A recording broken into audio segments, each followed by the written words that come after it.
There we go. I unmuted. Yes. You're unmuted. Good morning and welcome to the 25th annual celebration of student scholarship here at Northern Michigan University. I am Lisa Eckert, the Dean of Graduate Education and Research, and I would like to introduce to you our illustrious President Fritz Erickson, who will offer some words of welcome and congratulations. Dr. Erickson, please take it away. Thanks so much, Lisa. I really appreciate it. And thank you and the whole staff for putting this all on and making this happen. I'm particularly excited this is going to happen using NMUV campus. And so I think it's a very cool way to do it. I think it'll provide some interesting opportunities for engagement. And I plan to hop in and out all day long, as long as I'm able to. I'm very excited today, by the way. It's my second vaccine day. So it's a day of celebration for me. And by the way, I'm hoping everybody's going to get their vaccine soon, since everyone is eligible.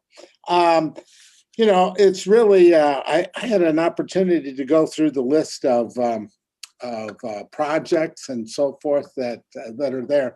What a truly impressive list. And the list is, you know, just to be able to see all the different kinds of research projects and so forth that have gone on, it certainly makes all of us at Northern very proud.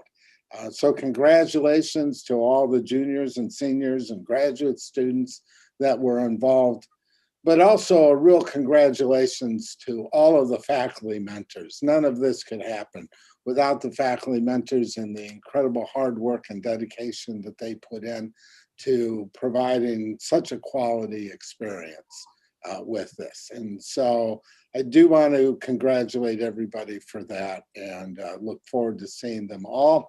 I really do wish you the very best throughout the next couple of days as you work through the NMU virtual campus. And but also I just want to offer a personal thanks for all of our students, faculty, and staff that have been able to do all this great work in the midst of a pandemic by doing things safely, by being engaged, and of course, helping us all keep Northern open. So congratulations, have a great time. I look forward to hopping in and talking to people over the next 2 days.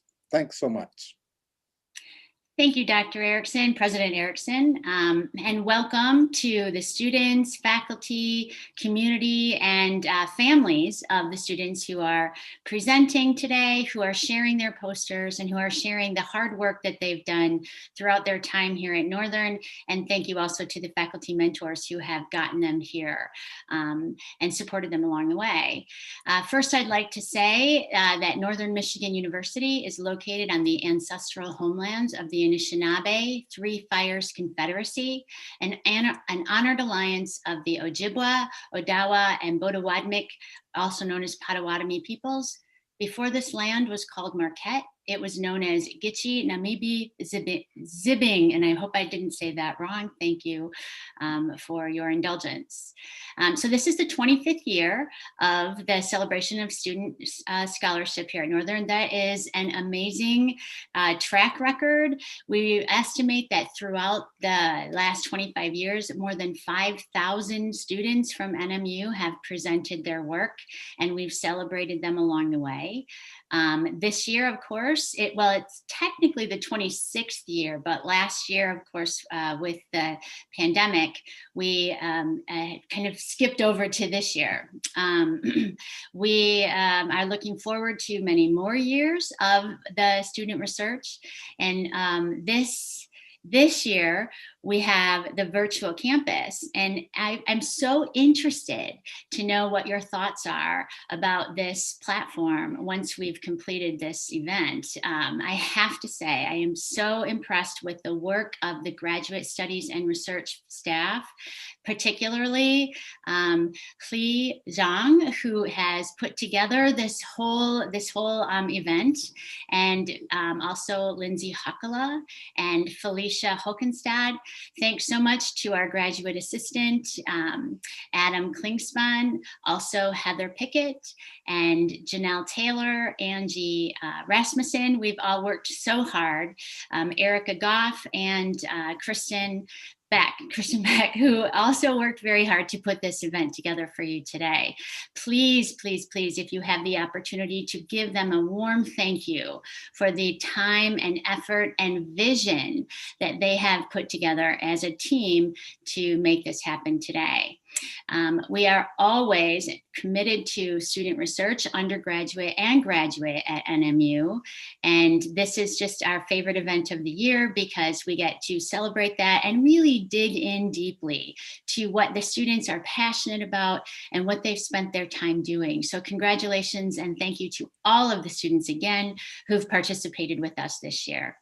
Now, the program is in two phases. There's one, we have the Zoom presentations, and we also have the NMU Virtual Campus. The platform for NMU Virtual Campus is also called GatherTown, and it is a fabulous series of rooms that you will be able to virtually attend, so you can see what's going on, you can see the projects, you can see the posters, and it's a fun kind of retro classic feel and vibe that we hope you enjoy. We've worked really hard to make sure that this is immersive and inclusive and is as close to the in-person event as possible.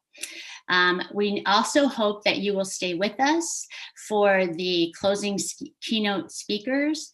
They will be at 3 p.m. today. Dr. Erica J. Moore and Dr. Charity Bassett will be sharing Tabanuco and Gijek. They'll be talking with us a little bit about their work and wrapping things up for us today. So we're really looking forward to that and hope that you will stay with us and join us for that event as well. Just a few statistics. We have 162 posters today, 15 student presentations, 7 art and essay creative writing submissions. We had over 250 students participating with 26 academic departments involved. And I could go through and list all of those departments, but just take my word for it, it spans the university, and we're so thrilled that we have such an interdisciplinary representation of the work that our students and our faculty are doing here at Northern today.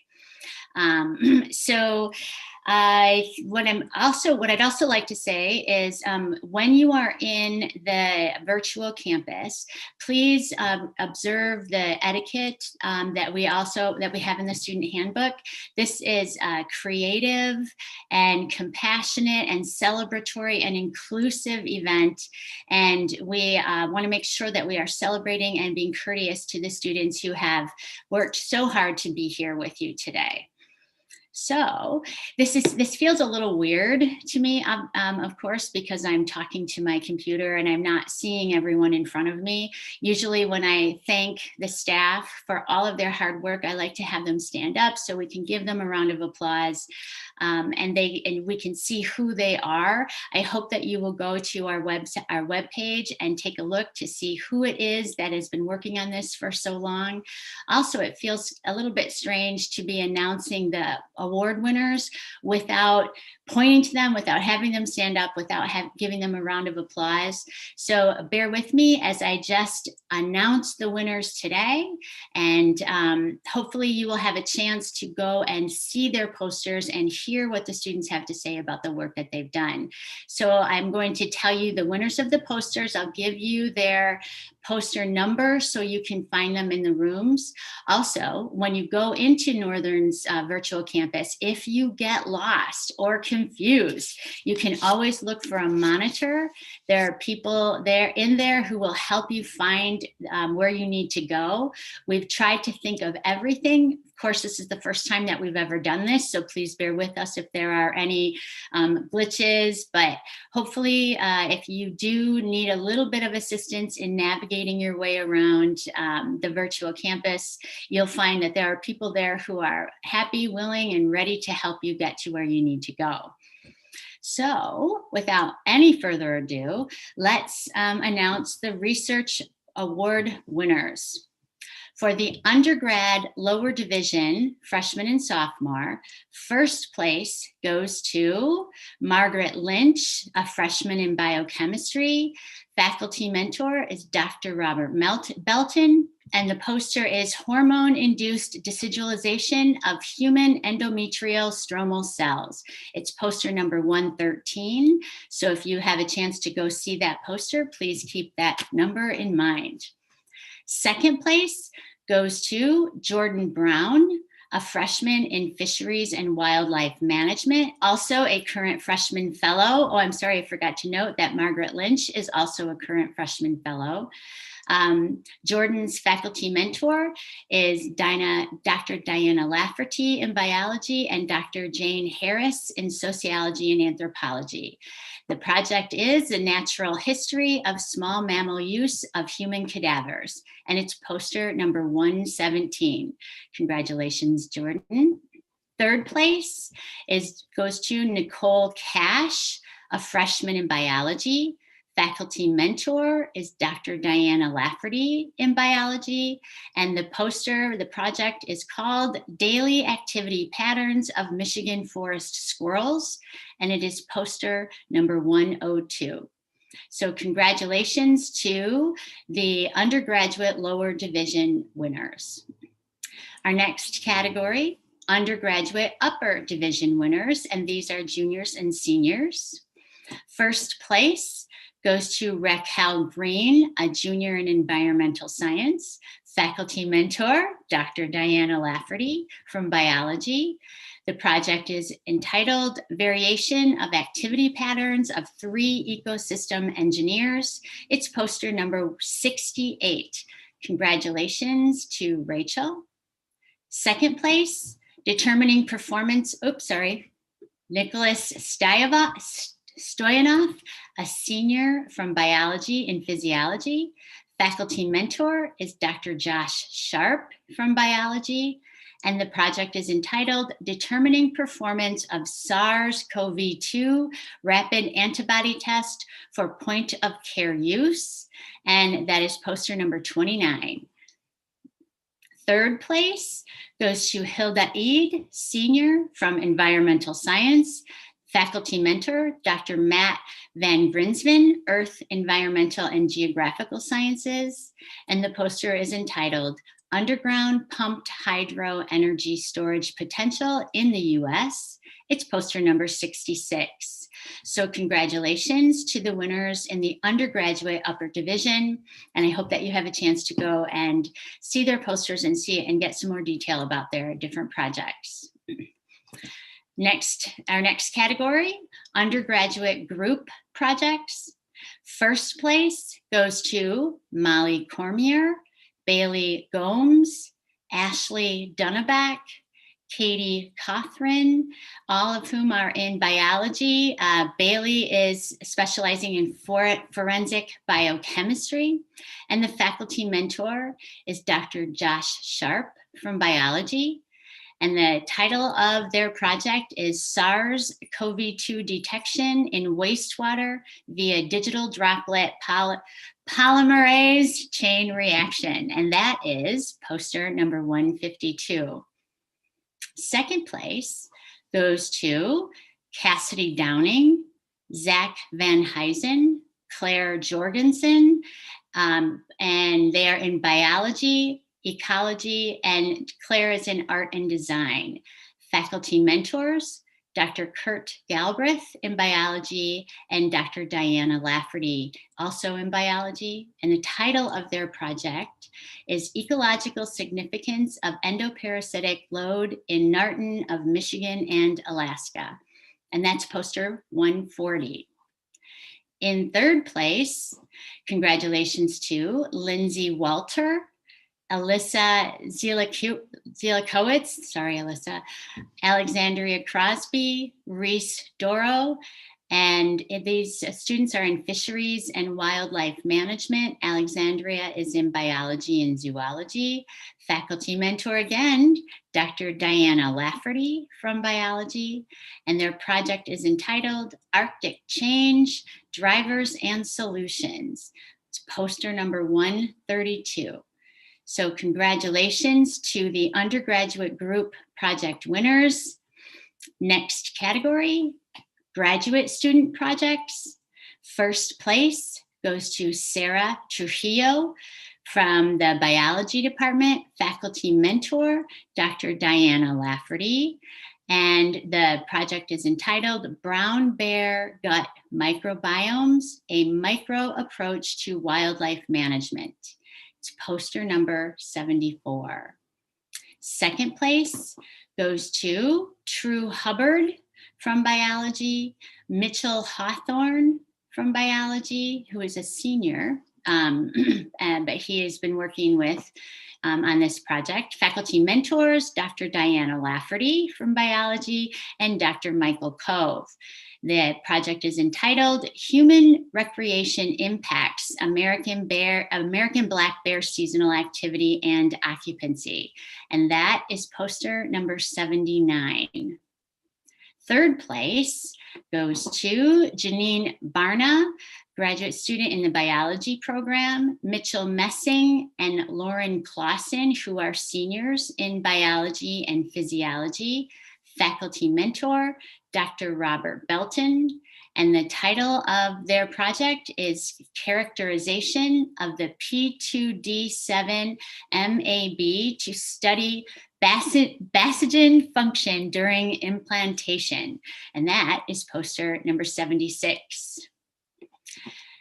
Next, we'll move on to some of our other awards. The Lydia M. Olson Library and Central Upper Peninsula NMU Archives Research Award goes to Jacob Lippert from the History Department, faculty mentor, Dr. Nick Duprus from History, and the title of the project, Making a New American Identity, the Associated Press and Nazi Germany, 1933 to 1938. The Student Technology Innovation Award goes to True Hubbard, a graduate student in biology. The title of the project, Human Recreation Impacts Seasonal Variation in American Black Bear Activity and Occupancy Across the Urban Wildlife Interface. Faculty mentor, Dr. Diana Lafferty. The award also goes to Gino Pacifico from chemistry, faculty mentor, Leslie Putman. The title of the project, Comparison of Betulin Concentration in Betula pepifera, in presence of Fomitopsis betulina and pharmacokinetic analysis of betulin derivatives binding affinity to bovine serum albumin. And that project will be represented today as well. Congratulations to the Student Technology Innovation Award winners. I would also like to recognize the 3-minute thesis winners and hope that you will have time to see their presentations today. The graduate first place winner is Emily Griffith from biology. The graduate runner-up was Chado Delgado, psychological sciences. And the People's Choice winner was Emily Klinkman from exercise science. McNair first place winner. We have the two competitions. One is the graduate competition, one is the McNair competition. The first place winner for the McNair competition, Stephanie Becklers from medicinal plant chemistry. The runner-up was Ashley Martinez from history, and the people's choice was Jalen Sims from graphic design. So we had a nice representation from across campus for the 3-minute thesis event as well. So I would like to congratulate all of the students, all of the award winners and their faculty mentors, and offer them a thank you and our appreciation for all of the work that they do. And again, I will say that we are supportive of all student research, and one of the thrills of my job is to see what students are doing and see what faculty are doing, and to be able to participate in some way in those projects. Finally, I would just like to remind you about the community guidelines. We have, those are linked on the launch page for the virtual campus. If you are lost, again, or have questions, please locate a moderator. They will be there to help you find where it is you're trying to go. But if you are lost, that might be an opportunity to look around and see what is going on in the different rooms throughout the Gather Town, throughout the virtual campus. There will always be a moderator at the desk in the Three Fires Hall lobby area. So if you can find your way there, then you will be able to go to where you need to go. If you are joining the live stream video, you can also join us in the virtual world. So you can do both. And the presentations will start here on this live stream. Stay tuned. Don't touch that dial, because they'll be starting at 10 a.m. and you do not want to miss those presentations. So again, I have to say, congratulations to all the award winners. I wish I was giving you these awards in person. I wish we were giving you rounds of applause and having you stand up so that we could recognize you. But we do recognize you. And this is our way in this pandemic year to make sure that as many people know and can see the work that you're doing. Thank you so much. And also don't forget that at 3 p.m. today, we have our, tomorrow, I'm sorry, I said today is the closing panel. It's actually tomorrow, Thursday, April 8th at 3 p.m. And that is with Dr. Erica J. Moore and Dr. Charity Bassett, 3 p.m. tomorrow. Don't miss it. We will look forward to seeing you there as well. And we look forward to seeing you throughout the day and in the virtual campus. Thank you so much for attending. Thank you so much for celebrating with us, celebrating our students and celebrating our faculty. And enjoy. I'll see you in the virtual campus.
All right.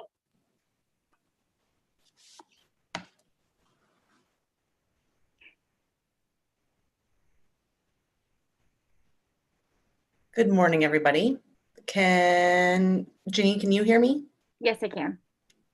All right, I'm gonna check your audio too. All right, I'm not hearing you. Speaking now.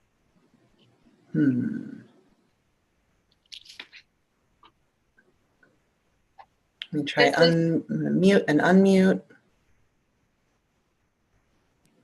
How about now? No. Try, is your microphone on? So when I speak, it shows that it's picking up my Okay. audio. Interesting. Hold on a second. Okay.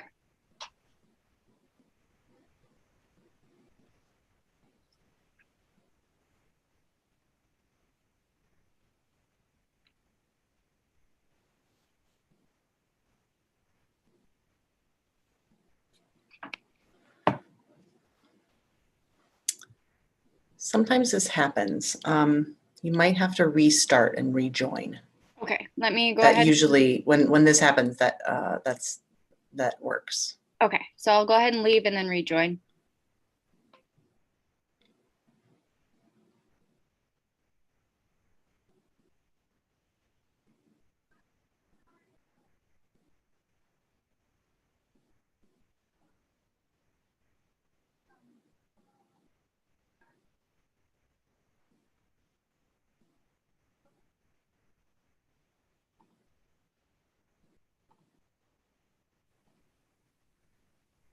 Are you able to hear me now? No, I still can't hear you. Oh.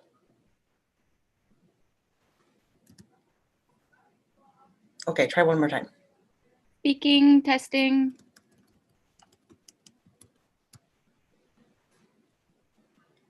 Okay.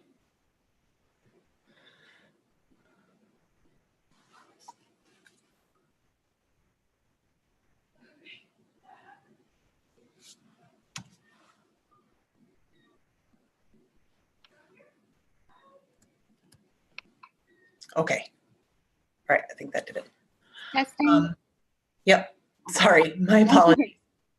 All right, everybody. Thank you very much for your patience. Our first presenter today is Janine Barna. She's a graduate student in the biology program, and she'll be presenting on the characterization of P2D7 mapped to study Bayesian function during implantation. Take it away. Okay. So can you enable my screen sharing, please? Yes. Okay.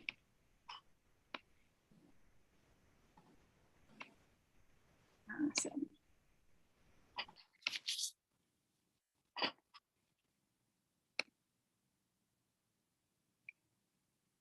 And can you guys currently see my screen and my mouse?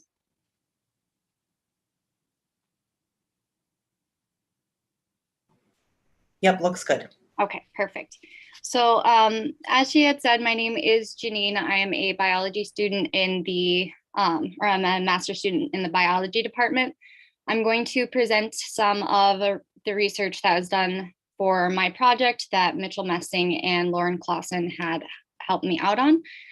So this is titled Characterization of the P2D7 monoclonal antibody specific for Bayesian 2. So just as an overview, I wanted to just break down the components that I'm going to cover with you today. First is the background, which will lead us into the hypothesis. From there, I'll go over the methods that we use to answer the question of the hypothesis, and then we'll go over the results in the discussion from there. So between 1990 and 2017, the worldwide rate of female infertility has increased by nearly 15%. The major factor responsible for early pregnancy loss is attributed to failure of implantation. So numbers of studies have been done that identify molecules that are necessary for successful implantation, but their function during implantation is currently poorly understood. So therefore, it is imperative to further investigate the process of embryo implantation to progress the field of reproduction and fertility. So just as a basic overview, embryo implantation in humans will begin when the sperm fertilizes the egg. So that is shown in the second square here. So at this point, the egg is called, or the sperm and the egg are called a zygote. So this is a unicellular embryo. The zygote will undergo repeated mitotic divisions as it will progress towards the uterus. So the embryo will reach the uterine cavity, which is the space within the uterus here. And it around day 6 of embryo implant of the human development, the embryo will attach to the uterine wall and invade into the deeper tissues. So this process requires a crosstalk in between the embryo itself and the receptive uterus. So just as an overview of the anatomical structures of the human uterus, so there are 3 layers. There is the innermost endometrium, so this lines the uterine cavity.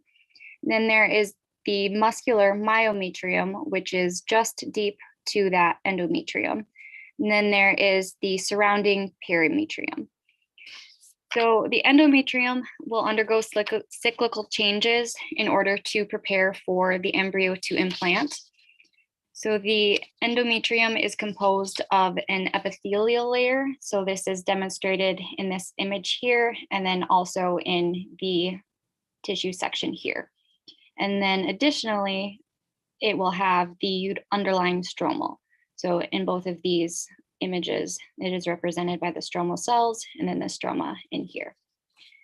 So as I had said before, successful implantation of the embryo is dependent upon the communication between the embryo and the uterus that it's implanting into. So a protein called basogen appears to have a central role during embryo implantation, as both the embryonic expression of basogen and uterine expression of basogen are needed for successful implantation. So next, I would like to go over the structure of the basogen protein. So the protein itself has an extracellular domain. So extracellular means that it's on the outside of the cell. And the extracellular domain consists of 2 immunoglobulin-like domains. So when I say the immunoglobulin-like domains, that is referring to these C-shaped structures that are connected by the disulfide bonds in between. So these extracellular domains have sugar molecules, which are represented by, it looks like little strings, and those will allow basogen to interact with molecules on the outside of the cells. Then as we go deeper down, the basogen structure has a transmembrane domain. So this is the part of the protein that goes from the outside and then is within the plasma membrane that separates the outside from the inside of the cell. And then within this transmembrane domain, we have a charged residue here, and this will allow basogen to interact with other proteins within the plasma membrane. And then lastly, the basogen too has a cytoplasmic domain that is located on the inside of the cell. So the right side of this figure here demonstrates some of the molecules that basogen can interact with. So as I have said, this cell surface glycoprotein basogen is necessary for implantation of the embryo for the mouse. Additionally, the protein plays a significant role in many cellular functions, including cell communication and remodeling of the extracellular matrix. So the extracellular matrix, just to go back a slide, that is essentially structures that are located on the outside of the cell that help provide stability to the cells. So they have conducted some in vitro studies that use human uterine cells that are grown within culture, and they demonstrate that Basogen regulates the expression and secretion of enzymes called matrix metalloproteinases. So these enzymes are critical for successful implantation to occur within the mouse. So recently, our lab has purified an anti-2 Basogen 2 monoclonal antibody, and that was developed by Dr. Belton at the University of Illinois. So so this antibody will specifically label that Basogen 2 protein in human uterine tissue. So antibodies are proteins that are produced in vertebrates as a defense against an infection. So for an example, we're currently living through a pandemic with the COVID-19 virus. So those individuals that have been infected with the virus, they currently have antibodies within their system for that virus. It's essentially our body's way of producing something that will tag something foreign within our body. So if something foreign enters within, our immune system recognizes that as not self, and then it will produce antibodies against that. So antibodies are composed of 2 identical light chains, which are shown as the blue parts of this diagram here, and then 2 heavy chains, which are the green parts of the diagram. And then there is a region called the FAB region. So that is the outer kind of wings of the antibody structure. And this is where the antigen will bind tightly, or the antibody will bind tightly to its antigen. And then this region is also the region that's technically variable. So what that means is that each antibody will bind specifically to its antigen. So as I had mentioned, each antibody will have a distinct antigen binding site. So each antibody recognizes its antigen with great specificity. So this diagram to the right demonstrates this antibody specificity as there's different types of antigens. So this could be really anything, any kind of protein out in the body or a viral particle. And then this antigen has a specific shape for the antigen binding site that is present on this antibody.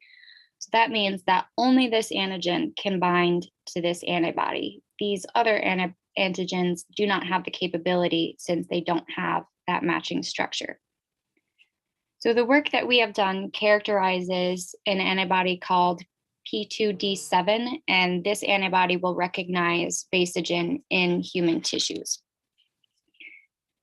So we had hypothesized that this P2D7 monoclonal antibody specifically labels the Basogen 2 proteins in human uterine tissue.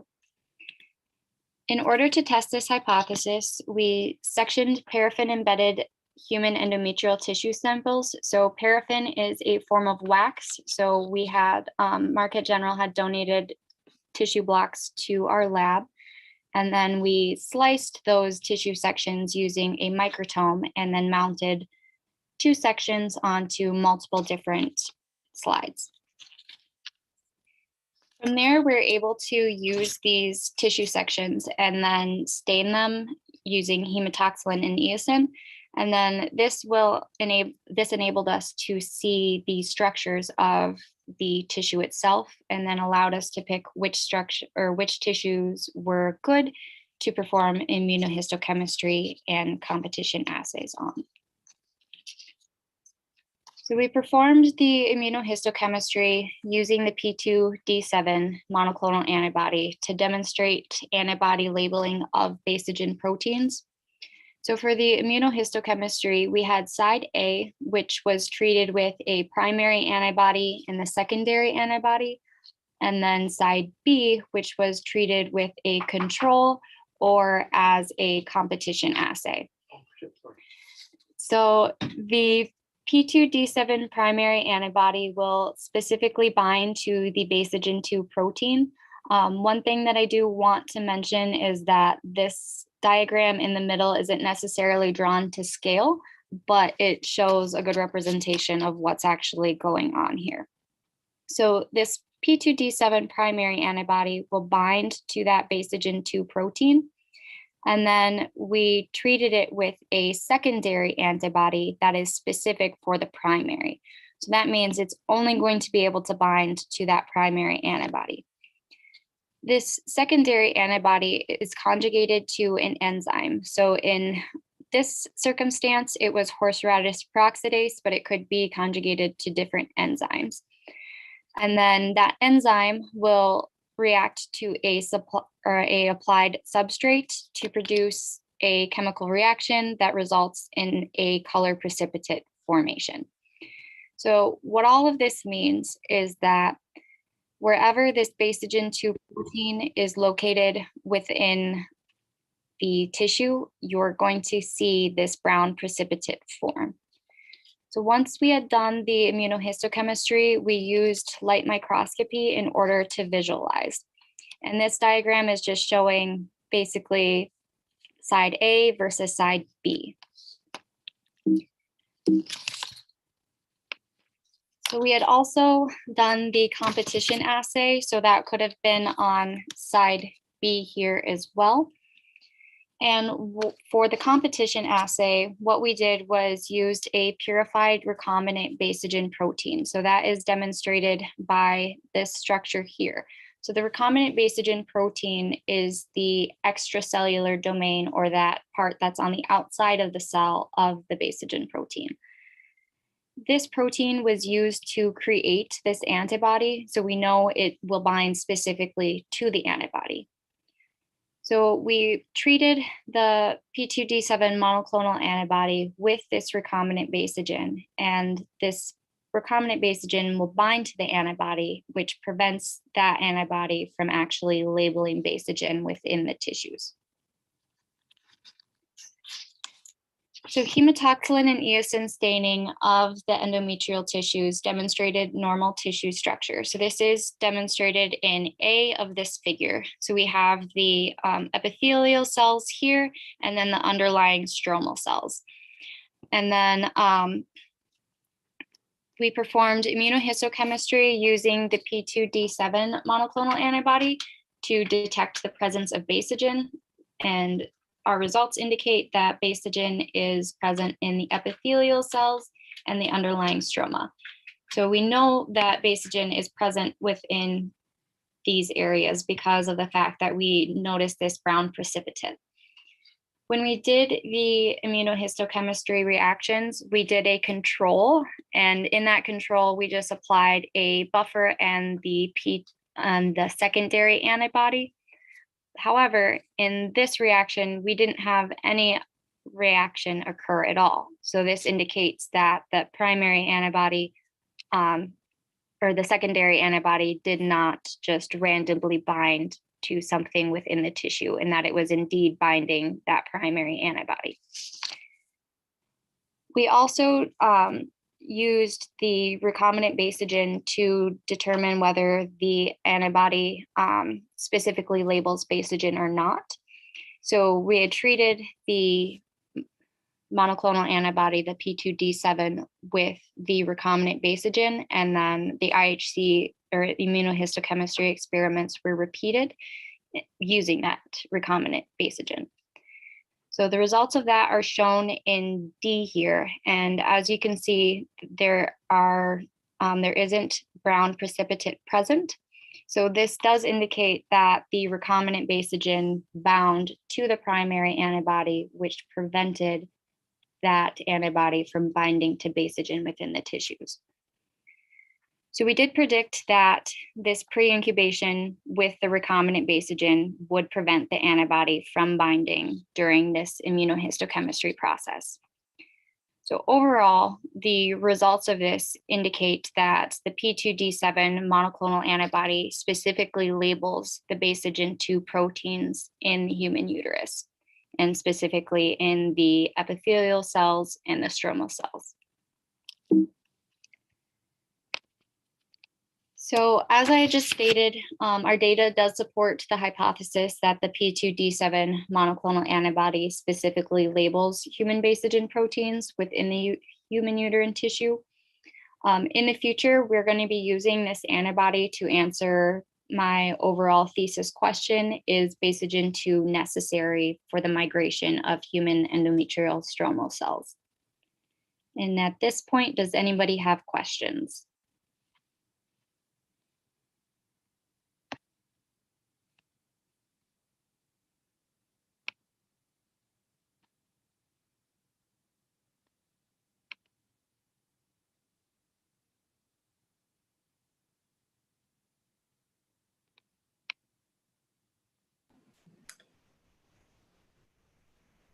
I'm not seeing any questions in the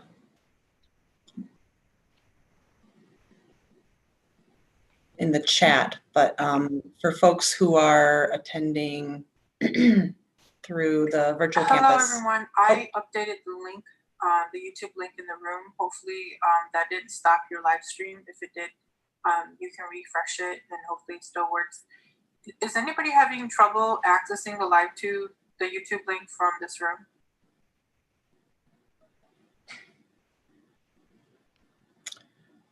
Okay, since no one said anything, I'm hoping that the YouTube link works if you're in this room.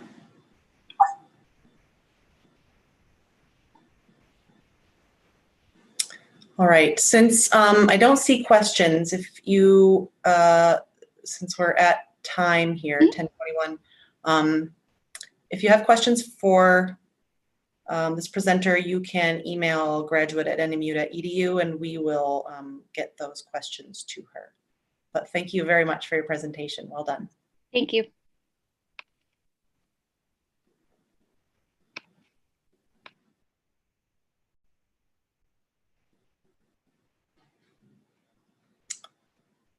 All right. Our next presenter is Caitlin Sternberg. And I'll wait while she gets settled in the Zoom room here.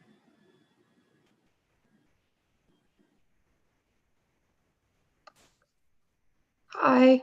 Hi, Caitlin. We don't see you. I don't know why. Okay. I've tried turning my camera on. This is the first time it's not worked. So that's unfortunate. Okay. Well, hopefully we'll be able to see your, let's do the. Yeah, let me go ahead and pull that up. Oh, screen sharing is disabled right now. There you go. You should be able to share now. Okay.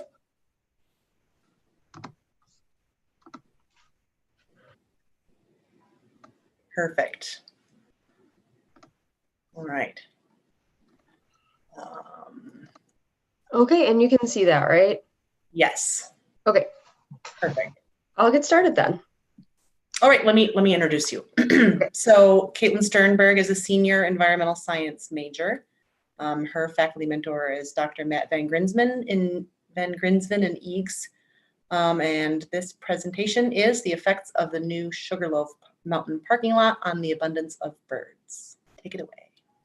All right, thank you, Heather. Yeah, as Heather said, this was for my environmental science capstone. I'm a senior this year, and I chose to do my capstone on sound pollution and bird abundance with Dr. Van Grinsven.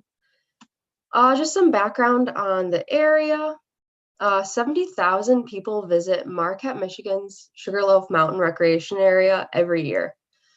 This high volume of visitors really started to overwhelm Sugarloaf Mountain within the last couple of years, when lack of parking space pushed visitors to park and exit their vehicles along County Road 550.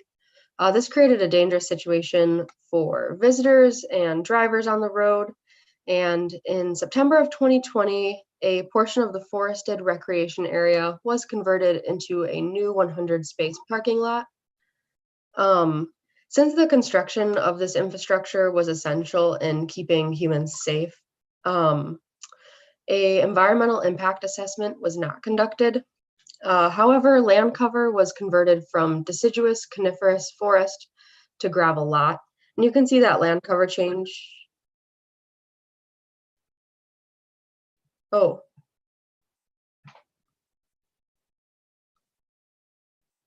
Can you see my screen? Yes. Oh, okay. I don't know what just popped in, but someone just said screen sharing was disabled.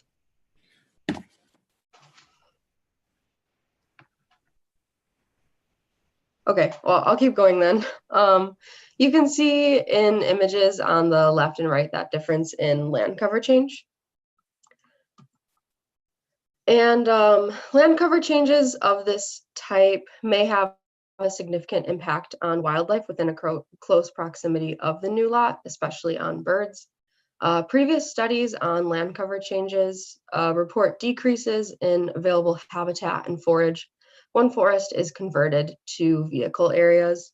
The reduction in forage availability leads birds to increasingly rely on pavement crossing for food, which is dangerous and can result in wildlife vehicle collision or force certain species to relocate, especially solitary understory birds.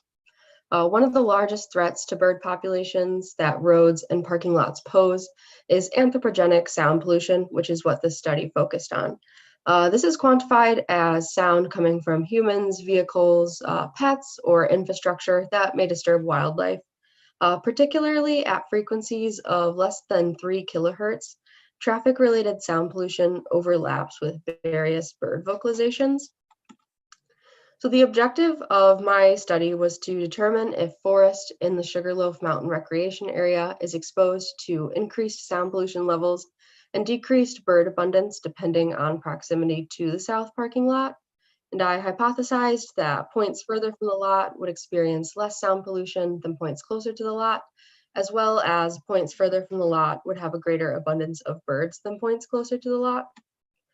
So data was collected from the forested area surrounding the south parking lot, as shown in the map in figure 1 on the left. As shown in figure 2 on the right, transects ran perpendicular from the lot's perimeter. Each transect had 3 marked points, one 50 feet from the lot, a point 150 feet, and a point 250 feet from the lot. From each point, a half circle area with a diameter of 100 feet was observed. Overall, there were 12 transects running north and west of the lot with a total of 36 data collection points. Bird abundance was recorded using the avian point count method, and sound levels were recorded using a sound meter. So moving on to the data analysis of sound levels at various distances from the lot. Assumptions of normality and homogeneity of variance were both met, so I went ahead with the data analysis. Mean sound levels were significantly different across the 3 distances from the lot, and you can see that suite of statistics there. 73% of the variation in sound level could be explained by distance. I then conducted a post hoc to get a little bit more information, and there was a significant difference in sound levels between the near and far distances, and a significant difference in sound levels between the near and medium distances. However, there was no significant sound level difference between the medium and far distances. It is beyond 100 feet from the parking lot. There was no significant difference in sound. You can see a box plot of that data on the right, and you can see the far and medium in red and green. They're relatively similar, and then you can see the near has significantly more sound pollution. And then the bird abundance data. So again, the assumptions of normality and homogeneity of variance were met. So I conducted the data analysis and concluded that mean bird abundance was significantly different among the 3 distances. And again, there's those statistics for you. A post hoc showed really similar results for sound pollution and bird abundance. There was a significant difference in the near and far, as well as the near and medium. However, again, beyond that 150 feet or 100 feet from the parking lot, the medium and far distances did not have any significant differences in bird abundance. There's another box plot of that for you. Being close to the lot significantly decreased the bird count. but being a medium distance or a far distance had no significant effect. So what does this all mean? Where is anthropogenic sound pollution a threat to avian populations? Sound pollution was most significant in points within 100 feet of the lot's perimeter, and those affected points coordinated with decreased bird abundance. But beyond 100 feet, points were not significantly affected by sound pollution or decreased bird abundance. So how do we mitigate the effects of sound pollution? Is it possible to decrease this 100-foot affected area? Some modern examples of sound pollution mitigation that would work in this area include using dense vegetation barriers to muffle sound. And one of the best contenders for this tactic, according to this forest makeup, would be the white pine. A dense row of white pines could be planted along the perimeter of the lot, creating a sound barrier that would be both visually pleasing and would have negligible negative impacts on the existing ecosystem. But why are these impact mitigation processes important, and are they worth it? I would conclude that this mitigation process probably is worth it to Marquette, Michigan, as this area hosts an estimate of 400 native bird species, including threatened and endangered species such as Kirtland's warbler. Healthy bird populations lend a hand in maintaining the health of ecosystems that Marquette's residents and tourists rely on so heavily. And then broadening the scope from Marquette to the global picture, there are currently 279 bird species listed as endangered by the IUCN, and a reported 209 of those are threatened by habitat loss. With habitats being converted for necessary infrastructure that we might not have the resources to avoid, sound pollution is one impact that we do have the ability to reduce. I'd like to acknowledge Dr. Van Grinsven for his guidance, and my partners Johnny and Tom for their peer review, and the Marquette County Planning Division for information on the lot construction. Does anyone have any questions? I'm not sure. I am over the Zoom and not in the virtual campus. Right. If you have questions, you should be able to access the Padlet. Let me see if I can drop a link in the. Okay.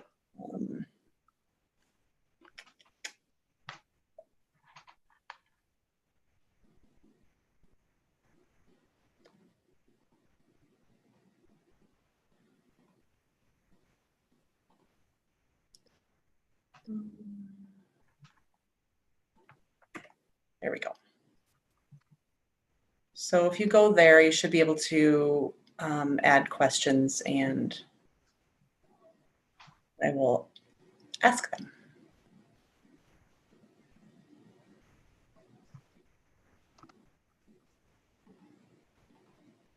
I'll give it just a couple minutes. Okay.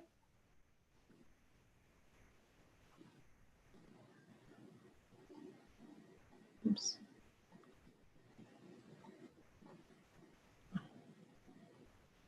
There we go.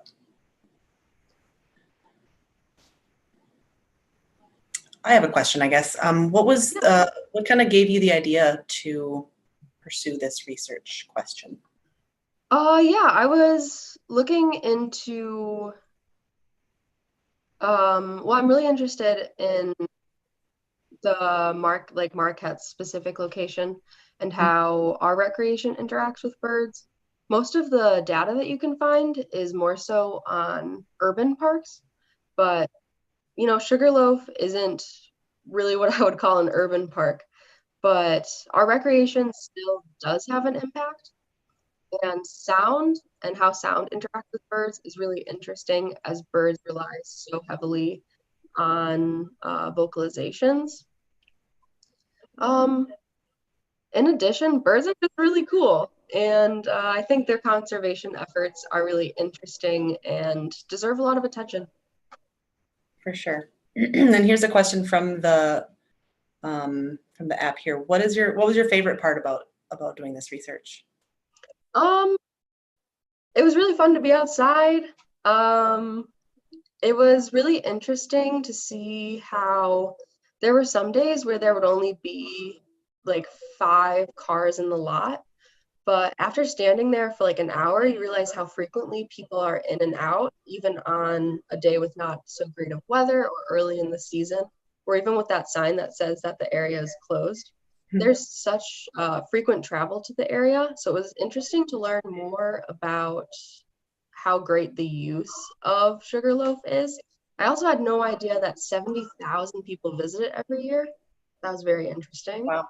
Yeah, that's a lot. And you said you're a senior this year? Yeah, I'll be graduating in May. And what's next? I would love to stay in Marquette. I did get one job offer from the American Bird Conservancy, and yeah, Excellent. Adventures. yeah. Good deal.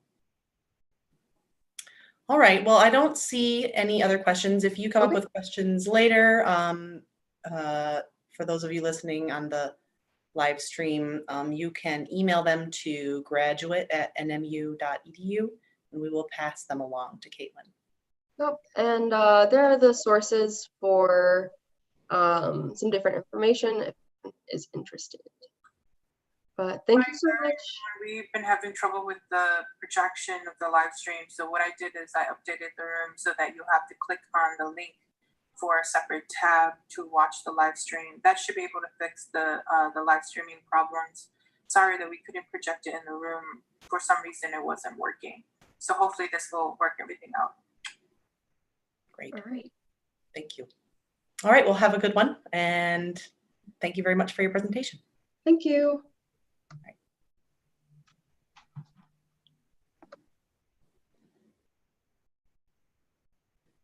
Our next presentation doesn't start until 10:40, so we'll just have a couple minutes if you need to go grab a coffee or whatever.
Hi, Amy. Hi, Heather. All right. Are you ready? I just scream ran to school, so yeah, I'm ready. Wonderful. All right. Our next presenter is Amy Abel. She is a graduate student in the biology program, and her faculty mentor is Dr. Robert Belton. She'll be presenting characterization of Bayesian knockout cell lines. Take it away. All right. If again you could allow me to screen share. Perfect. Okay, so as Heather said, my name is Amy Abel, and I am here to talk about my project with Colin Banger and Dr. Robert Belton, the characterization of Bayesian knockout cell lines. First off, I just wanted to thank everyone for being here and taking the time out of your day to listen to me talk for the next 20 minutes or so. It is my honor and privilege to work with Colin and Dr. Belton and the rest of the Belton lab. So going into my project, it's working on it, it's thinking. There we go. So in order to understand my project, I'm going to need to start with just a basic background of our protein of interest called Bayesian. Now, Dr. Belton's lab studies this protein called Bayesian. This protein was first discovered in 1982. Now, the authors of this study named Bayesian as tumor cell collagenase stimulatory factor. It was later named emperin to signify its main function in the cell. And the really cool thing about this protein is that many labs thought that they had discovered a new molecule across different species, but as it turns out, it was the same molecule in several different species. And Bayesian is commonly referred in literature as Bayesian, emperin, and CD147 as indicated by those equal arrows. Each part of Bayesian, so this is the protein structure, each part of this protein interacts with different molecules in the body. This means that the amount of Bayesian is tightly expressed and regulated. Now the top half circle, or the C shape at top, interacts with the family of molecules called matrix metalloproteinases. This interaction is what Bayesian is best known for. Now MMPs are capable of degrading components that hold together cells and tissues, and it also keeps differing tissues separate from each other. So this is an image that shows all of the different molecules that Bayesian interacts with, and it's in part by they also having two different forms. One, as a protein that stays on the cell surface, and two, as a free-floating molecule that just sits outside of the cells floating around. They both bind to other molecules or to itself to affect normal cell functioning. So here we have our extracellular, so our floating Bayesian, and then the highlighted is what's stuck on the surface of the cells. Now these Bayesian molecule interactions affect later cellular activities and functions such as the formation of sperm, embryo implantation, energy metabolism, and cancer progression. While the molecular interaction we are focusing on is with MMPs, the overall function we are looking at is an embryo implantation. Now in mice, shown here in the brown staining, the embryos indicated by the arrow and the uterine lining both express Bayesian. So that brown staining is our Bayesian expression. The Bayesian expression stimulates the expression of MMPs in this surrounding uterine lining. So you can see the expression of Bayesian going out in our uterus. So then this change that the MMPs cause, the Bayesian expression causes the MMPs to change the cells so that our embryo can actually implant. And then another study showed the lack of Bayesian in female mice resulted in really poor implantation and embryonic development success. Now, this overall suggests that our protein Bayesian is necessary to embryo implantation. So to summarize very quickly, Bayesian exists in two forms, and this helps Bayesian be so versatile in the processes and functions that it regulates. And then our main focus of Bayesian functioning is in embryo implantation. Now, a study in 2009 showed us that the embryo and uterine lining both expressed Basogen, and another study in '98 determined that female mice that did not express Basogen also did not have normal implantation or offspring development. This negligible implantation success, along with Basogen expression in both the embryo and the uterine lining, suggests that Basogen is very important in embryo implantation, and this leads us to our hypothesis. We hypothesize that Basogen expression in uterine cells is necessary to support successful implantation in human cells. So our aim, and to test our hypothesis, we genetically engineered human cell lines by disrupting the Basogen gene using the CRISPR-Cas9 methodology.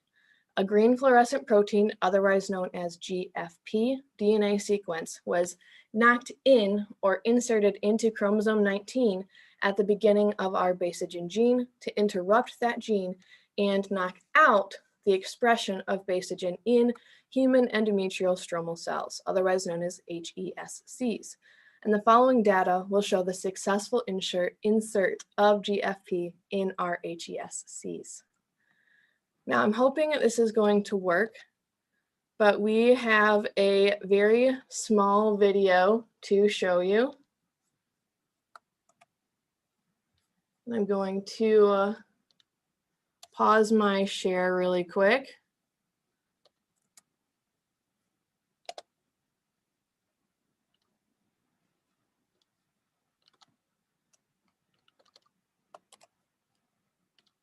And then I will do a reshare of this video. In a document, if we suspect we've missed... Here we go.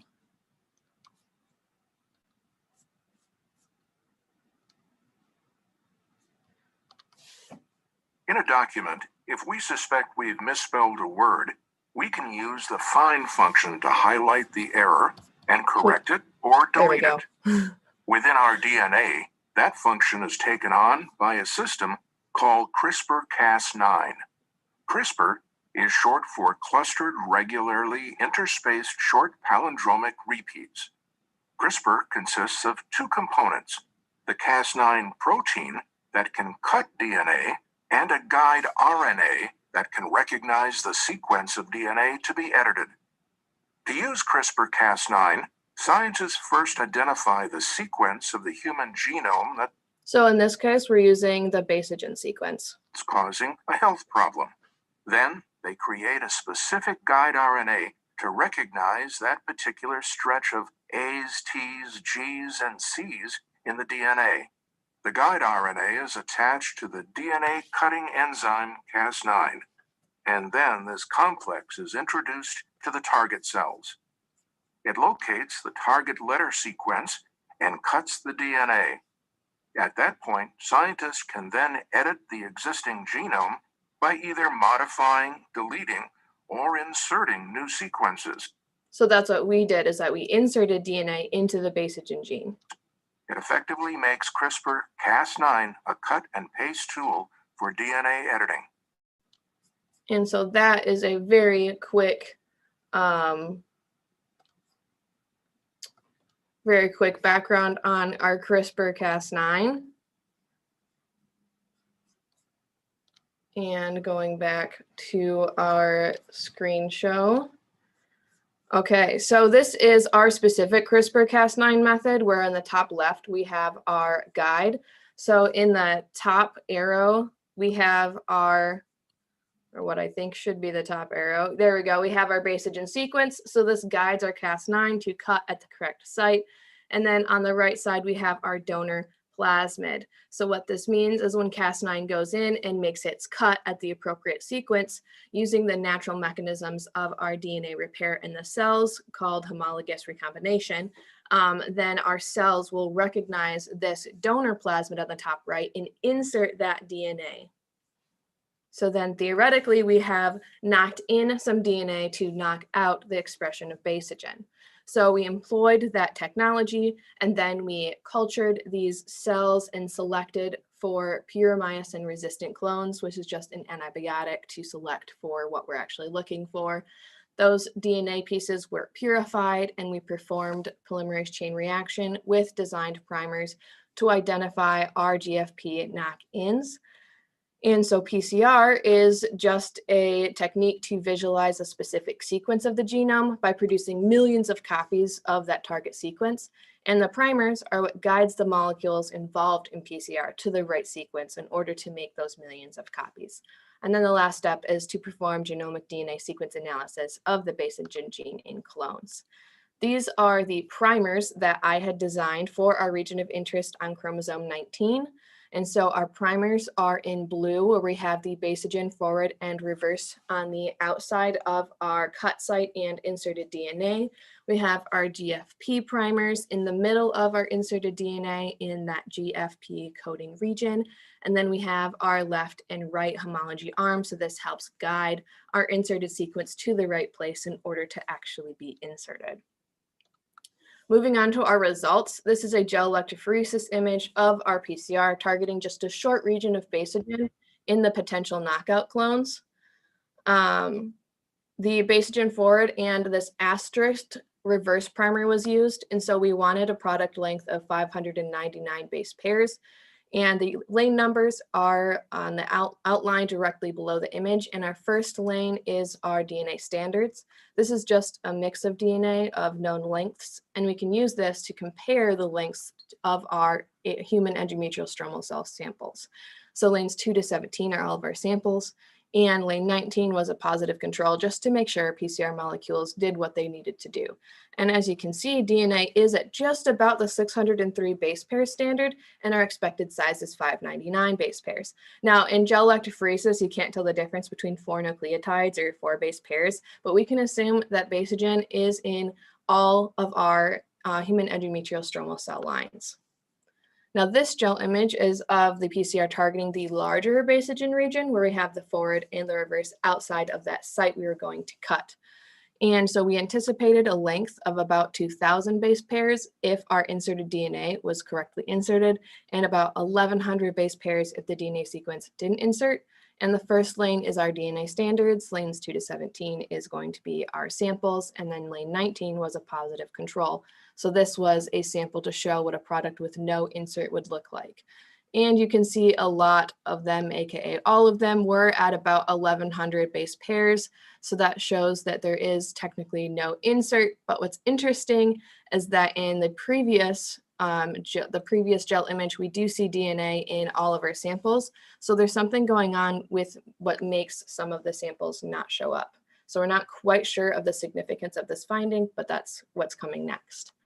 But then last but not least, my favorite part is that this is the GFP insert region target. So we used our GFP forward and reverse primers showing, and we anticipated a product length of 479 base pairs if the GFP puro sequence was inserted in our genome, and there would be no product if it wasn't inserted. And so then again, 2 to 17 lanes had our samples, and lane 18 was a positive control. So that would show us what the DNA would look like if we did have a correct insert. And you can see DNA banding at just below our labeled 500 base pair. And so this would be an all or nothing experiment. So as you see banding across all 16 of our samples, that means that all of the pyrimycin resistant clones contain our GFP DNA sequences. So we have GFP in every single one of our genomes, which is pretty cool. So for the future, we want to develop a new basogen reverse primer that's downstream, so farther down on the DNA than the right homology arm for additional PCR analysis of the clones, and then send potential clones to a third party called GeneWiz to perform DNA sequence analysis. And then the next step would be to demonstrate that potential clones do not express basogen. So this new primer may be giving us amplification of the clones that didn't actually amplify previously.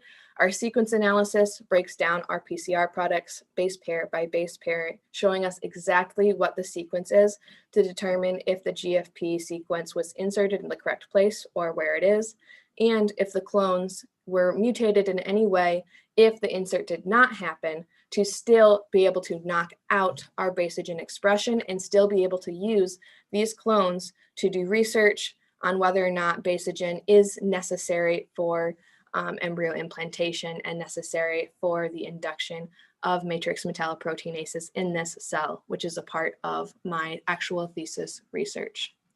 That wraps it up for me. And so I was wondering if anyone had any questions. And again, I just wanted to thank you all so much for taking the time out of your day to listen to me speak.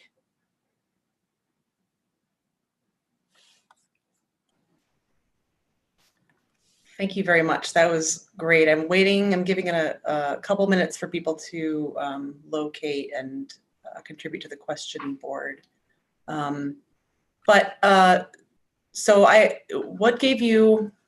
What would you say was the most, I guess the most interesting thing, maybe the most unexpected thing that you encountered in the course of this research? The most unexpected thing was that I did not realize, so PCR and gel electrophoresis is something that I was very comfortable with going into this research, but come to find out, there are many ways it can get screwed up. And so just learning the process of fine-tuning my actual protocols to make sure everything is working the way it needs to. And then now with our current results, I still didn't even get, we can see that the GFP region is in our DNA, but it might just not be in our, the place that we want it to be.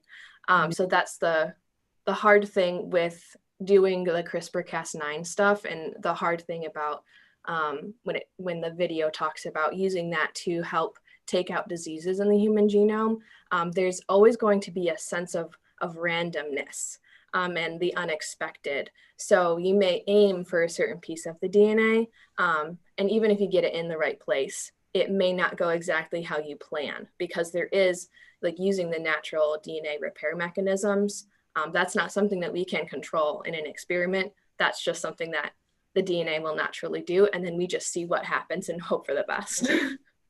Great, yeah. What year are you? Is this your last year in your grad program, or? Yeah, so I've had an interesting journey where I was with another lab and another advisor for the first year and a half, and it didn't work out the way that we had planned, and that's totally okay. And I found a new project and a new advisor so that I could still continue my master's work and do what I love to do, which is research and educate. So I was able to hop onto this project, and even with the pandemic, I should be finishing this project and graduate in August. So even though I'll have been here for 3 years and a summer, I'll have completed the project in under the 2-year term. Good for you. What's next? What are your plans or hopes for? Yeah, so after I graduate, I really hope to either be involved in cancer biology research or education in some realm, being a teaching assistant and a graduate assistant and teaching biology labs through the biology department has really shown me how much I love educating students and getting them excited about science and helping them learn about these little tiny things in our body that makes us who we are. And I've always been fascinated by it, and I just love teaching other people about it and just showing the world how cool science is and how much we have yet to learn. Sure. So you're planning to go to a graduate program? Hopefully a graduate program, and if it is a graduate program, it better have some education with it. And then further research, I just want to help others keep their love of science, whether or not that's through actual research or through teaching. But I have a lot of opportunities that I could go into, so I'm just really excited to see what's next. Awesome. Well, that does it for questions. If you come up with questions, for those of you listening via the live stream, you can email graduate@nmu.edu, and we will pass your question on to Amy. Amy, thank you so much. Thank you all for being here. I really appreciate it. And thank you, Heather, for moderating this. Certainly. All right, take care. You too. Bye.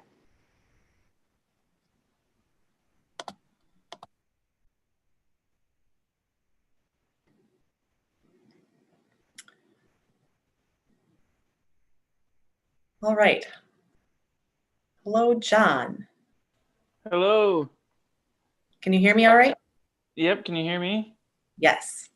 I'm All going right. to make you co-host, and then I will introduce you, and you can be ready to go, unless you need a little bit, a minute or so, because it's not quite 11 yet. So I'm good to start whenever we're ready. How's the turnout been so far? I don't know. I don't actually, I can't see that from here. In the virtual space, it looks like there's around 30 people in the room, which is All pretty right, great. cool. Yeah. So, all right. We will get started. So this is John O'Brien. He's a senior studying climate advocacy. And he's going to be, and he's working with Dr. Josh Ewalt in communication and media studies. And he'll be presenting on researching carbon neutrality at NMU. Go ahead. All right, thank you. And are we not sharing our screen? I can just speak. Either way, you can. I great. gave you co-host, so you can share your screen if you wish, but you don't have to. Up to you. Okay. And this is I don't have quite like a slideshow presentation, but I've got figures from my research. So I'll just pull a little bit of that up. So what I looked at Northern, this was through internship with the Sustainability Advisory Council last semester, and Kathy Richards was my supervisor for that. What we found, I was able to dig through some of the documents that the university has prepared, and some of it's publicly available on their website. If you go on nmu.edu and find sustainability, some of the figures are on there. But some of it I had to use the FOIA process for, so I submitted Freedom of Information Act requests on detailed energy records. And I was able to distinguish these different areas of carbon emissions. And what I found was the lion's share of energy consumption at Northern is through their Ripley steam plant. And that burns natural gas currently. It has the ability to burn biomass. And it did that for a little over a year when they first updated that facility. If they were to switch back to biomass, see, they only have the ability to produce maybe 41% of their steam through the biomass boiler. The other portions of it, either the boiler doesn't make up all that they need, or the biomass boiler like produces too much, and so they'd have to use the other boilers for like the shoulder seasons or the most extreme cold times of the year. But they could reduce their emissions essentially 26% if they went back to biomass. If they switched their electricity consumption over to renewable energy, which they could do through this new Superior Solar project that's being proposed, they could drop another 32%. I broke that down into tons of carbon also, and so you can see that here. And then I quantified this carbon. If you were to have a price on carbon, you can see what this would cost the university, and I'll pull up a graph on that too.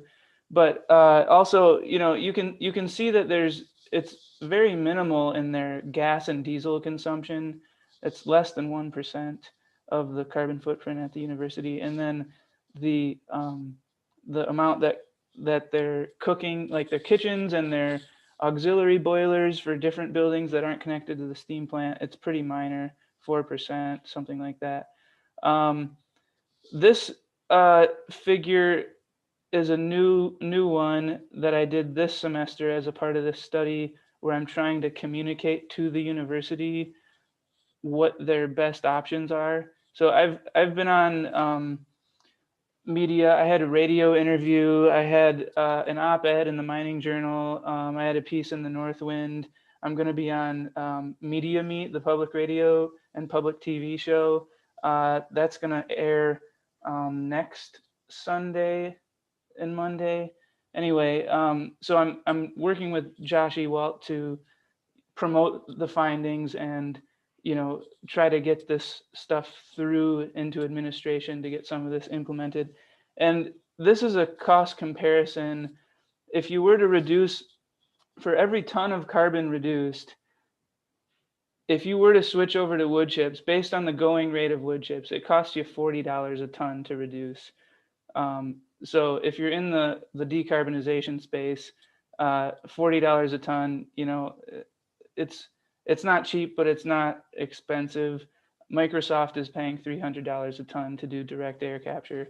So, but solar energy, depending on the price that the Superior Solar Project offers Northern, it might be cheaper for Northern to drop their emissions by switching to renewable energy compared to switching to biomass. So right now they're paying 7.7 cents a kilowatt hour for their power. That's not their peak power. So there's a little bit of a nuance there, but, and then this, so ultimately it's switching to solar is the most cost-effective first major step of reducing a large chunk of Northern's emissions, as long as the price offered by the Board of Light and Power is 9.54 cents a kilowatt hour or less. So we don't know what that is yet because Northern hasn't quite like sat down at the table with Board of Light and Power and with Savion, the developer of the solar project, to try to hash that out. But discussions are beginning and it's moving in that direction. There's also other issues between biomass and solar. I mean, people like solar. It's like this new innovative technology, clean energy, but biomass is like cutting down trees. There's also renewable natural gas. So that could actually pick up this, this portion, like their other 37% on their way to net zero. You can get renewable natural gas. They could supply all of this, but it's actually quite expensive. So, you know, way more expensive than natural gas. This was another portion of the study. So you could decrease, and I'll just go back to this, sorry for jumping around. You could lower this 37% and cover a bunch of that with green power. So this, this 37%, that's steam generated at the Ripley heating plant to cool buildings. So they actually, in the summer, they burn natural gas in an 85% efficient boiler in order to cool buildings. Electricity running an air conditioning unit is 6 times more efficient than burning natural gas to cool buildings. But because electricity is a bit more expensive than natural gas, it costs more. So this is the electricity price. They have the equipment already to do it, but this is the electricity price. This is the price for burning gas. If there was a carbon tax, eventually it would get cheaper to go with electricity. Like this is a carbon tax, the Energy Innovation and Carbon Dividend Act. It was just introduced in Congress. If this were to pass, then I figured before 2024, it would be more economical to cool with electricity. So that's getting a bit into the weeds of it. Let me, you know, can we take a couple questions if there are any before moving on, just to see if, you know, I can direct the rest of it toward what people. Certainly. I'm looking right now at the question board and there aren't things here yet. Let me check in the other room here. Yeah, I'm not seeing questions yet. I have one, but I think it's better. It's kind of a better end question. Okay. So I'll know if somebody, if there's something and I can pop in with it. Okay. Great. Thanks. So another portion of this project, I looked at if NMU were to put solar up on its own campus, so they could fit, they could fit 1 megawatt behind their Ripley heating plant. There's like 5 acres back there, And they had quotes come in on 3 acres of that, so 600 megawatt or 600 kilowatts of solar. That would only provide a small portion of their electricity needs, but it would look really significant. I mean, 5 acres of solar would be a huge marketing piece for them, and this can be cost effective. And we even brought in somebody to sit down with facilities from Impact Power Solutions, and he discussed the profitability of pairing solar with battery storage. And he doesn't have the exact figures. I'm still working on getting those through FOIA. I had to submit more and more stuff, but he said in similar situations, solar and battery storage together can pay for themselves in 4 years in similar institutions. So, and this just depicts that the Ripley steam plant is actually a combined heat and power plant. So if they switch to burning wood chips, then 16.6% of NMU's power would come from renewable sources. And then they can get the rest of this from the Superior Solar Project. And then if there was, so there's some incentives out there for carbon capture. The plant at Northern is kind of small, so it would be tough to get it implemented there. But if they did and they burned wood, they could be at a negative emissions essentially for the whole campus if they switched over to, so this kind of breaks down the different things. The power from Board of Light and Power, that could be solar power. This is kind of confusing, but essentially, if the Energy Innovation and Carbon Dividend Act or a similar carbon price was implemented in Congress this summer, because Congress is looking at, that's what this latest Biden infrastructure package is. It's climate legislation. This is going to be the country's major climate legislation moving forward. And if a price on carbon is in there, essentially a carbon tax, it would be cost effective for Northern to have negative emissions within like 7 years if they can do carbon capture for $65 a ton. So I know this is kind of wonky, and maybe this is a good format or a good opportunity to kind of spew some wonkiness everywhere. I compared electric induction cooktops with burning natural gas.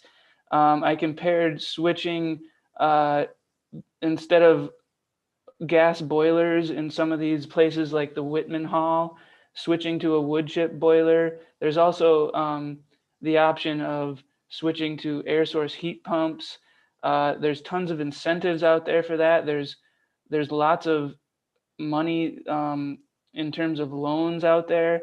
This I compared so the Energy Innovation Act and some of these other carbon pricing bills in Congress have a dividend attached to it. So all the revenue from the carbon tax goes back to households as a dividend.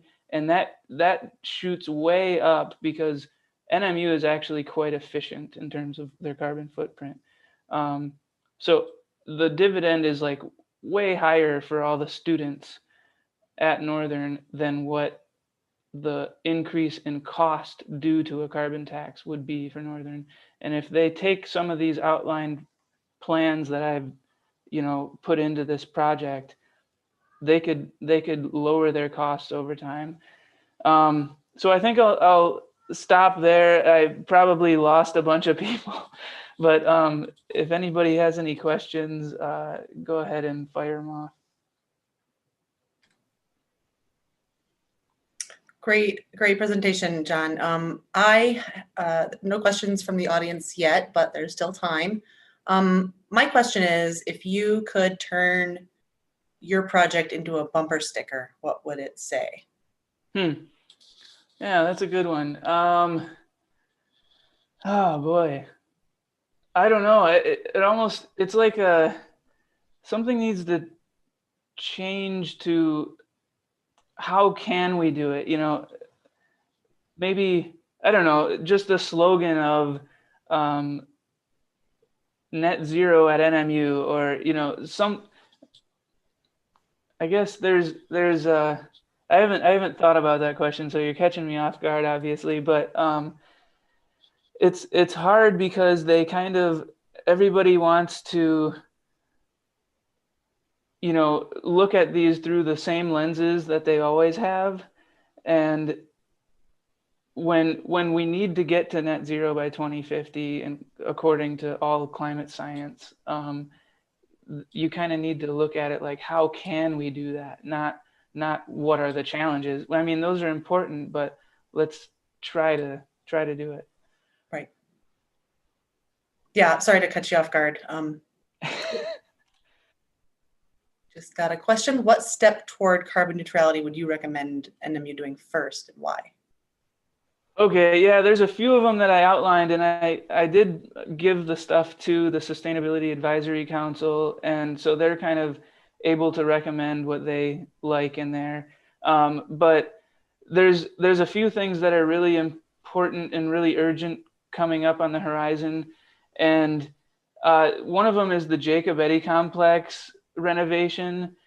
If they're looking at net zero by 2050, which is this big, you know, commitment that they're batting around, then they're going to be, if they don't do Jacob Eddy right, they're going to be sorry, because, you know, currently they insulate to the point of, is it cost effective right now? But things change if you're committing to 2050. So I guess that would be one thing, would be to really take a hard look at Jacob Eddy and how you're going to renovate that, how you're going to construct that. But also, this Superior Solar project is coming right up, and they can sit down with Board of Light and Power and the developer Savion, and NMU could take 20 megawatts of that Superior Solar project and make all their electricity renewable, and that'd be a 32% reduction in their carbon footprint. Another thing is this Student Green Fund. I've submitted proposals for that, for energy efficiency upgrades, and some of those they pay for themselves in 2 years. Mm-hmm. And so, you know, implementing those and allowing the savings to go back into the Green Fund, I think that would be a great opportunity to promote Northern. And, you know, all this stuff, it has to not only, you know, decrease the carbon footprint, but be something they can promote and make Northern look good and attract more students. So anytime that you can wrap those all together and have a synergy where they're working together is beneficial. Yeah, for sure. All right. And let's see. You know, I'd also like to highlight, so I popped something in the chat here, just real quick. I'll just, a couple seconds. There's a cash prize. If any students are on here listening right now, there's this challenge for NMU students only. You can find the info on Facebook. NMU 2 Degrees is the page on there, and it's about designing a global climate legislation, like a plan to tackle climate change. And if you just go through their rules and submit a video, you can win $500 for first prize. And there's very few applicants so far, so your chances are really good. Cool. All right, thanks for sharing that. I had one more question. We have two minutes remaining here. Yeah, you're a senior, right? So are you graduating May? Yep, I'm gonna graduate in a few weeks, and I'm gonna be working for a renewable energy community relations firm. So these different developers, you know, opposition comes up against some of these projects, wind projects, solar projects, and I'll be working to drum up support to kind of overwhelm opposition, is kind of how I see it. Very cool. Mm-hmm. All right, well, thank you very much. Okay, thank you. All right, bye-bye. Bye.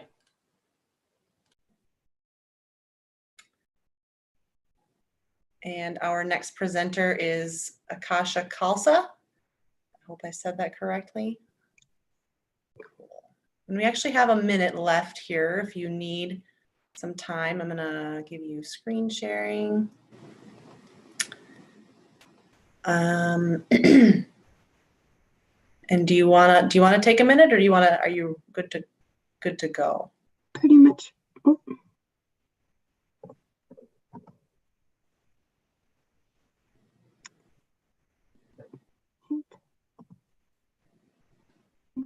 Okay, can you hear me? Yes. Okay. Your microphone's a little tinny sounding, but I think that it should be okay. Okay. All right. Okay, so our next presentation is Relativism in the Travels of Sir John Mandeville, and it is presented by Akasha Khalsa, Senior in English and French, and her faculty mentor is Dr. David Wood. Go ahead.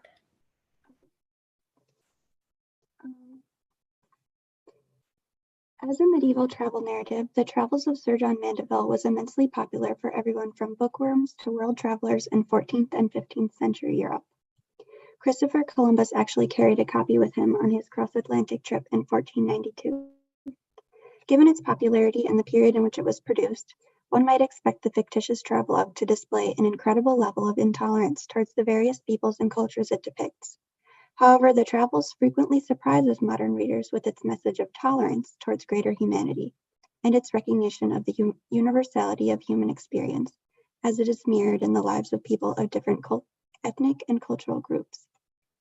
Even with his infamously non-factual material mixed in with semi-accurate second and third-hand accounts of the world, Mandeville displays an attitude of proto-cultural relativism which will surprise the modern reader, to whom the medieval period often represents a time of ultimate intolerance. In order to understand Mandeville's radical efforts to relate tales of the wider world through a relativistic lens, one must explore strange materials such as tales of geese that grow on trees, as well as the concept of sky burials. Mandeville's account can open our eyes to the cultural sensitivity that was thinkable in the medieval period and what such sensitivity can teach us today. As way of introduction to the method by which Mandeville presents his relativistic view to medieval readers, it is helpful to discuss a belief prevalent in England at the time of his writing, which will seem quite strange from the perspective of the modern reader.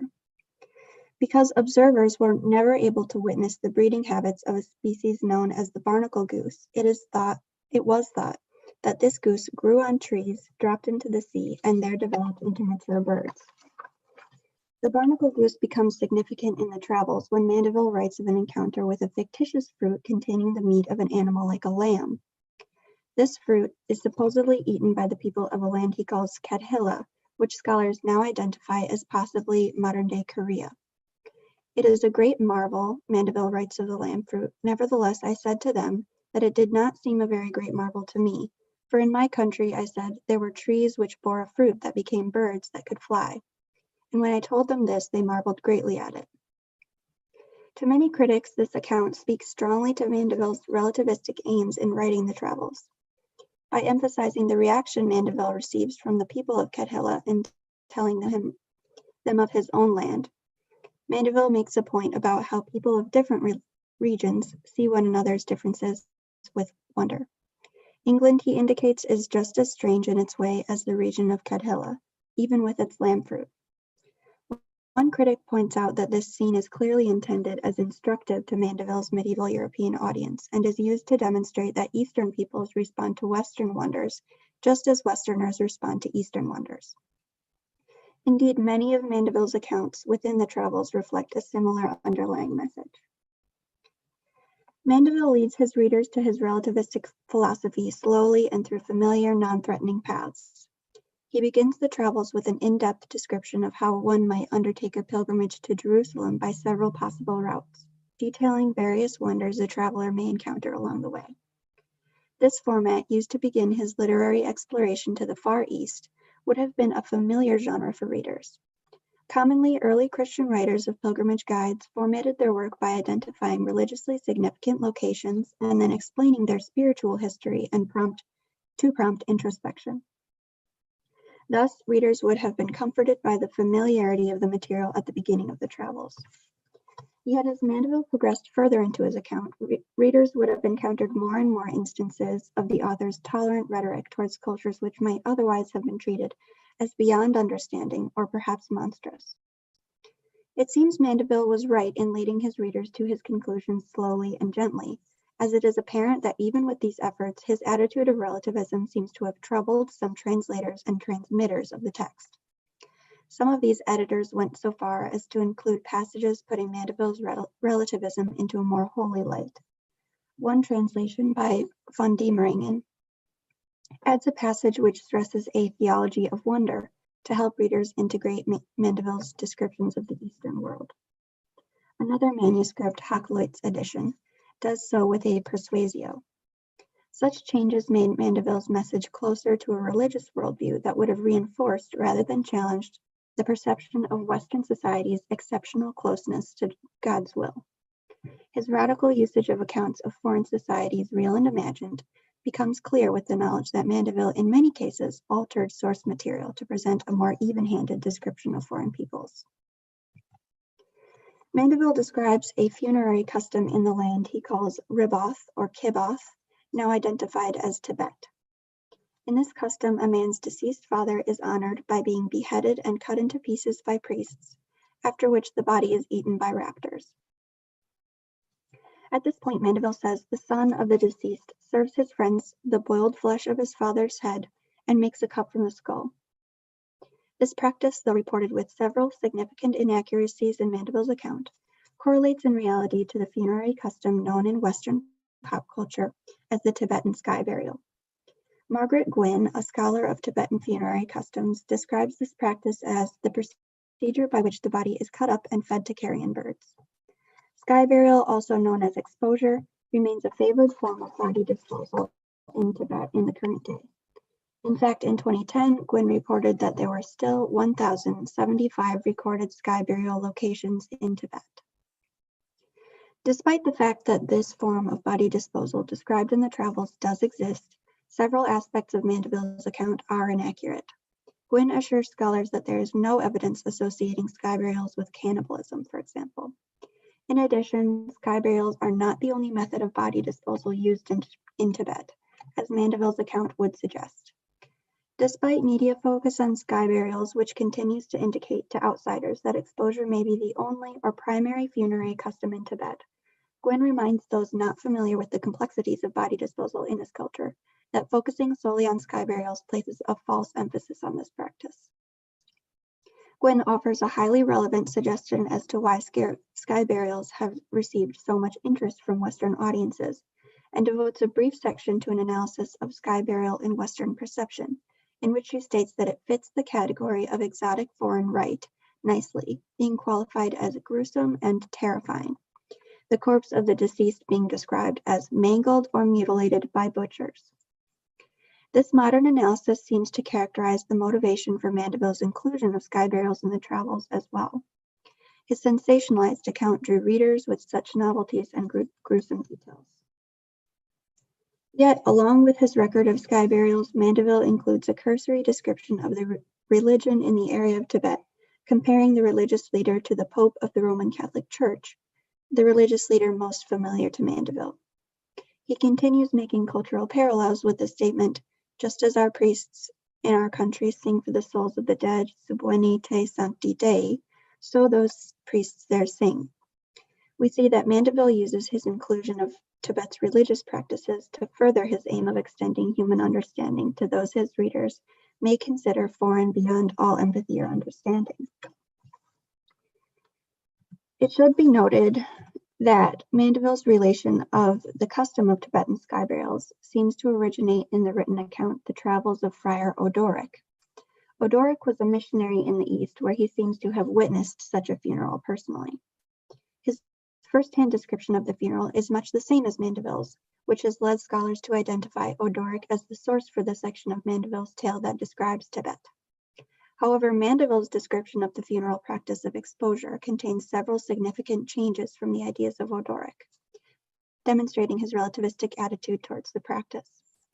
While Odoric ends his account of sky burials with the derisive comment, "And they say that by acting in this way, they show their great respect for their father, and many other preposterous and abominable customs have they." Mandeville takes a different tack. He declines to make any such overtly judgmental statement. Instead, Mandeville's account reveals a willingness to imagine the experiences of those who engage in a funerary practice, so different from what was acceptable in his own cultural worldview.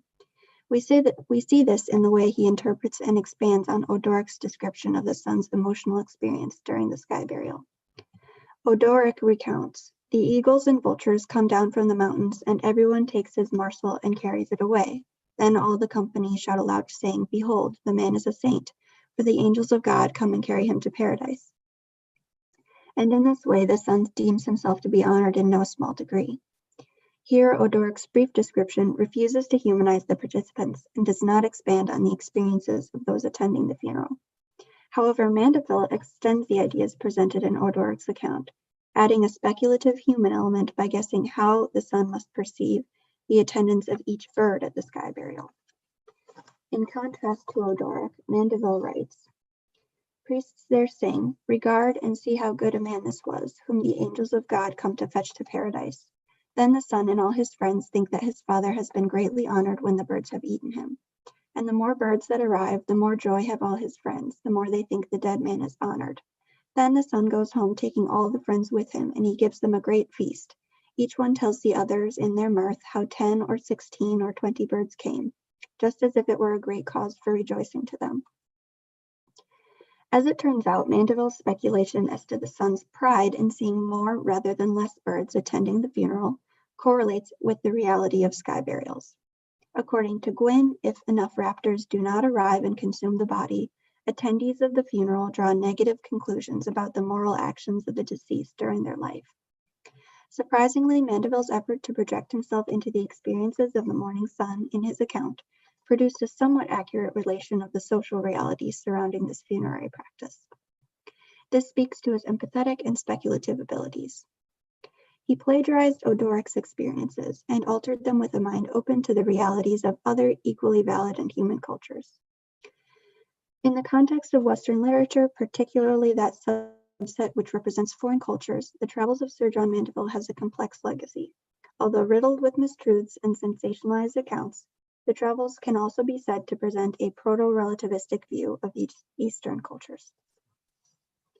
So now I can take some questions.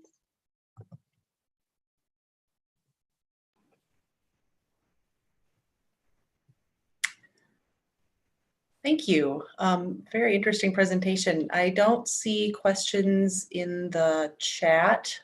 Sorry, in the Padlet, I dropped the link to where you can post questions in the chat. So if you would like to go ahead and do that, I will relay your question. What led you to this project? How did you decide on this? Well, while I was reading this travel account, The Travels of Sir John Mandeville, I found in there the piece where he describes the sky burial, and I thought that I recognized it because I had heard of it before, and I wanted to kind of look into how he had found information about it, and then I ended up finding the difference between his description of it versus Odoric's. Odoric actually saw it, and because my faculty mentor, Dr. Wood, had asked me to focus on relativism in this book, I thought it was a perfect example. So I kind of ran with that. Very cool.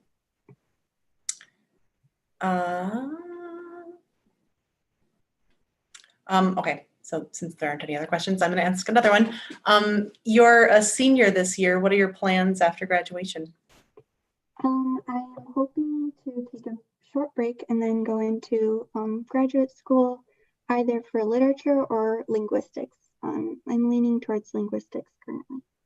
Very cool. Are you already making up? Oh, you're going to take a break, hey? Yeah. Yeah. I need Do one. you have a particular program in mind? I'm thinking of TEFLing, going abroad and teaching English. I have a TEFL certification, so I want to put that to some use. And maybe I can learn some new languages along the way. Wonderful. What words of advice do you have for other undergraduates who would like potentially be worried about or kind of questioning whether they should do a project like this? It's scary, but it's really rewarding. Because once you get your research kind of out there, you can publish it in the undergraduate publication. You can do things like this. And that is supposed to look really good on your graduate applications and to any future employers who want either publishing experience or like public speaking. And it also offers you kind of an ability to connect more with your professors, which can make things more interesting and just get you a little further. For sure. All right, I don't see any other questions. If you come up with questions you'd like to ask, and you can email them to graduate@nmu.edu, and we will pass them along. Thank you so much, Akasha. Yeah, thank you. Bye-bye.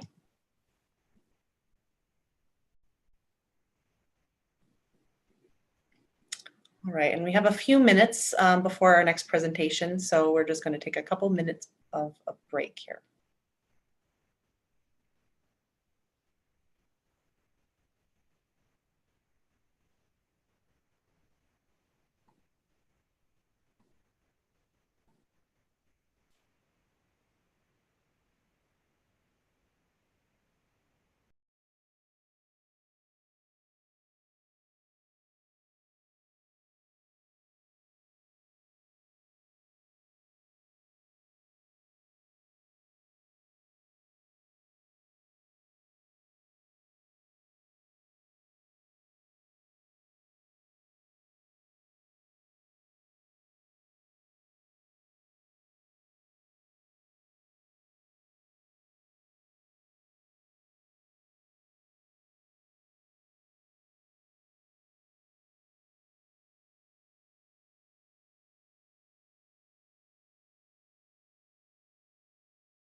I think we beat each other to it. All right. Margaret, I'm gonna introduce you and then we'll get started. Definitely, thank you. All right, this is Margaret Lynch. She's a freshman in biochemistry, working with Dr. Robert Belton in biology, and she's going to present hormone-induced decidualization of human endometrial stromal cells. Thank you so much. So I'm gonna just share my screen. Oh, am I able to? Yep, you should be good now. Thank you so much. All right. Can you see everything? Perfect. Okay. All right. Oh, back to the beginning. All right, well, hello, thank you so much for being here. As Ms. Pickett said, my name is Margaret Lynch and I'm a freshman fellow, and I am so lucky to be able to share the research that I've done these past 2 semesters with you. It has been my absolute privilege to work alongside Janine Barna, Amy Abel, and our wonderful advisor, Dr. Robert Belton. And before we begin, just a little bit of a fun fact. The trim on this slide and the others is actually made from a monolayer image we took of the cells that we cultured in this study. So a little bit of trivia. All right, so before discussing our research project, I would like to put our work into the context of normal human anatomy. So the human uterine cycle is the monthly cycle of uterine tissue controlled by the reproductive hormones estradiol and progesterone. Some basic time period markers are that it begins at day 0 with the menses, and after that, there is a proliferative phase during which the uterine lining grows. And finally, the last stage of the uterine cycle is the secretory phase, and it is during this phase that embryo implantation may occur.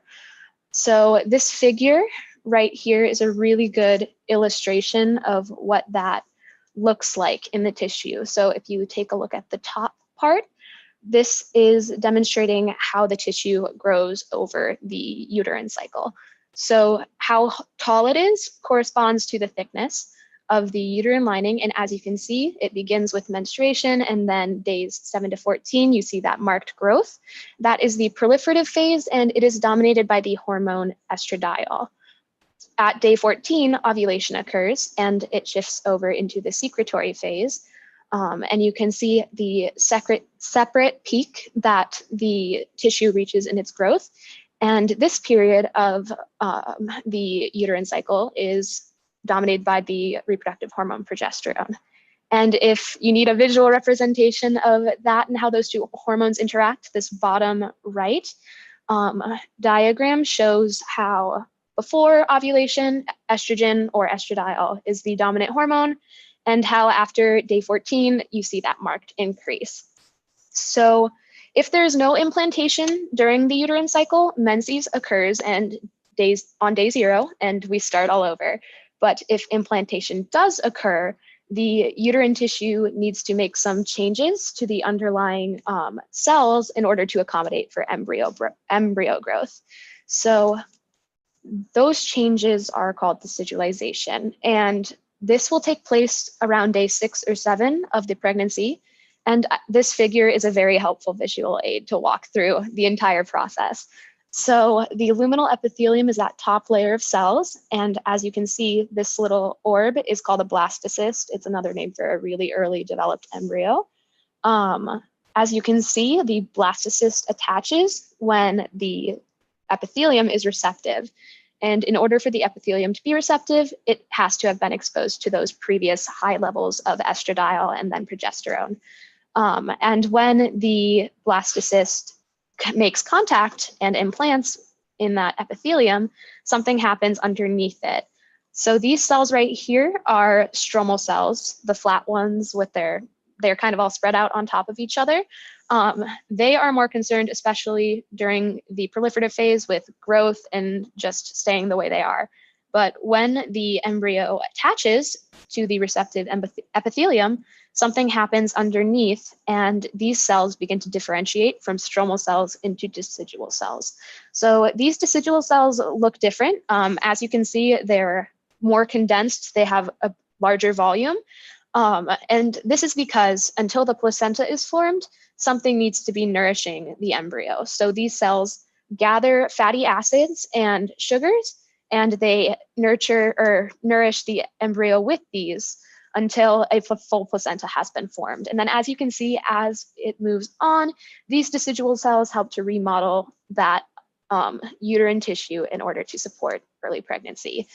So this process, again, is called decidualization, and it's entirely dependent on estradiol and progesterone levels at the appropriate concentrations. If it isn't exposed to those reproductive hormones, it's not going to occur.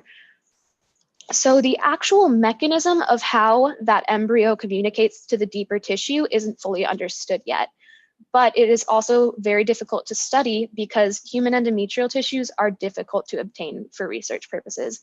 They are primary cells, so they come from a primary organism, and outside of that primary organism, they aren't able to be grown in culture for long periods of time because they have a finite lifespan. So in order to study processes like decidualization, a stable immortalized cell line that still responds to hormones properly is necessary for a laboratory setting. And a cell line fitting this description was generated by researchers at Yale in 2004. So our aim with this research was to take these cells from the same line and test their ability to respond normally to hormones so that we can demonstrate that they are capable of decidualization, and we can study it further. So how we did this was by growing these cells in culture. And in order for cells to grow successfully in culture, they have to be exposed to growth media that will help them to grow. We use newborn calf serum. The problem with growth media for hormone experiments is that if you take the blood of any animal, it's going to have reproductive hormones in it. So what we did is we treated the serum with dextran-treated charcoal. So because the hormones are small molecules and they're very hydrophobic, when the dextran-coated charcoal was introduced into the newborn calf serum, the hormones stick to it, and then we are able to pellet it out of solution to remove hormones and make sure that when we do get a hormone response, it has nothing to do with previously existing reproductive hormones in the media. So after that was carried out, we plated the cells in a 12-well dish and we stimulated them with reproductive hormones for 5 days. This diagram is just a representation of exactly what our well looks like. So in the first column, we have our vehicle control, which for us was a little bit of ethanol, because that is what we use to dissolve the hormones. And then the second column is the column of cells treated with estradiol. It says E2.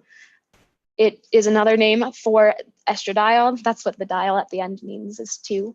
And then MPA is medroxyprogesterone acetate, and it's in column 3. This is the version of progesterone that we used on the cells. So we treated the cells with both of those hormones alone, and then we also treated them with both estradiol and medroxyprogesterone acetate in the 4th column, and that is how our plate was set up.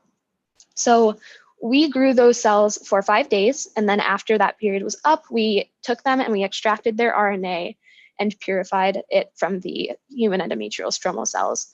So after we had done that, we used a spectrophotometer to measure and make sure that we had gained purified RNA and didn't have anything else. And then we converted that RNA to first-strand DNA using the iScript cDNA synthesis kit. So after we had made that cDNA, we were able to attempt to amplify it using quantitative real-time PCR. And this was performed for 2 gene-specific primers. So those primers are pictured below. Beta-actin is the first. It's a reference gene, so we can expect it to be expressed at a fairly consistent level, which means that we can use it and compare its expression to the IGFBP1. IGFBP1 is a protein that is highly expressed during decidualization, so we compare the two to measure how gene expression is affected during decidualization. So for our results, this figure is a picture of our cells on the 5th day of their growth. So these images were obtained with an inverted microscope, and as you can see, we have each of the columns represented here. So this first one is our vehicle control. You can see the cells are pretty flat, woven together. It's very typical of human endometrial stromal cells. Estradiol is in this column, and it looks very similar. This is for the progesterone, and it also looks fairly consistent with that vehicle control. And then if you take a look at the image from the column with both estradiol and progesterone, you can start to see the phenotypic appearance of a decidulization response. Like I mentioned before, you can see the cells gaining sugars and fatty acids. They're not as concerned with proliferating, so they are less dense, but they also have more volume individually. And that is them storing up nutrients to help support the embryo. So this phenotypic response is what we were looking for.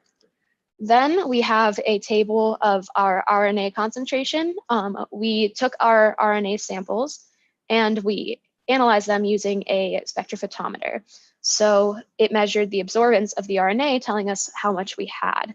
And this first column shows we did have a measurable amount of RNA.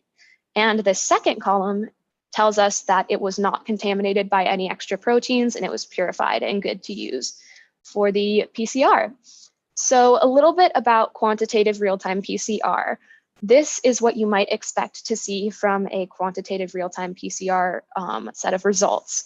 So this curve is typical of amplification, and each individual curve is an individual gene that is being measured for its amplification. The more of a sample there is, as you can see, we read this from right to left. The more of a sample there is, like number 3, the faster it's going to amplify. It takes fewer cycles because there's more of it to amplify. And that's measured by checking when it crosses the threshold, which is the dotted line marked C. So this is what you could expect from PCR results. These were our PCR results. Our quantitative real-time PCR was not successful, and we think this has to do with the cDNA synthesis due to the fact that our RNA purification was successful. This is a step that we are going to troubleshoot in the future and hope to reattempt. So to discuss the data, our HESCs that we grew in culture did demonstrate a phenotypical response, or phenotypic response typical of human endometrial stromal cells when they decidualize. So this suggests that this did occur successfully when they were exposed to the appropriate concentrations of hormones. Then the spectrophotometry demonstrated that we did obtain high levels of purified RNA to use, and our quantitative real-time PCR was unsuccessful in amplifying the cDNA made from our RNA samples. So future work will determine whether it was a problem in this step. But once we have identified the problem with that cDNA synthesis, we plan to repeat the experiment and the quantitative real-time PCR process with more specific primers from the Kraiken et al. Paper, which is the paper that describes the cell line we're using. So with that, thank you so much for being here and for your time and questions. If you do have any questions, this QR code in the bottom leads to the student question portal, so you can submit one there.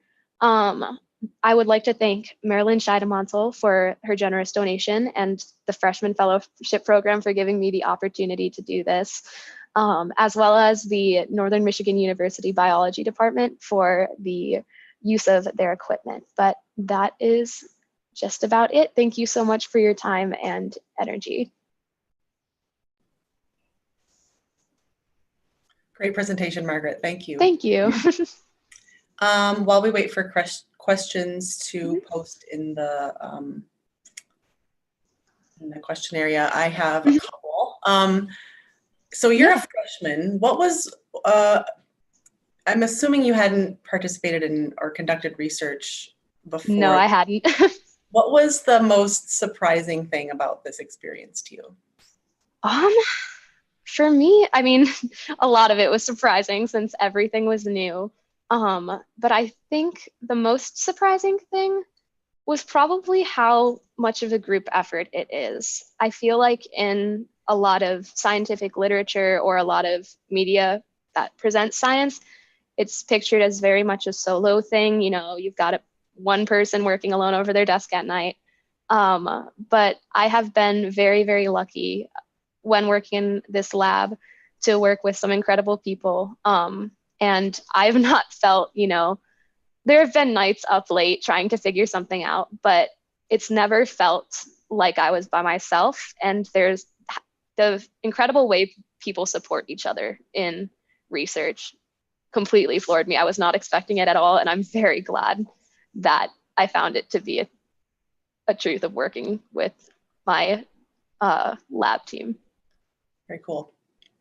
And so my other question is kind of two parts. I'm wondering, you know, this is, since you have 3 more years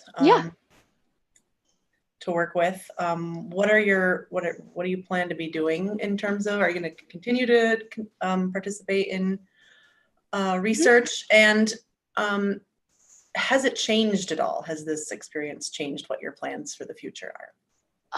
Well, I am, like you said, I'm very lucky to have 3 more years, and I absolutely plan to continue doing research. And at least for our lab, this experiment will allow us to work on some questions that are raised by the thesis proposals of Janine Barna and Amy Abel, the 2 grad students who work in Dr. Belton's lab. So on a research front, the next 3 years, I definitely want to do some more research into whether basogen, a protein that Dr. Belton studies, is involved in this process.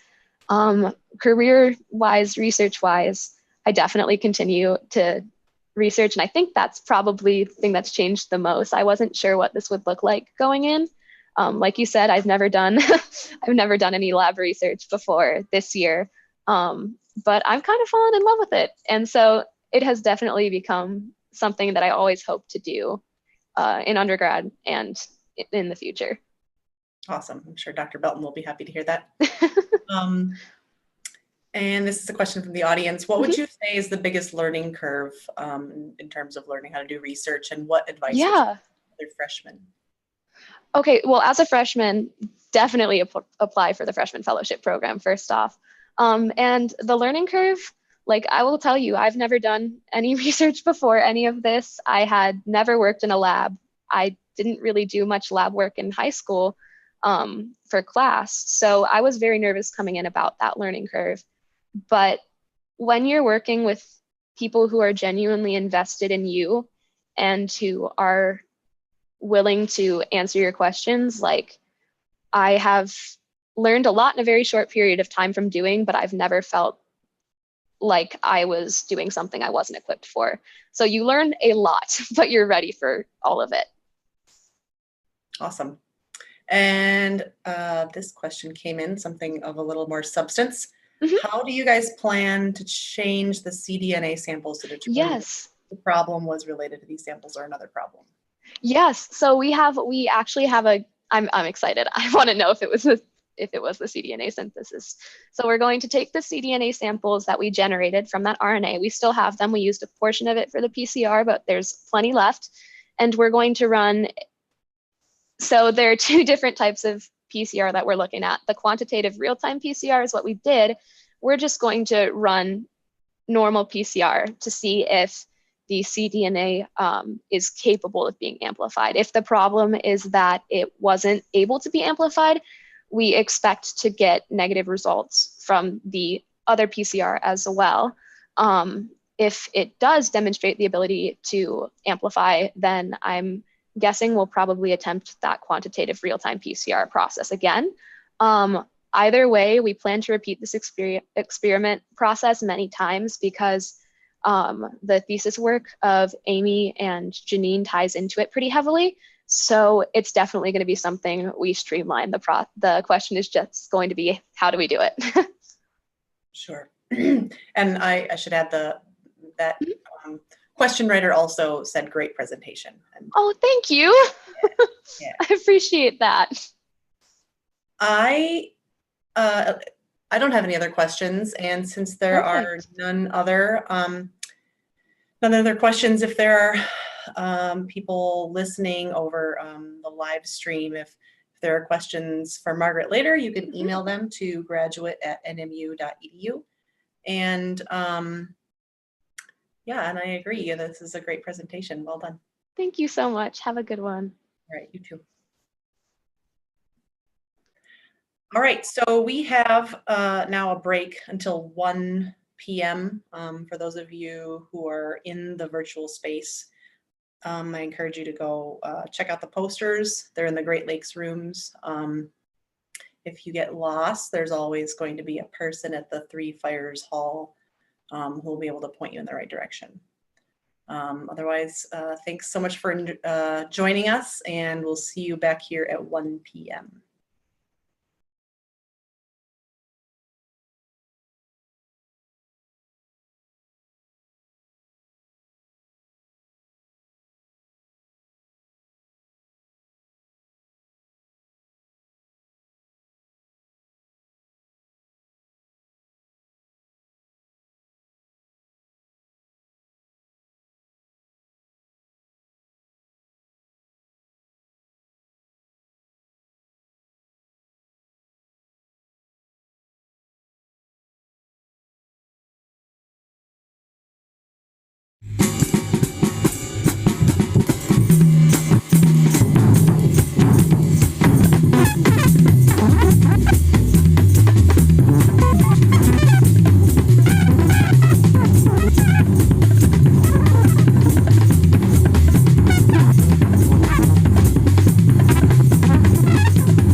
How do I make you host? It won't let me.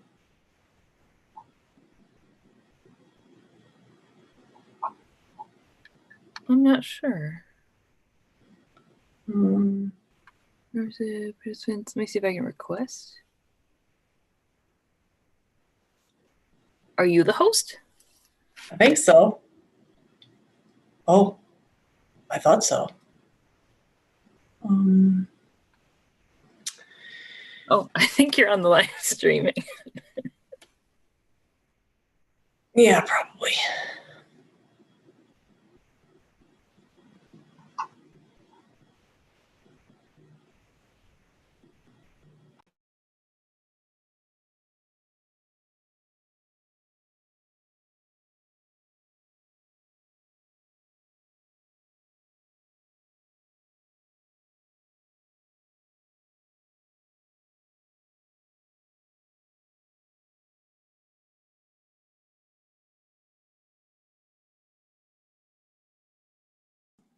Janelle, you're now the host. I came in to put you on as the host, and I'll leave the room. Okay, awesome. That works.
Hello, everyone.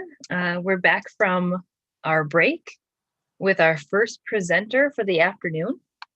So joining us now is Ella Urin. Is that right? You're in. You're in. All right. And she will be topically presenting cannibalism, consumption, and mourning. Ella is a senior in anthropology, and her faculty mentor is Sheena Ketchum from sociology and anthropology. So Ella will set you up so that you can present, and you should be able to get going. All right, thank you. You have the thing? All right.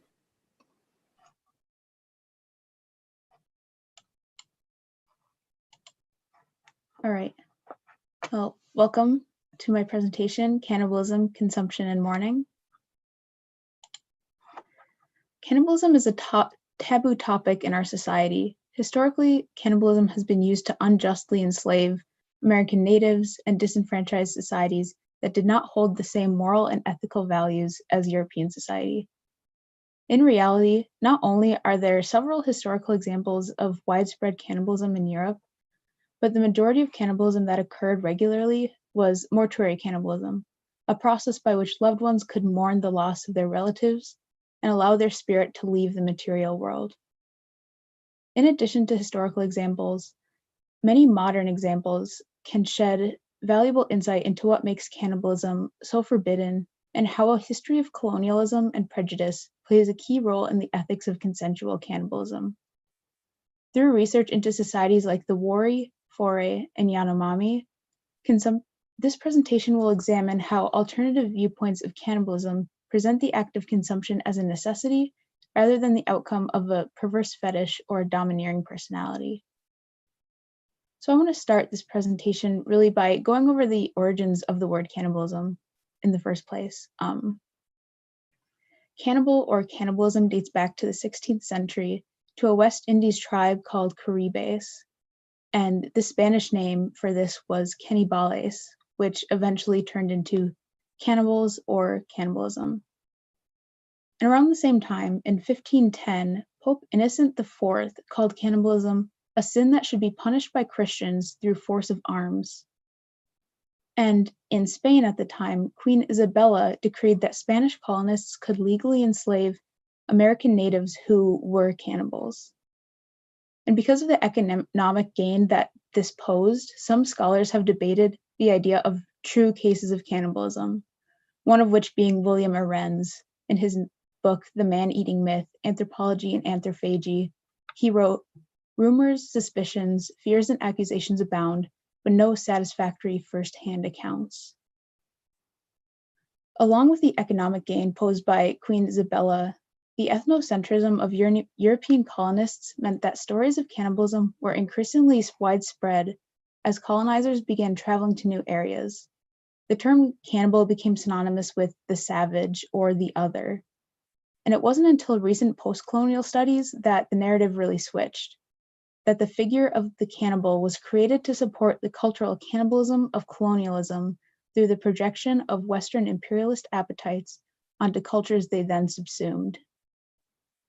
And this all created a power dynamic between the European colonizers and those they colonized that still hasn't been removed even today. And with that, I want to move into some examples of European cannibalism. And we'll start with the siege of Mara, which happened during the First Crusade in 1098.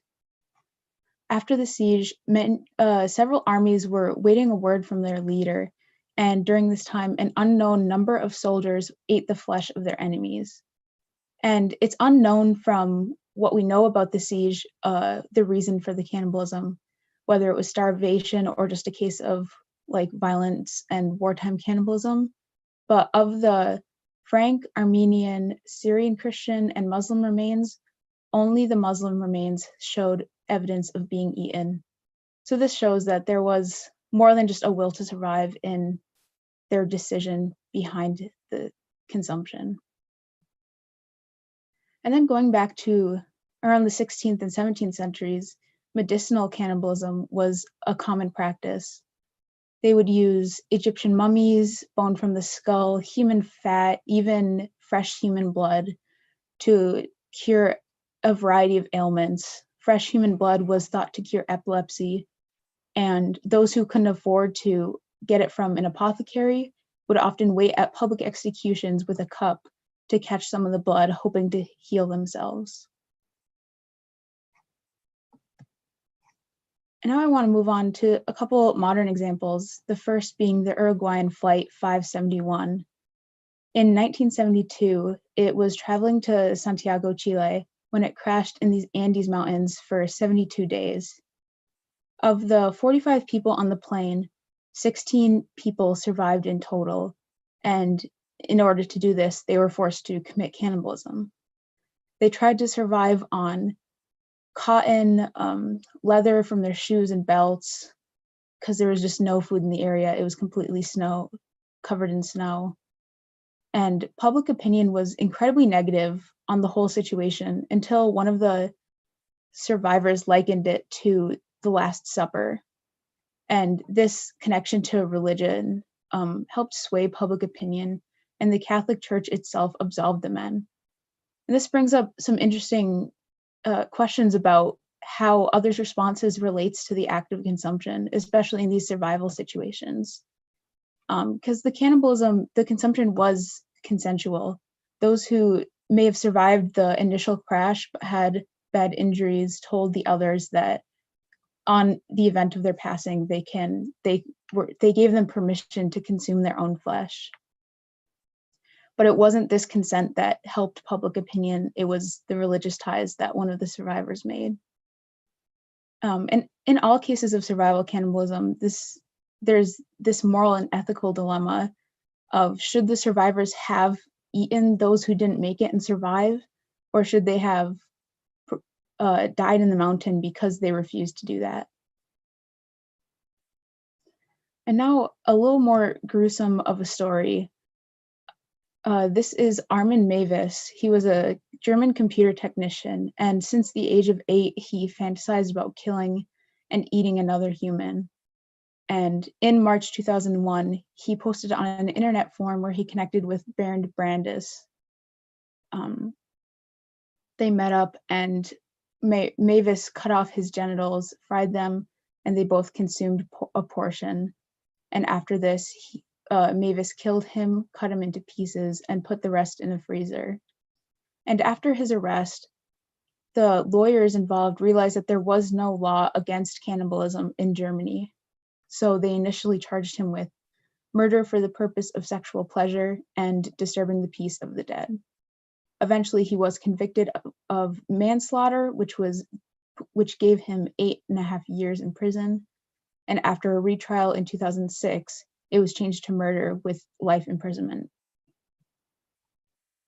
And all of these examples of cannibalism bring up a moral issue, which also always surrounds cannibalism. And that's what the issue is with cannibalism. If there's no murder, torture, or violent crime involved, like there is with the Mavis case, it's hard to find an objective issue with cannibalism. And a lot of people will say it's just because the meat is human, which I think a lot of us can agree with that sentiment, but there are a few objective differences with eating meat from a human and eating meat from a cow or a pig. But one of the biggest differences in that is the threat of disease transmission, which is what we'll talk about with the Foray people. So the Foray of Papua New Guinea practice something called transumption. And this is a process by which the body is mourned for 2 to 3 days before it is cut and divided among female affines with a right to the body. An important aspect of this is the consumption of the brain, which is eaten by women and sometimes children between the ages of 3 and 6. And it's this consumption that's the main transmission of a disease called Kuru. Kuru is a fatal prion disease that causes neurological issues, things like body tremors and loss of muscle coordination. Other prion diseases that you probably have heard of are chronic wasting disease in deer, scrapie in sheep, and bovine spongiform encephalopathy in cows, which we also know it as mad cow disease. Kuru was mainly observed in women and children who consume the brain, and so it was this consumption that led to not only the end of their mortuary cannibalistic practices, but eventually the slow end of the Kuru transmission in the first place, as researchers discovered this connection. And moving across the world to South America, the Wari in Western Brazil also practiced mortuary cannibalism until the 1950s or 60s. The body was either cremated or part of it was eaten. And just like the foray, the body was often left for 2 or 3 days while the mourning occurred. The consumption of the body helps the family not dwell on their memories and allows them to move on and come to terms with their loss. The Wari were contacted in like the 50s or 60s by government officials and Catholic priests who forced them to stop their mortuary cannibalism practices. And at the same time, they also forced them to stop cremating their dead, which was a big issue for the Wari because they see burial as a cold and lonely practice. Burial to them is a painful reminder to the family of their loved ones passing. And so being forced to stop this practice by the government officials and priests was a big change for their spirituality. And finally, the Yanomami believe that death is not a natural occurrence in life at all. They believe that it's the act of an evil spirit sent by a rival village shaman. To them, cremation is the only liberation for the deceased. The spirit cannot transition from this world to the spirit world until they're completely gone from this world. So they'll often consume the ashes of the cremated remains and ground bone into a soup with fermented bananas. And for all three of these societies, cannibalism is a norm, and it's the most morally and ethically sound way of treating the dead. It would be morally wrong for someone to refuse to consume the body and trap the decedent's spirit on the earth. And I really want to focus on the fact that it's not a desire, it's a need for them. The bodies are often, after 2 or 3 days of mourning, putrefied or in some state of decomposition. So they're not pleasant to eat, but they'll still eat a small portion to allow the spirit to move on to the spirit world. In the Wari, Fori, and Yanomami societies, cannibalism is a norm, so there's no reason for them to consider it wrong. When cannibalism occurs in American society, it's so far removed from the usual way we treat a corpse. So the act of cannibalism in a Euro-American society creates discomfort for anyone who is involved. But by taking a culturally relativistic viewpoint, those societies who consistently practice cannibalism don't see it as any different from how others see their own funeral practices. Though it's difficult to see from another person's perspective, especially when the topic is so taboo in your own society, it's important to acknowledge their perspective in order to understand why their practices function in that way. And though many may want a clear answer to whether or not cannibalism is morally wrong, and many believe they already know the answer, without being ethnocentric and ignoring the cultural importance of cannibalism for some societies, it's impossible to place one's own cultural practice. Thank you.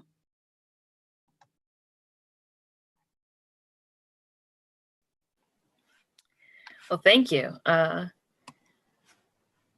think the main question I got here was, what made you want to study this topic? Yeah. It's great research. I mean, it's not great in itself, but it's really good research. But it's not something that people generally like just go to college and think about studying. Yeah, well, as a part of one of my anthropology classes, we studied the Wari, and I think it was because so many people, like, it's not something you think to study, that I wanted to, that it was just something that I've never heard cannibalism painted in any way other than a bad and like horribly negative light. And so to see these societies that do it as a way to like help their family move on and let the spirit move on, I think it was incredibly interesting to research. Yeah, that totally makes sense. Sociology is a whole different science for that. Mhm. All right. So we have a question here that says, when a rule is being made by a government to stop the consumption of humans, are there examples of how such a rule changes the culture in the long run? Yeah, I think a good example of that is with the Wari, that the government told them basically to stop their practice, and with that, as the cremation as well. And the way that the Wari see cannibalism today, because many of the Wari only remember cannibalism as a distant memory of like their elders talking about it. I think it brings a strange dynamic to their life, because it's something that was so common, and for them for all of their funerary practices to all of a sudden be kind of shut down and said, you need to stop this. It makes they have to completely pivot and almost create like a new practice for their culture, which is, an incredibly big deal for them. Yeah, totally. It's a lack of understanding in some ways.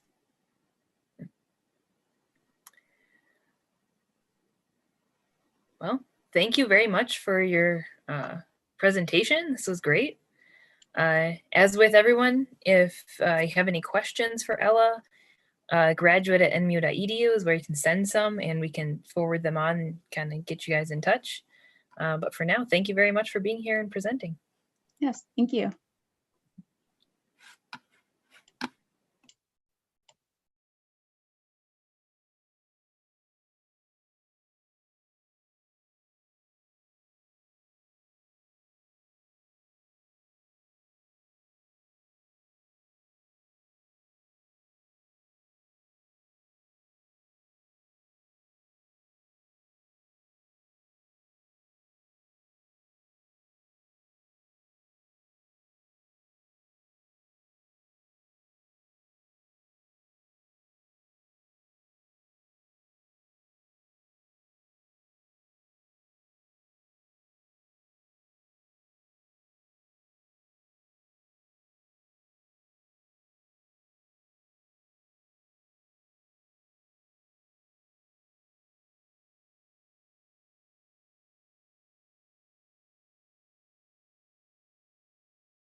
All right.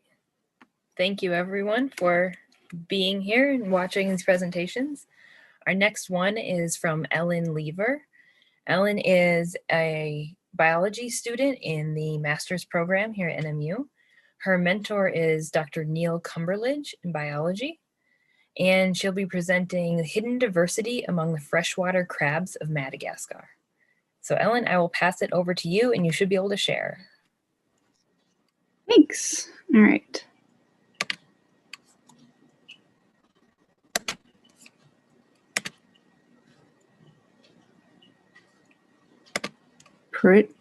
Pretty sure that's working? Okay. I can see it. Okay, good. You think after a year of this, I'd have it all figured out. All right. Oh, me so, too. I've been bumbling through all these too. So everyone please bear with all of us as we figure these out. So my study was the hidden diversity among the freshwater crabs of Madagascar. In this case, it's really hidden in plain sight. In case you weren't aware, Madagascar is a large island country off the eastern coast of Africa in the Indian Ocean. It's a huge hotspot for biodiversity.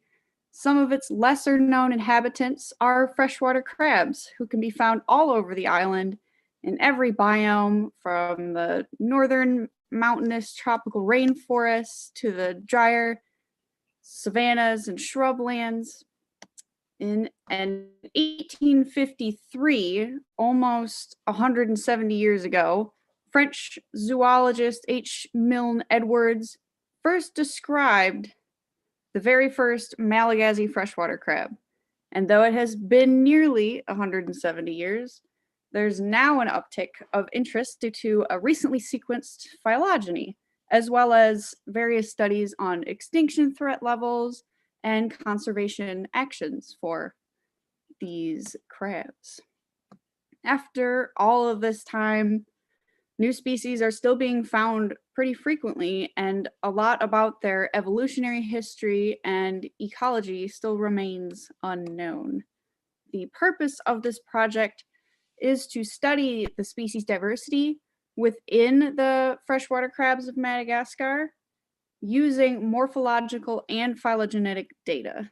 This work is necessary because there's relatively still little known about the number of species of these crabs found on the island, and their current taxonomy has been found to be unstable. So currently, Madagascar has 18 species of freshwater crabs across 9 genera, found all over the island.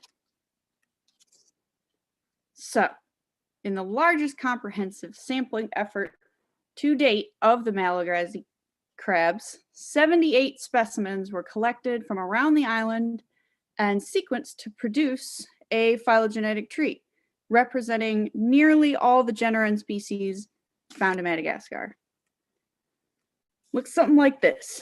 So these new molecular phylogenetic analyses have revealed many undescribed species and completely new genera, but they have also called into question the validity of several existing taxa. So when you parse the tree down to reflect the alignment of all of the known and unknown genera, it looks something like this. The branch lengths we can ignore, but this is how they all fall out. As I mentioned before, there are 9 genera of the Malagasy freshwater crabs. So ignoring all the ones that say new genus A, B, whatever up there, there will be only 7 different ones. One of these genera was not sequenced due to unavailability of viable DNA, and the other missing genus will be discussed momentarily. So, this study focuses specifically on the taxonomically problematic genus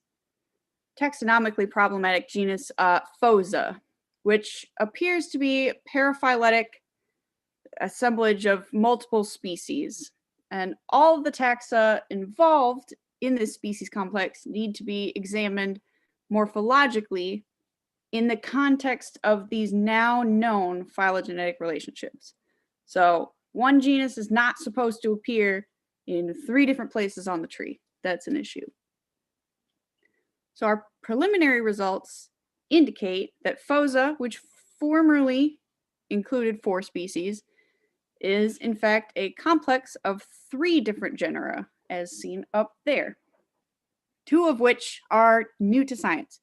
Upon completion, this study will establish and describe these new genera and the species included in them. And in the process will involve the discovery of other new species as well. So the 9th described genus of the Malagasy freshwater crabs is the monotypic genus Agora, seen at the very top of the tree there. The species Agora gudati was officially moved out of Phosa as of last fall. Okay, so there are 4 species. Since there was not a molecular phylogeny of these species for a long time, morphology is what originally landed them all in the same genus, but now it can be used to separate and contrast them. So if you were to just pick up one of these crabs off the rainforest floor, these are the views that would likely give you your first impressions. So this is Phosa raymundi, the species for which the genus Phosa was created, making it the name-bearing species.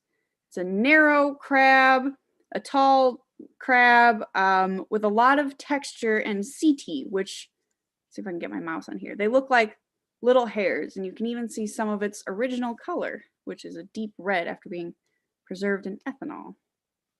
So that was the very first Phosa. That's its signature look. Phosa monane is one of the species that was not sequenced in the comprehensive sampling of the tree you just saw. So it doesn't appear on the tree anywhere. But here we can observe morphologically that the carapace is slightly wider, but like raymundi, it is textured. So you can see the carini, which are these little lines and indentations, which you can also see over here. And both have very subtle exorbital and epibranchial teeth, which are these bumps right here, kind of near the eye and a little bit farther away. And in some species, they're like huge spikes. You can't miss them. But these are very subtle. So Phosa ambohitra was one of the species found to be paraphyletic. It appears on the tree in a completely separate lineage and is currently being redescribed. The carapace appears to have little to no texture at all, almost completely smooth, which is uncommon on the island and only seen or observed in one other species. And this one's exorbital tooth is a little bit more apparent. And that brings us to Agora gudati, formerly Phosa gudati, which was the first member to be reassigned and described during this study. The morphological differences compared to the other 3 really jump out here. It's a flat, wide crab, so much so that I couldn't make the column nice and uniform like the other 3. The grooves all over the carapace are deeper and more noticeable, and the frontal margin down here makes it look like it's furrowing its non-existent brow. So, let's see if I can get my mouse back over here. Oh, okay. But not all 18 of these species can be immediately identified just using the carapace alone. Our morphological studies are thorough and they look at each individual portion or segment of the external anatomy to complete our descriptions. For example, pictured here are the dorsal and ventral views of the first gonopod, known as G1, one of 2, which is part of the external male reproductive system. Interestingly enough, a great deal of morphological variety can be observed in the gonopods of Malagasy freshwater crabs, making them one of our main characters of interest. But I could go through every single piece, but I won't. Our preliminary results bring brings us from 4 to 2, basically, unofficially, but we'll get there. But the remainder of my time with this research will yield several more publications straightening out this Malagasy clade, with the current focus, of course, being the genus Phosa, and now addressing Phosa ambohitra, seen on the picture of the tree there as new genus C. This process has involved and currently involves describing other new taxa along the way as properly identifying where these paraphyletic species belong. So as we're moving these existing or known species around, sometimes we bump into unknown species and have to deal with them separately as well, just to verify that they aren't, part of an existing taxa. But the expected results will significantly increase our knowledge of the true diversity of the remarkable crabs on the island of Madagascar, freshwater crabs, completely unique to the island. They're all endemic, and all of their rich diversity is still only partially understood. And we hope to fix that. I would like to acknowledge a couple people. I would, of course, like to thank my wonderful advisor, Dr. Neil Cumberledge in the biology department. I'd like to thank NMU for their funding last year with the Excellence in Education Award, the biology department specifically for their development fund, Dr. Steve Goodman for going out to Madagascar and collecting the specimens himself, the Field Museum of Natural History in Chicago, awesome place. They supplied to us at NMU the specimens collected in Madagascar, and Dr. Saville Daniels for sequencing and constructing our molecular phylogeny. And of course, thank you to everyone who tuned in, and I would be happy to answer any questions.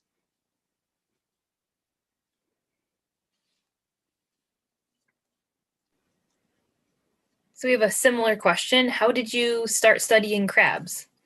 What triggered that interest? I kind of stumbled into it in my undergrad. I worked at a sea lab on the Gulf Coast with a professor who studied blue crabs.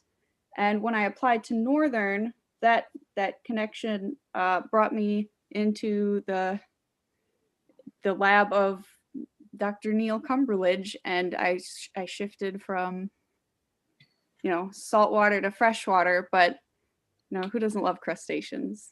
Right. Obviously. So where do you personally plan to go with this research? Are you going to continue working with crabs? Is that something you see in the future? It is now. I wouldn't have known that a couple years ago, but it's a really cool niche area of study. I know with the Malagasy crabs, there's a lot of work to be done, laid out, and I hope I can participate in all of it with, as I continue here at Northern and even after I graduate, maybe. But, it's an understudied group, I suspect, aside from, of course, the big commercial species that we all know and eat. Yeah. So. Definitely. Well, awesome. Thank you so much for your presentation. And yeah, any other questions, we will forward on to you to get you in touch with someone. But right now, I think you are good. Thank you. All right. Thank you.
All right.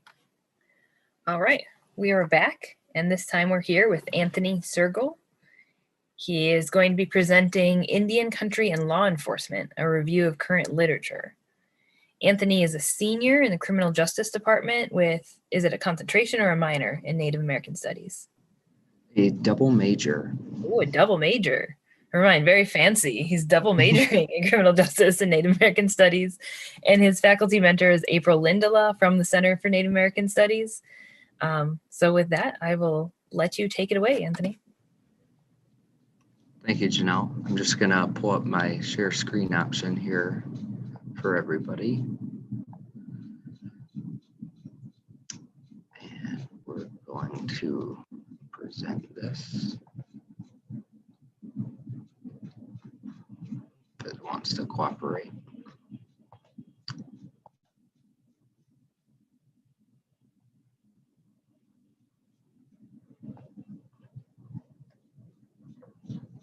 My computer's being a little slow. I apologize if there's a delay. Janelle, can you see my slide? There it goes. It came up just now. Awesome. Okay, so Buju Minogijagadkena, hello and good afternoon to everyone. I would like to start off by recognizing that Northern Michigan University sits upon the ancestral homelands of the Anishinaabe Nation, known to the Anishinaabe as the Gitchine Nemebene Ziping, referring to the Great Life-Sustaining River.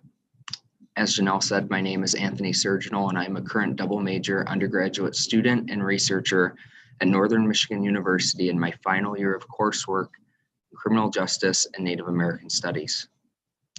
My faculty mentor, NAS professor April Lindela, tasked me with a literature review of the relationship of law enforcement entities in Indian country with two goals in mind.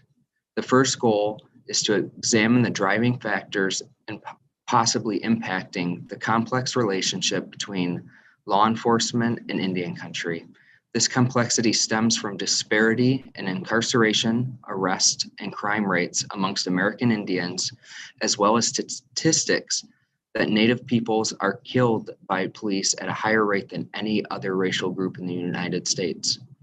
The second goal is to evaluate the relevance of the current historical moment in the United States and question why there is no media coverage on this statistic regarding Native peoples being killed by police. My objective today is to try not to persuade a stance on this issue or to show bias towards one side over the other, but rather educate the public on a concern within our society.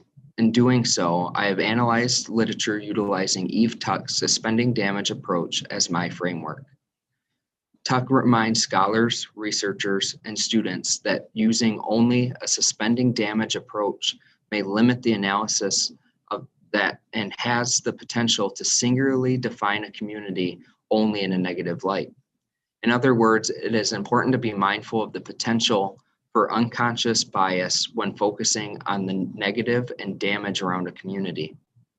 In her open letter to communities published in 2009 edition of the Harvard Educational Review, scholar Eve Tuck calls upon all communities, researchers, and educators not only to reconsider the long-term impacts of this damage-centered research within our communities and academia. Tuck goes one step further in demanding the immediate stop of the use of research with the sole intent to collect and document trauma and pain felt by an individual in order to hold these positions of power within structures of authority accountable for their actions and subsequent oppression. This form of research is not only prevalent, but forced upon many American Indian and Alaskan Native communities by scholars. You may have read headlines or seen in news broadcasts terms such as social justice, structural oppression and racism, and policy reform far more than you ever have before. In the fall of 2016, social media streams were flooded with footage of demonstrations due to planned media blackouts while on the Standing Rock Sioux Reservation. Energy Transfer Partners Corporation attempted to forcibly place a segment of the Dakota Access Oil Pipeline through a sovereign Native Nation's unceded territory and burial grounds. 2020 dubbed by the media as the Year of Social Justice, carried not only the weight of an ever-growing global pandemic, but also a greater awareness of the rising anti-Asian American sentiment, but also bore the weight of one man's knee on the neck of a handcuffed, unarmed Black man. In the summer of 2020, George Floyd was detained after passing a suspected counterfeit $20 bill. The arresting officer then pinned Mr. Floyd on the ground while cell phone recording audiences witnessed the officer with his knee on Floyd's neck for almost 9 minutes, despite cries for help until Mr. Floyd passed away as a result. This tragic and avoidable incident sparked but erupted a wave of awareness in the United States, shedding light on structures of oppression and racism present in society. These photos are just a snapshot of what is happening in this historical moment. They are not the only ones. However, in our contemporary online culture, stories hold little social relevance unless they are trending. American Indian stories often remain untold and inherently silenced by social and political structures that exist in our everyday lives. Scholar Shireen Razak asserts that violence directed at Indigenous peoples lies just beneath the surface of everyday settler life, and importantly flows through the institutions such as policing, embedding itself in everyday professional routines. This makes us ask, why do mainstream media tend to shy away from American Indian stories? In April 2016, in a special investigation by Stephanie Woodard, Claremont Graduate University researchers Roger Chin, Jean Schrodendell, and Lily Rowan began reviewing masses of articles about deaths by cop incidents published between May 1st, 2014 and October 31st, 2015 in the top 10 newspapers in circulation at that moment. Of the 29 Native Americans killed by police during that time, only 2 received any form of coverage. While threatening suicide, Paul Castaway, a Rosebud Sioux man, was shot dead by police in Denver and received 2,577 words in the Denver Post. His death was ruled justified. While reaching for his cell phone, a Squamish tribal member, Daniel Kororabis, was fatally shot by police and received 515 words in which he was inaccurately referred by the New York Times as Latino and justifiably shot by police. Those 27 others would receive no coverage. Stories such as Joseph Murphy, an Alaskan Native veteran who died of a heart attack in a holding cell in Juneau in August 2015, whose cries for help were met with obscenities and disregard.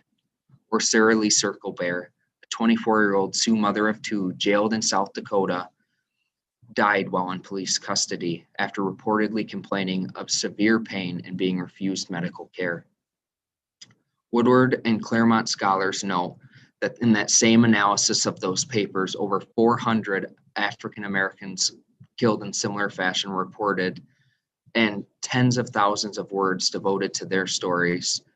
Without criticizing the importance paid to the movements for Black lives and the protection of Black and brown bodies, it is worth noting that there is a larger narrative at work. The continued black and white, you versus me, we and them frameworks are not only dividing a nation into Black versus white, but these racial issues are further removing and ignoring any group that do not fall within these 2 categories. Razak suggests that Indigenous invisibility as racial targets suggests a settler colonial dynamic at play, where all Indians are presumed dead or dying, and that the land and resources considered already belonging to the settlers in the settler state, leaving Indigenous people ghosted while still alive, Indigenous lives not only counting for less, but not even counting at all. According to the Center on Juvenile and Criminal Justice, an analysis of CDC data collected from medical examiners in 47 different states found between 1999 and 2011, Native Americans were killed by police at a higher rate than any other group in the country. By age, Native Americans aged 20 to 44 in 3 separate age brackets were 3 of the 5 groups most likely to be killed by police. That is a 3.1 times higher rate than any other American. This is in addition to the Bureau of Justice Statistics data that Native Americans are incarcerated at a rate of 38 times higher than the national average. And although American Indians and Alaskan Natives are 2.5 times more likely to experience violent crime than the average American, tribal law enforcement agencies comprise only 0.004% of the nation's law enforcement and are responsible for patrolling over 1% of the total US population and 2% of the nation's landmass. This in turn results in the majority of Indian country investigations being transferred to the FBI, where in 2014 alone, 59.6% of cases were declined by federal prosecutors for lack of sufficient evidence, with another 16.3% being declined and referred to another prosecuting authority. That translates to the largest number of crimes against any group in the United States, having only 25% of their reported crimes ever coming to trial, with even smaller fractions of that being completed. This all prompts the question, what do we do, and will we ever be able to meet in the middle? Razak, Tuck, and many others state that in order for this conversation to be brought to the table, we must first recognize the forced invisibility and sustained colonial order and tyrannization of murderers of Native Americans and structures in which allowed that. That is not the only issue faced by American Indians and Alaskan Natives in the United States. These trends in literature reappear in Canadian-based literature, reflecting findings related to their country-specific statistics. Canadian scholar Don Claremont offers suggestions on just how we approach that middle ground. He quoted Grand Chief of the Assembly of First Nations in 2004 in identifying 5 root causes lying within the difficulties and problems in education, physical and emotional health, and economic and social development, all needing to be examined as part of community relations, community policing, and strengthening a sometimes rocky relationship between the law enforcement agencies and Native American communities. In closing, I would just like to say, Chi-miigwech, thank you for allowing me to be here this afternoon. And I hope that this presentation has shed even the slightest light and slightest understanding on your interest, furthering an interest in exploring the complex relationship faced by law enforcement agencies in Indian country. If there are any questions, please feel free to ask. We have about 8 minutes left in this space. And if there are no questions in this space, I will be sticking around the virtual world for any additional personal or group questions. So at this time, if there's any questions, please feel free to ask. Thank you. Thank you very much, Anthony. I'm going to ask the same question that I asked others, but it's a little bit different in this context. But what made you academically choose this topic? I know a lot of people are involved and, morally involved in some of these things, but what made it different for you to decide to go there academically? So for myself, I am a student here at Northern holding a degree path in 2 separate and distinct disciplines, one being criminal justice, one being Native American studies. And as a Native American individual, this is something that I have found to be aware of in my everyday life. But as I pursue my career and pursue my education in criminal justice, I noticed a lack of this understanding and a lack of this knowledge being present in that discipline. So I had come about, as I'm beginning to leave my time here at Northern, I started to ask these questions throughout my entire time here. And it wasn't until I met up and talked with April that we had this idea to further explore this and see if there are any trends or any reasonings behind this. So for me, it was a mix between a personal exploration and personal thought, as well as the question of why isn't this being talked about in my other discipline and only on one side rather than the other. That's great. Thank you. Yeah. We do have a question. I think that's what we're all thinking too. What do you hope to do moving forward with this research? If you're coming to the end of your time at Northern, where do you want to go with it next in your life? So this started as just a review of the current literature regarding this topic. This by no means had turned into a project necessarily, but it is something that I have always held close to me and always been a research interest of mine. So my hopes is to, in furthering my education further into graduate school, I'm hoping that I can take a piece of this question and a piece of these findings and further prompt more questions and further digging into this, which may or may not come in the next couple of years. You'll have to stick around and stay tuned. Tune in and see. Great. We have another question that came up. So they asked, in terms of raising awareness of and addressing these concerns, what kind of support do you think would be most helpful from your non-native peers at NMU? That's a harder question. I would say the answer lies partially in the question itself, and just being aware of what is going on and being aware of these issues is a huge step in the right direction.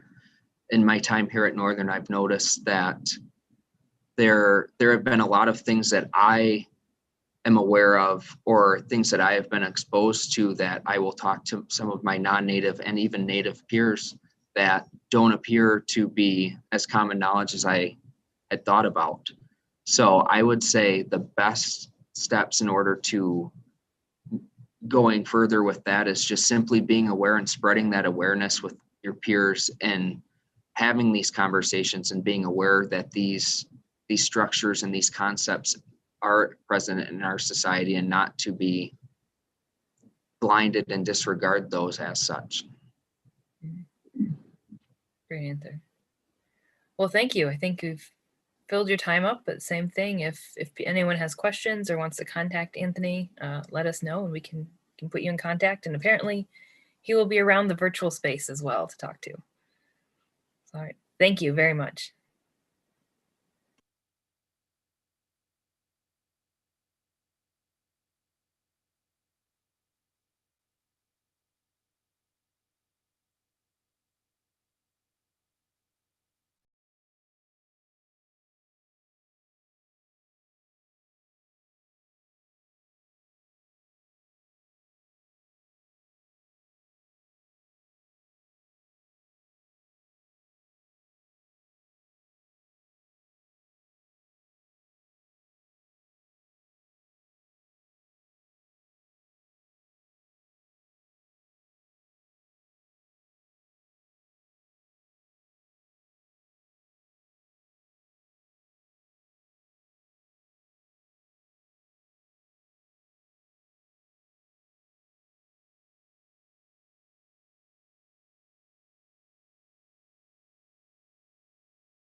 All right. So we're here at just about 2 o'clock, which means that our next presenter, Chase Dyack, is set and ready to go. Chase is in the biology master's program here at NMU, and his faculty mentor is Dr. Jill Leonard. Chase will be talking about the effect of thermal regime on growth trajectories of native H0 brook trout. So Chase, I'm sure you know more about that than I do, so I'll let you take it over. All right, well, good afternoon, everyone, and thanks for coming to hear me talk today. As Janelle said, my name's Chase, and today I'm going to discuss my work on the effect of thermal regime on growth trajectories of native H0 brook trout. So before I get started, I wanted to touch on the motives for this project and some of the larger implications. First are concerns that brook trout are impacted by human-induced environmental change. So these can be things like logging, pollution, land use changes, deforestation, carbon emissions. Anytime you think of anthropogenic impacts, these can alter the natural regime, thermal regime of aquatic systems. So the second concern is that these impacts might not be evenly distributed among fish with different life history strategies. This can mean early hatching versus late hatching, migratory versus non-migratory, and in some systems, the mismatch of emergence phenology to prey availability during first feeding.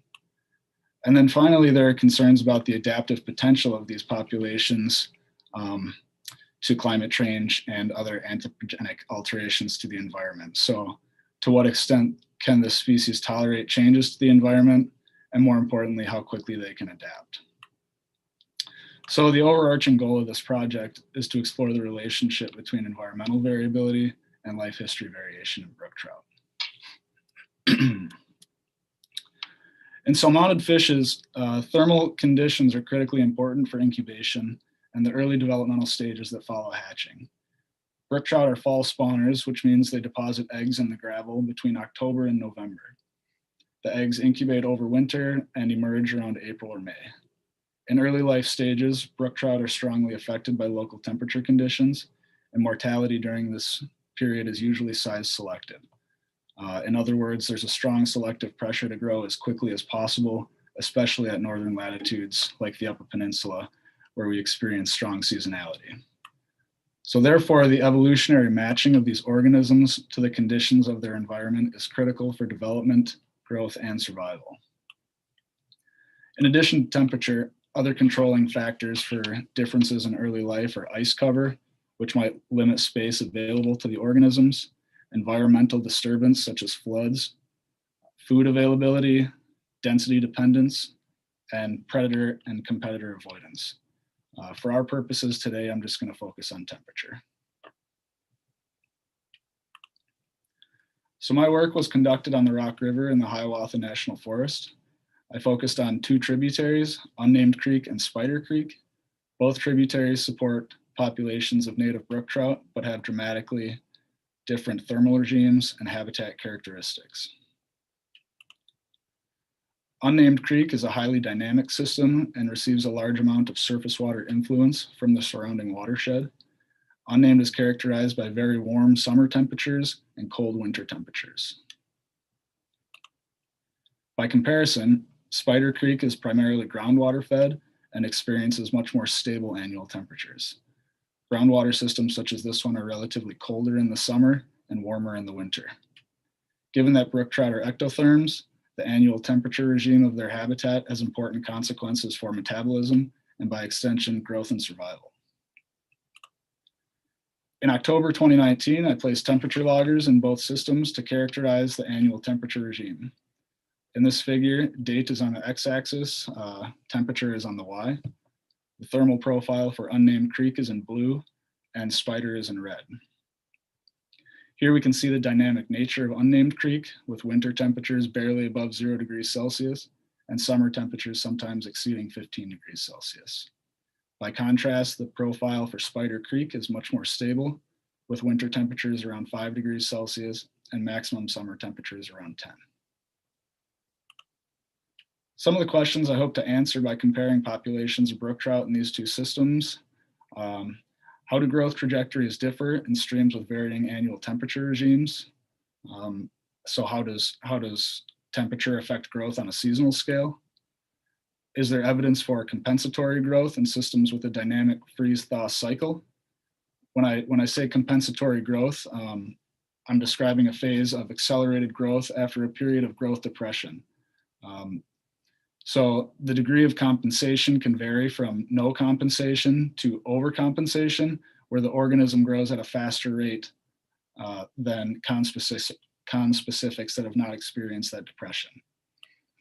A no compensation scenario would involve no response to growth depression and continued growth on a normal trajectory. Full compensation would involve a faster than normal growth period until the deprived animals eventually reach the same size as the animals that had not experienced the depression. So growth compensation can be thought of as a measure of resiliency to changing thermal conditions. Another way to frame this question is, are there differences in growth outcomes at the end of the first year? In other words, even if patterns of growth rates are different, what's the ultimate outcome? And what, if any, are the consequences to variable growth rates if the outcome is the same? Finally, I'm interested in whether or not there's local adaptation or locally adapted growth characteristics in these reproductively isolated populations. Do all brook trout grow just as other brook trout, or are there population differences in the form of local adaptation that might provide greater fitness in the temperature regime of the natal stream? So to answer these questions, I conducted seasonal electrofishing surveys for young of the year brook trout within 2 cohorts or year classes. These surveys allowed comparison of growth rates between wild populations in both streams, and this information allowed me to make comparisons within streams and characterize variability on an annual basis. In the Upper Peninsula, brook trout typically emerge from their redds or nests in early April, all the way into May sometimes. Therefore, sampling in June represented the first assessment of a cohort. I sampled in September to assess growth over the spring and summer, and December to evaluate growth at the end of the growing season. Finally, March represented the final assessment of a cohort before next year's fish would emerge from the gravel. Each electrofishing survey was conducted as a single pass at the lowest possible voltage. In Unnamed Creek, I sampled approximately 1,100 meters, and in Spider Creek, approximately 500 meters. Sample sizes, depending on the season, ranged anywhere from 30 to 158 fish, with a mean sample size of 68 fish. In the fall of 2019, I observed spawning behavior of adult brook trout making redds or nests, and marked the location by driving a piece of rebar and flagging tape into the stream bed. After ice out, traps were placed over the redds in order to capture emerging fish. As soon as conditions allowed, the traps were anchored to the substrate using rebar and monitored every 48 hours. I constructed the traps with a nylon mesh that allowed water to flow freely over the gravel, but with small enough mesh to restrict larvae from escaping. As the larvae exited the gravel, they would drift to the back of the trap into a PVC resting chamber, where they remained until I was able to collect them. These traps allowed an additional assessment of the 2020-2021 cohort that would otherwise be inaccessible via electrofishing. So in this figure, I have date on the x-axis and the total length of the fish on the y-axis. The dashed line represents growth in Unnamed Creek, whereas the solid line represents Spider Creek. In the 2019-2020 cohort, I found significant differences between populations from Spider and Unnamed in June and September, but not in March. So despite the environmental variability, the outcome was the same at the end of their first year of life. In the 2020-2021 cohort, I decided to add an additional survey in December because I wanted to more accurately characterize growth between September and March. But I needed to wait until spawning adults had left my study area. Otherwise, I would have done it sooner. Electrofishing in December can be difficult. I was also able to characterize size at swim up in the 2020-21 cohort with the use of those larval cap traps. In the second cohort, there were significant differences in size at swim up. So in this first group down there, brook trout and Unnamed emerged from the gravel at a larger size initially, but by June, fish from Spider were larger. By September, there were no differences as seen in the previous year. In December, there were once again significant differences. And then finally in March, there were no significant differences by the end of the first year of life. So this is the same figure as in the previous slide, except now I have temperature on the y-axis and a secondary y-axis with total length of the fish. So this is just the annual temperature regime overlaid on the growth rates. When we looked at the conditions experienced by these fish during the season, we can only speculate on the reason for the differences between cohorts. It could be that the summer of 2019 was cooler than the summer of 2020 in Spider Creek, which may have induced a slight growth depression compared to the following year. If that were the case, it might be that the dynamic nature of unnamed and the elevated summer temperature was enough to elicit the compensatory response that I spoke about earlier. In any event, the important takeaway here is that despite the thermal conditions, fish in both systems are statistically the same by the end of their first year of life. So the results of my work provide strong evidence for growth compensation in populations of young of the year brook trout in a dynamic freeze-thaw system. While the growth patterns were different between streams, ultimately the outcome was the same. And by age 1, fish in both populations were the same size. These results suggest resiliency in growth rates between the two populations. This variability in growth rate suggests that there's plasticity in growth trajectories and that organisms can regulate their growth to prevent deviations from an optimal trajectory. Regulating growth to achieve an optimal trajectory can be dependent on any number of environmental factors, the nature and the severity of the growth depression, as well as the developmental stage at the time of undernutrition. In general, these results are encouraging for the future of brook trout populations in the face of climate change and increasing stream temperatures. However, these young of the year surveys haven't addressed the question of locally adapted growth characteristics and if there's a genetic component to the growth trajectories that I observe between populations. To help answer that question, over the summer, I built 4 vertical incubation systems in the aquatics lab here at Northern to conduct what's known as a common garden experiment. These systems were designed to represent the overwinter incubation conditions from Spider Creek and Unnamed Creek. And here you can see that the heath trays or incubation trays had to be insulated to achieve the required temperatures of 3 degrees and 6 degrees Celsius. Last fall, I was able to obtain fertilized gametes from wild fish in both populations and bring them back to the lab to culture. The fertilized gametes from each stream were pooled, and 1/4 of the total volume was divided between each of the systems.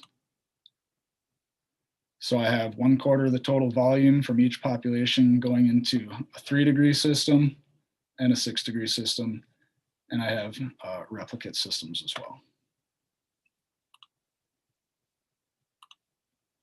I'm currently monitoring the growth and development of these 2 populations, with specific attention being paid to the development of populations outside their normal incubation conditions. So far, the preliminary results look promising, and I hope to be able to share those soon.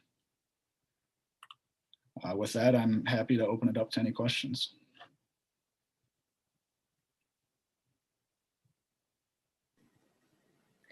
Thank you, Chase. So question is, what drew you to this specific research question about brook trout? Well, my work was a continuation of prior work in Dr. Leonard's lab. I've always had an interest in brook trout, and the opportunity arose for me to continue some work actually conducted by a friend of mine in the past, and I jumped at the opportunity. What do you plan to do with it moving forward? How are you going to use this in your own career path, I guess? My ideal career path would be as a research biologist, probably for a state or federal agency. Nice.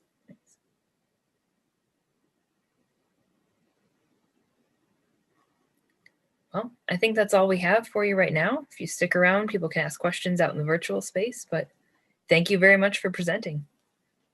Yes, thank you.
All right, we are back and we're here with Ellen Michaels.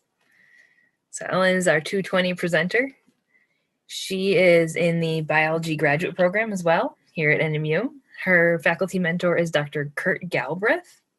That means she will be talking about the consequences of post-glacial contact of lineages in northern short-tailed shrews. So Ellen, I will let you go on that end.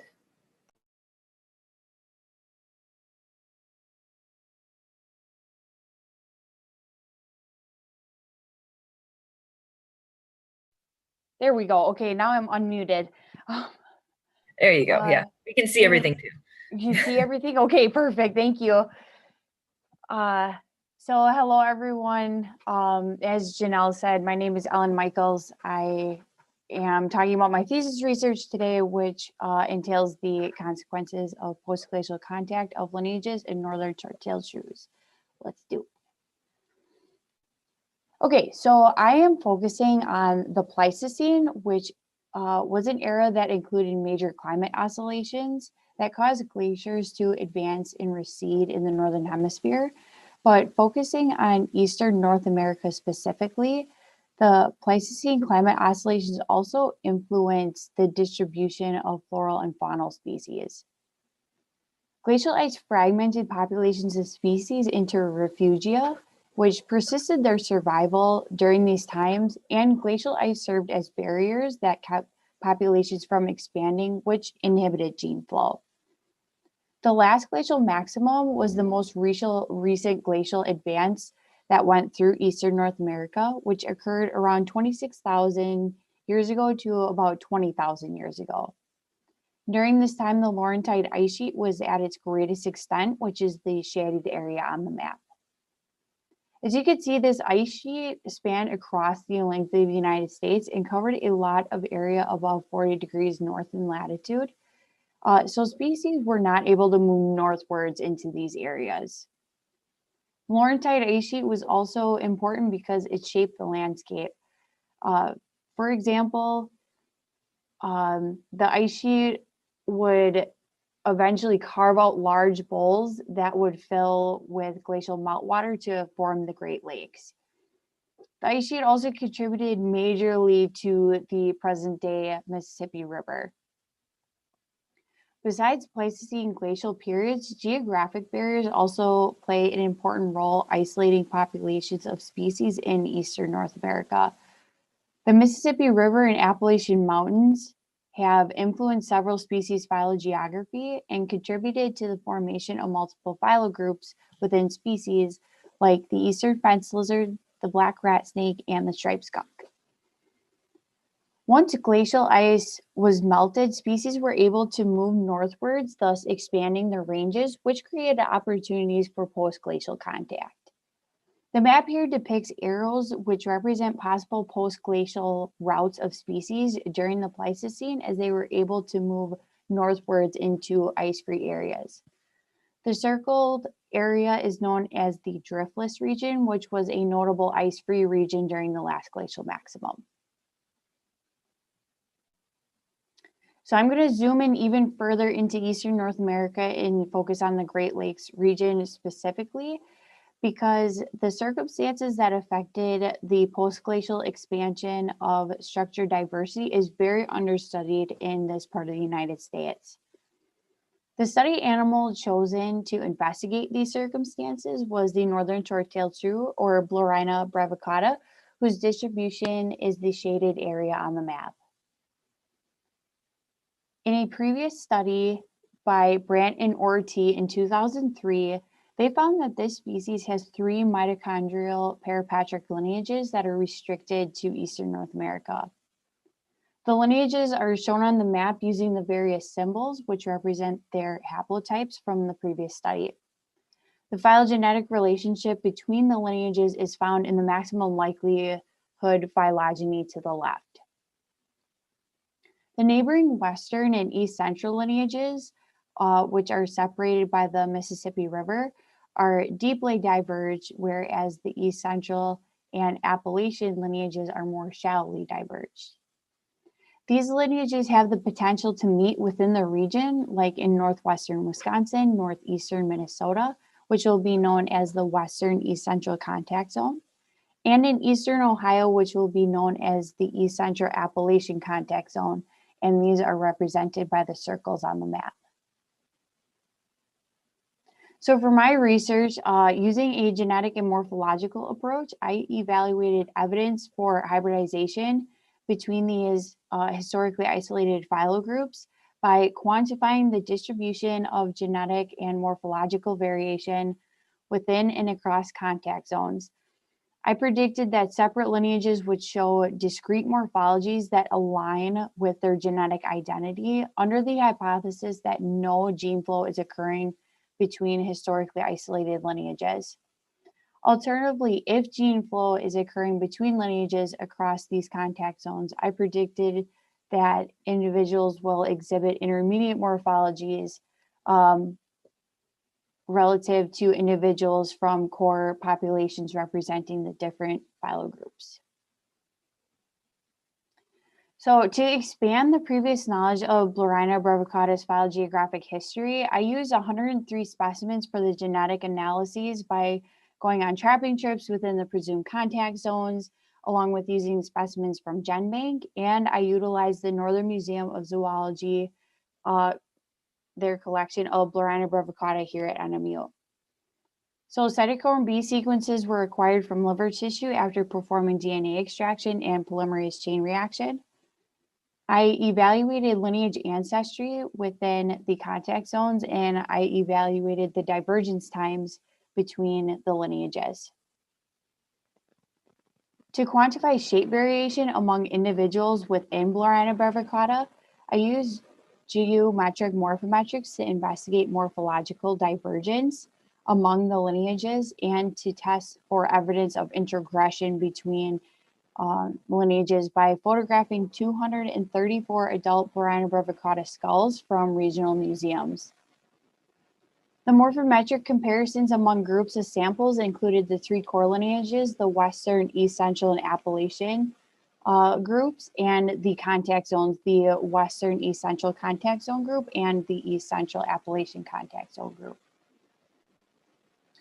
So to perform geometric morphometrics, I placed landmarks on obvious features of adult skulls using the TPS Dig 232 software. Here are the landmarks that were used for the skulls in the dorsal, lateral, and ventral views. I figured out which landmarks were variable among specimens by performing principal component analysis and Procrustes ANOVA, which assessed the statistical differences between landmarks.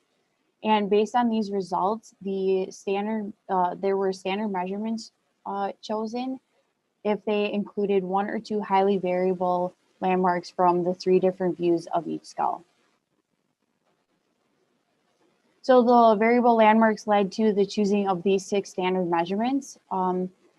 Measurements were taken also using the TPS Dig 232 software. First, the observers' specimens representing different genetic lineages possess discrete morphologies or intermediate morphologies, which would indicate if introgression was absent or present. I performed statistical analyses using the multivariate analysis of variance, or the MANOVA approach. After this analysis, I performed individual ANOVAs for each measurement and did 2 Ps on a significant difference post hoc test, which pairwise compared the groups for each measurement taken. And second, the principal component analysis was used for the analysis of the measurement data set to evaluate the degree to which each group overlaps within the data set. The principal component analysis is a way to visualize if discrete or intermediate morphologies are present across the contact zones. Moving on to my results, based on the lineage ancestry analyses, the lineages are not parapatric because they overlap quite a bit. So here are here's the geographical distribution of the haplotypes. Again, based on Brandt and Ortiz 2003 study. But I'm going to zoom in even further into part of the Great Lakes region that includes my results and only a few of the previous studies results. A few things to note are that the Western lineage and the East Central lineage are both distributed widely across the UP. The Appalachian lineage is found in Michigan's Lower Peninsula, and the Western lineage extends into northwestern Wisconsin. The divergence times analysis indicated that the initial split of the Western lineage from the East Central and Appalachian lineages occurred around 1.4 million years ago. Also, the East Central lineage split from the Appalachian lineage around 900,000 years ago. So both splits have happened sometime during the mid-Pleistocene. 3 analyses were taken regarding the morphometric investigation. The first consisted of the investigation of the morphological variation within the 3 core groups, the Western, East Central, and Appalachian groups. In all measurements, the Western group was significantly different from the East Central and Appalachian groups. On the other hand, the East Central and Appalachian groups were not significantly different from each other in all measurements taken. The second analysis was based on the first analysis and included the investigation of the morphological variation within the Western East Central contact zone group and its respective core groups. The variable landmarks suggested the same 6 measurements should be taken in this new analysis. In all measurements, the Western group was significantly different from the East Central group, but not significantly different from the the Western East Central contact zone group. Lastly, dense sampling of specimens from the UP provided the opportunity to delineate the relationship between morphometric and genetic identity across the Western East Central contact zone. So specimens that fell within this contact zone and were genetically affiliated with the Western lineage were denoted as UP Western, and specimens that fell within this contact zone that were genetically affiliated with the East Central lineage were denoted as UP East Central. So in 5 of the 6 measurements, the Western group was significantly different from all groups, which were not significantly different from each other. So my research led to 2 conclusions: how extensive the contact zones are between Blurina brevicauda lineages, and that introgression occurred between lineages. Introgression between the genetic lineages is implied based on the distribution of the mitochondrial DNA haplotypes representing each lineage throughout the Great Lakes region. My improved sampling revealed that the Western and East Central lineage haplotypes are co-distributed throughout the UP and northwestern Wisconsin, which indicates that individuals representing the 2 lineages have encountered one another and genetic introgression between them is possible. Similarly, an individual from the Lower Peninsula was found to possess the Appalachian haplotype, which suggests broad overlap of the Appalachian and East Central lineages. Introgression can be inferred from the morphological results as well, because specimens from the UP that belong to the Western genetic lineage were morphologically similar to East Central individuals. So this indicates that individuals representing the East Central lineage have had the opportunity to exchange genes with individuals possessing Western lineage haplotypes. And this morphometric overlap suggests that underlying nuclear variation might be shared among individuals representing the Western and East Central lineages across northern Wisconsin and the UP. Thank you very much, everyone, and I will take any questions if you have any.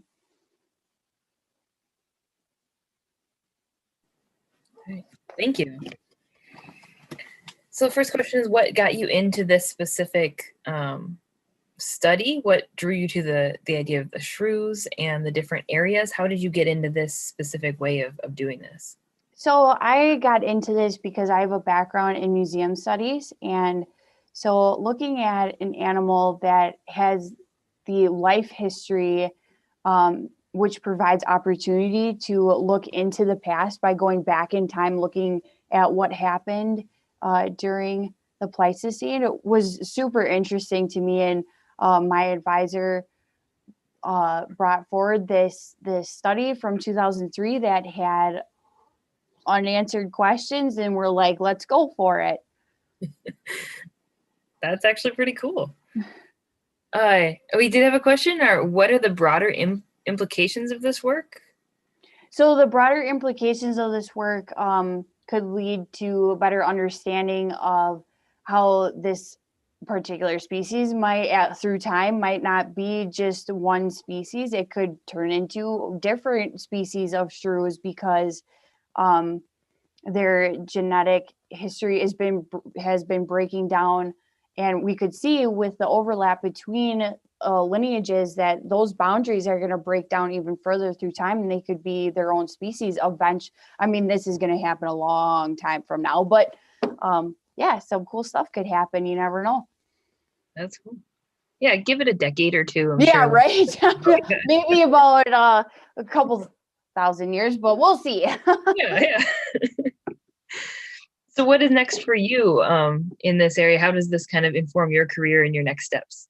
So it makes me like want to continue my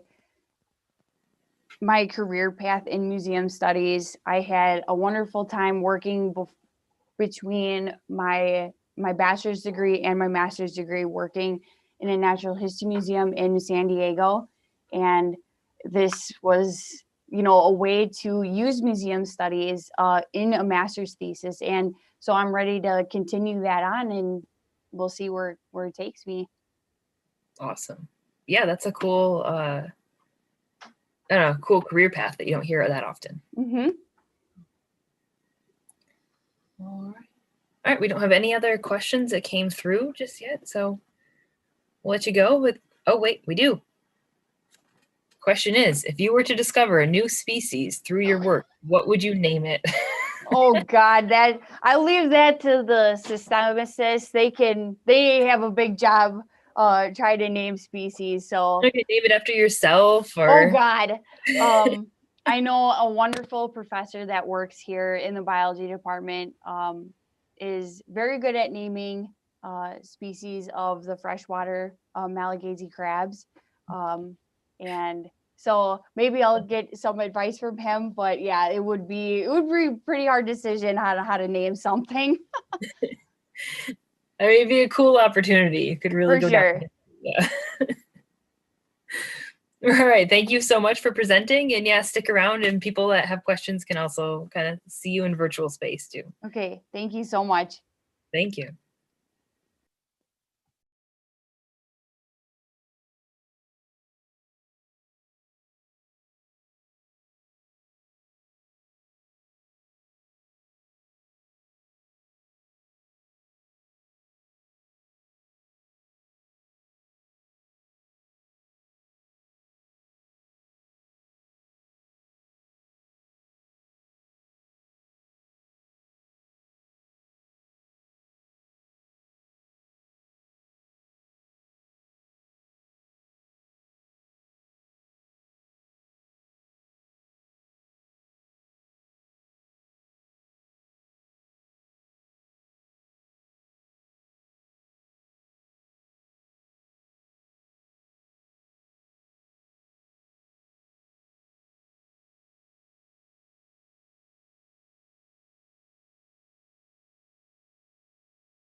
Hi.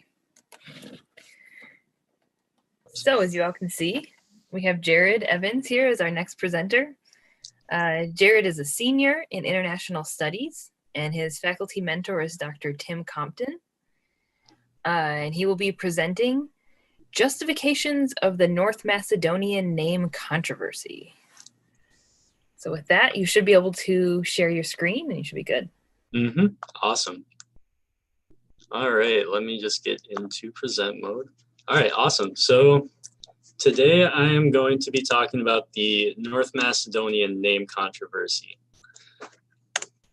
So this is an international border dispute or an international name dispute, and it takes place in the Balkan Peninsula of southeastern Europe. And this is a very contentious sort of hotspot of Europe. There are a lot of border disputes. There have been a lot of conflicts recently. In the 1990s, there was a brutal war that was fought in Yugoslavia. So this is a very high tension area geopolitically. And our story starts with the breakup of Yugoslavia. So Yugoslavia was a major communist country in southeastern Europe from the 1940s all the way up until the 1990s, where it fractured into originally 5, but now 6 or 7, depending on who you're asking about various border disputes and whatnot. But the country that we're going to be focusing on today is in the far southern part of the country. It's the country of Macedonia. So this is what it looks like on a map of Europe. So Macedonia is a landlocked country. It has about 2 million inhabitants. Its capital is Skopje, right here in the north. And it is bordered to the west by Albania, to the north by Serbia. This map is a little bit outdated, so now it's Serbia. To the east by Bulgaria, and it is bordered to the south by Macedonia, by the Greek province of Macedonia. So both of these areas have the same name. And some people on the surface may say, oh, well, maybe two great minds think alike. But this is the topic of much debate. People in the Greek region of Macedonia do not like the country using the same name as them. And furthermore, many in the country do not like the fact that Greece is trying to change the name of their country. And on the surface, this may seem just like a petty issue, like a sort of a fun fact that you could say about a country, but this has had some real world implications. For starters, Greece has imposed sanctions on this country in the past, and Macedonia is one of the poorest countries in Europe today, and those sanctions definitely did not help that. Furthermore, this country was not able to join the European Union or NATO because Greece continued to block them from joining. So what is this dispute about? Well, the dispute centers around this man, Alexander III of Macedon, who is also known as Alexander the Great. Alexander was the king of the Kingdom of Macedon, which is also called Macedonia, around 330 BC, so about 2,300 years ago. And he is most famous for founding the Macedonian Empire, which is also called the Empire of Alexander. So this was the biggest empire in world history to this point. They unified all of the Greek city-states with the exception of Sparta. They invaded the Achaemenid Persian Empire. They invaded Egypt and annexed it. And they had territory as far east as modern-day Afghanistan and India.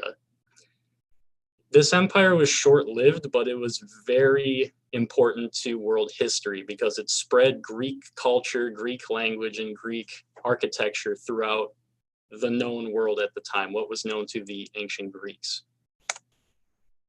But the problem is that both countries claim Alexander as their national icon. For starters, both countries use the Vergina sun, which is the emblem of the ancient kingdom of Macedon. It's what they had on their shields when they would go into war. Originally, in the early 90s, the country used this icon as their national flag, but crippling sanctions by Greece forced them to change it to a more distorted version of it. This is the flag today on the right. Both countries have major statues of Alexander the Great. On the top is one in Skopje in the Republic of Macedonia, and on the bottom is one in Thessalonica, which is the largest city in the Greek province of Macedonia. On the right here, we have statues of Philip II, who is Alexander's father, and he is another influential king of Macedon. On the top, there's one in the Republic, the country of Macedonia, and on the bottom is one in Thessalonica. However, in 2019, there was somewhat of a compromise between the two governments. The country is now named the Republic of North Macedonia.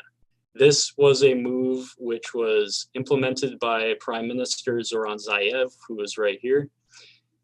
And he changed his country's name so that they would have better prospects on the international stage and with trade.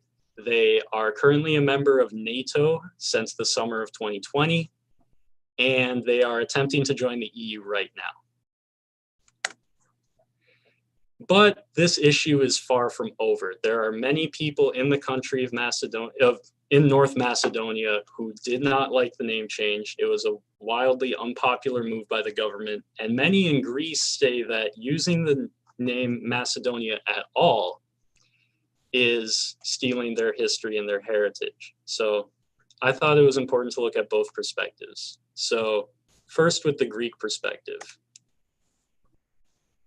And for starters, it is hard for Greeks to agree that this country to the north can take Alexander as their national icon, as a national hero, because Alexander's lineage is undeniably Greek. Although the people of the ancient kingdom, their identity is a little bit lesser known, Alexander and his family were originally from Argos. His family came from Argos in southern Greece. So he was very much Greek. And his ruling family and government officials in ancient Macedonia used southern Greek dialects to do day-to-day government business. So they very much identified as Greek. The ancient kingdom of Macedon is very much centered around what is today the province of Greek Macedonia. All of the major centers of the kingdom were in the south, and just a little bit of area is now in the southern part of the republic today. So they argue that because of this geographical argument, this country should not have the name Macedonia. And the last thing of the Greek perspective is the linguistic difference. The ancient Macedonian language is mostly unknown. There are a few surviving words, but linguists don't know enough about it to make very clear, definitive assumptions. So they think that it was closely related to Southern Greek, but they don't know for sure. However, the language of modern Macedonia, the country of North Macedonia, they use a Slavic language. They speak as a language that is very similar to Russian, and some people say it's a dialect of Bulgarian. And this is impossible for the ancient people of Macedonia because the Slavic people did not migrate into the region until about 600 AD, which was about 1,000 years after Alexander died. So this would have been impossible. So they cannot, according to Greeks, they cannot claim to be ethnically Macedonian. So why does this matter to Greeks? Well, Greeks will argue that it is very disheartening to see people who are outsiders, foreigners, see Alexander III of Macedon, king of Macedonia, establisher of the Macedonian Empire, and then just associate him to the country to the north. Because Alexander the Great simply put Greece on the map historically. He really turned Greece from a regional power to a world power. So it's very disheartening for people to see outsiders associate him with a country that is not their own. And now the Macedonian perspective, the North Macedonian perspective. For starters, for their side of the argument, although modern scholars mostly say that the ancient Macedonians were similar to Greeks, the ancient Greeks would disagree a lot of the times.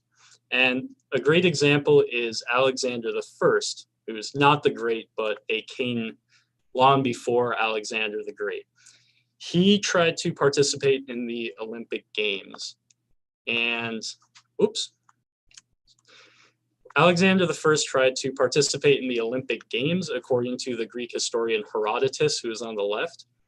And he was not allowed to participate originally because the ancient Greeks did not see the Macedonians as Greek like themselves, and they only allowed Greeks to participate in the games. However, he was finally able to compete, not because they considered Macedonia a part of Greece, but because his family came from another region of Greece. So they did not consider Macedonians to be Greek. Another aspect geographically is that North Macedonia is well within the modern geographic region of Macedonia. And this is a border that was created roughly by the Ottoman Empire later on, so thousands of years after Alexander. But if you're going by modern geographic definitions, this country is well within this region, and they have every right to consider themselves Macedonian by that standard. And finally, the Macedonians argue that changing their name is doing exactly what the Greeks are accusing them of doing, and that is erasing or appropriating their culture. Is that regardless of how it happened, there is a thriving Macedonian culture today, a Macedonian Slavic identity that has a very distinct cultural feel to it. And people in the country of North Macedonia will say that they should not have to change their cultural identity because Greece has a problem with it. And that's it for both sides of the argument. And even with the 2019 compromise, the issue probably won't end. This resolution by the North Macedonian government to change their name was widely unpopular. They tried to do it by a referendum at first, but they didn't get enough support or voter participation to make it binding. So they passed it through the parliament when that party was controlling the government. So if a more right-wing nationalist government gets in charge at some point, which seems very likely with how public opinion is, this could go back. They could change their name back very easily. And many Greeks do not continue to say that they shouldn't use Macedonia at all, even with a modifier, not even North Macedonia. So this issue is unlikely to go away anytime soon. And that's it. All right, thank you, Jared. So we have a couple questions, kind of the general, how did you come at this research? So you're in international studies, but kind of borders on a lot of things. So did you come at it from the historical aspect and then worked up, or did you come at it from political and kind of saw an issue and investigated? Well, I am a double major in political science and international studies, actually. So I kind of saw an issue that I heard about it through various kind of YouTube sources or social media sources, and I just wanted to elaborate on it more. It just seemed like an interesting topic that not many people would know about. And I just thought it would be interesting to research something like that. And one question was, has there been violence associated with this issue? I mean, I'm sure there's been some small ones, but kind of a broader, larger violence. In terms of actual government, government orchestrated attacks and war, no. The border is open. You can travel between the two countries fairly easily.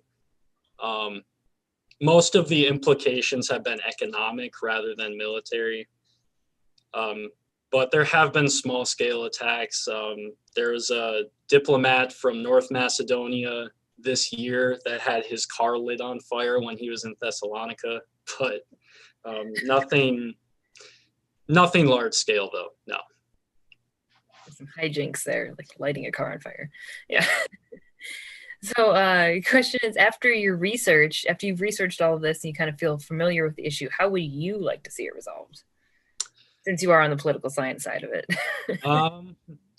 My personal opinion, I guess, is that I think the name change that they did was very ideal. I know it's very unpopular to kind of come to a compromise because a lot of times when a compromise happens, both sides disagree with it and both sides see it as capitulating. But it is in the northern part of the modern region of Macedonia. So North Macedonia makes complete sense. And I think it's kind of unreasonable for them to claim ownership or relation to the old kingdom of Macedonia, just ethnically speaking.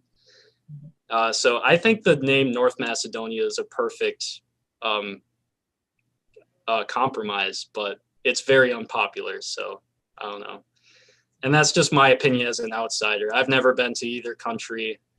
I don't have a opinion either way on or any subjective opinions. So that's just my view as an outsider. So how does this research tie in with your plans for the future? Your career trajectory? You can end up in Macedonia. Yeah.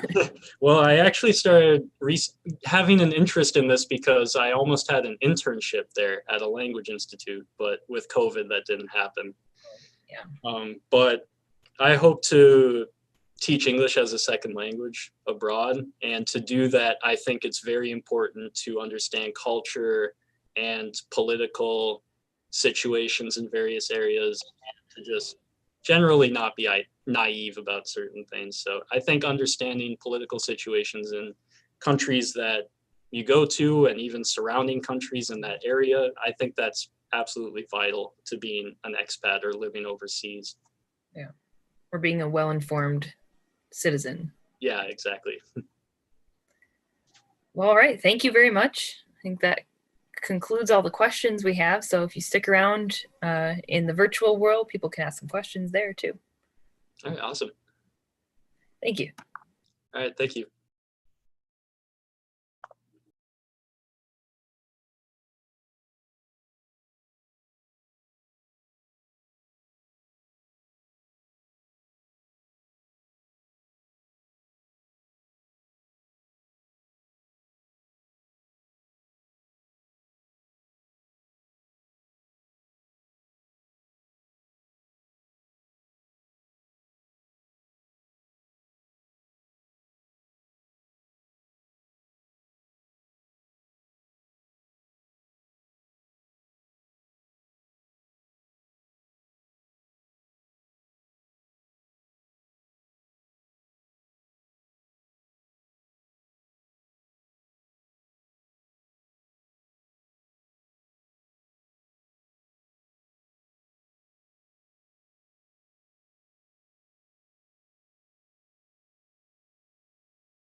All right, we're out at 3 o'clock, so that means our next presenter is Elijah Sparkman.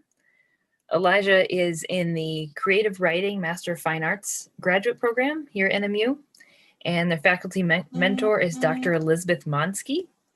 And Elijah will be presenting Let's Build an Ecozine, an EN 211 class project. So Elijah, you should be good. Thanks for the intro, Janelle. I'm very excited to be here and to present what I call eco-pedagogy. I thought I'd gain some experience here talking about this project in a professional setting, and then perhaps I could help some of my students present in future years. I'm going to do some screen sharing to give you an insight into the class project. I have some screenshots from pages in the ecozine, and I have a scaffolding of foundational principles that the project is built around.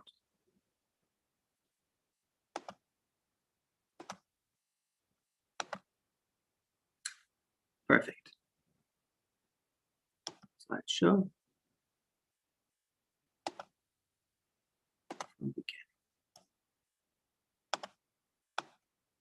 So this is a collaborative eco-pedagogy project that I set up for my EN 211 course. I'm in my second year of grad school. Last year I taught EN 111, and in the fall I'm going to teach a good books course, which is about the history of climate change novels. What you see here are the actual covers for the books. Because of the pandemic, I had to split my class in half in person, which on the other side of things, I was able to develop 2 different book projects.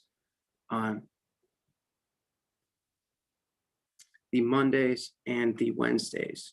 The Mondays are, this is a collage made by a communication student, Aiden Mulvaney. And over here, this is made by Brody Olmack, an art student who is very into hardcore music and concert posters and wanted to lend that aesthetic to our zine. And it's a space for that. So the 3 principles I have together are connectivity, tangibility, and positivity. And as we work through the presentation, the goal is to align different steps in the class project to each one of these. But I suppose from a pedagogical angle, the project was birthed out of a question of how do I, as an instructor, facilitate meaningfulness in a required English course in undergrad. It was something that was important to me. I think one of my first office hours as an English instructor, usually you'll ask students about their history with English courses, how have they liked them, how do they fare in them? And I have a student make a one-off comment along the lines of, I just never really knew how I could use this stuff in real life. It felt like something I would have said as an MFA student in my junior year of high school about a math course. Like, I'm not making that connection. And I wanted to create that connection. Why a zine? Why a book? I feel that it's a great container for these 3 principles, but also there's a do-it-yourself aspect and a freedom of creativity that I wanted to instill in the students, that they have the power to go and make things, even if it's not official or published. This was work that I did with my friends as an undergrad. The next slide, moving to connectivity. There are a number of the many stages of the assignment seek to create different points of connectivity. On the meaningfulness level, it's just students have to write a research essay, and they need to incorporate either a personal interest or a professional interest, like their major. And they need to connect it to the climate crisis or environmentalism or sustainability. They're looking for that intersection. So there's a lot of one-on-one conference time that is discussions, which is trying to locate this intersection, trying to locate a topic that is going to fuel the students for a few months of work. Another important point of connectivity would be interdisciplinary. I've found that the required English course is one of the most diverse classes on campus in terms of students field of study. As you'll see later when I get into table of contents sections, I have nearly every student is pursuing something different. And so there's a lot of great exposure to different fields of study and a lot of revelations in terms of how a student can collaborate with other fields. The other aspect of connectivity would be personal interview. As student is researching this intersection between themselves and this environmental thematic, they're asked to pursue a personal interview with someone who is knowledgeable in the field or who is already doing work in the field. This could be a professor on campus, or they could even reach out to a public or private institution and tell them about the project and tell them they'd like to talk to them for their research essay. So I think it's a great opportunity to ground them in the work that is already happening and to make them feel connected and a part of something beyond the classroom. And then as I was building this PowerPoint, I thought this was rather lovely. I asked, each book has a sign-off sheet. The Wednesdays built one here, which speaks, "We hope that after seeing our perspectives, you can also find ways to connect your life to these issues." So finally, there is the point of connection with the reader, and also building an array, a zine that pushes the reader to also seek to make these connections between other majors, between them and issues of climate crisis. To tangibility, I've been lucky to have several conversations with Dr. Jess Thompson in the business school, and she refers to these as souvenirs. But it's just the idea that students have something to show after 4 months of study, something to take beyond the classroom to use that's even perhaps resume ready. I really preach to the students that they could put a book project like this on a resume, and it could be something they talk about. This is a part where I've screenshotted individual projects to show you that the custom creative work, that the multimodal accompaniments that go into the zine that are related to their research essay. I have an engineering student, Carson Rogers, who made this drawing of a hydrogen fuel truck. Aiden, who had done our cover, sought to research the concept of greenwashing and green propaganda. And she decided to make another collage that tapped into that conversation. Other examples of real tangible things students made. Delaney Marino, who I have a quote from later in the presentation, did a study of the solar panel flower at the Detroit Zoo. Brody Omack made several charts that spoke to the process of making recycled green vinyl. And even Amy Doyle worked with a tarot deck and did a study of the sacredness of water around the country. And moving on to the third one, which was essential for me building the project, was positivity. The idea that it's essential to responsible climate change studies to be solution-based in our approach. The first half of the course is very narrative-based, and coming to the realization that doom and gloom may, as well as many other approaches, may not be the best to sparking conversation about these topics. So we seek to find both solutions and positivity in each individual research essay, but we also seek to make the case by reflecting on the larger picture at hand, which is students seeing that many people, including their peers, are addressing these issues. It takes them from an abstract existential place in terms of climate change, but to a more concrete place where they see the many ways people are already working. And this was a section where I wanted to show our tables of contents and their diversity. The Wednesdays chose to actually include their majors here. We have everything from what you've seen in Brody and Carson, but we also have culinary students. The accounting students are often sometimes in more difficult places than biology students, where they don't immediately see the connection, but sometimes it pushes them to ultimately have very creative projects. So they have environmental accounting and even a timeline of the history of athletes investing in green companies, nursing, academics, and then even Tanner project was more focused on the word sustainability itself. The mission statement is something I have them craft at the very end of the project as to sort of bind the book together in a way. Of course, students are also given the opportunity to design these in their own ways that they choose. So the Mondays had a different design. Caitlin and Lenz took the lead, but we all spoke together to create these mission statements. Many different majors here and personal interests, from scuba diving to sustainability in Argentina. I had a couple quotes from students who just spoke to their personal testimony with regard to the course. I wanted to read one of these, and then I'm getting close to my 10-minute mark, so we can move on to questions at that point. Well, Caitlin writes here that it's cool to be part of a collaborative project like this that's bigger than just myself. I'm glad Mr. Sparkman incorporated the zine in our class. That was the first time I was able to really use my knowledge and skills in photography and graphic design in a class outside of the art and design building. I also found the editing process to be extremely useful, and I wish that we were given more of this collaborative experience in other classes. Overall, I felt that everyone was very passionate about the creation of the EcoZine, which shows through in our final project.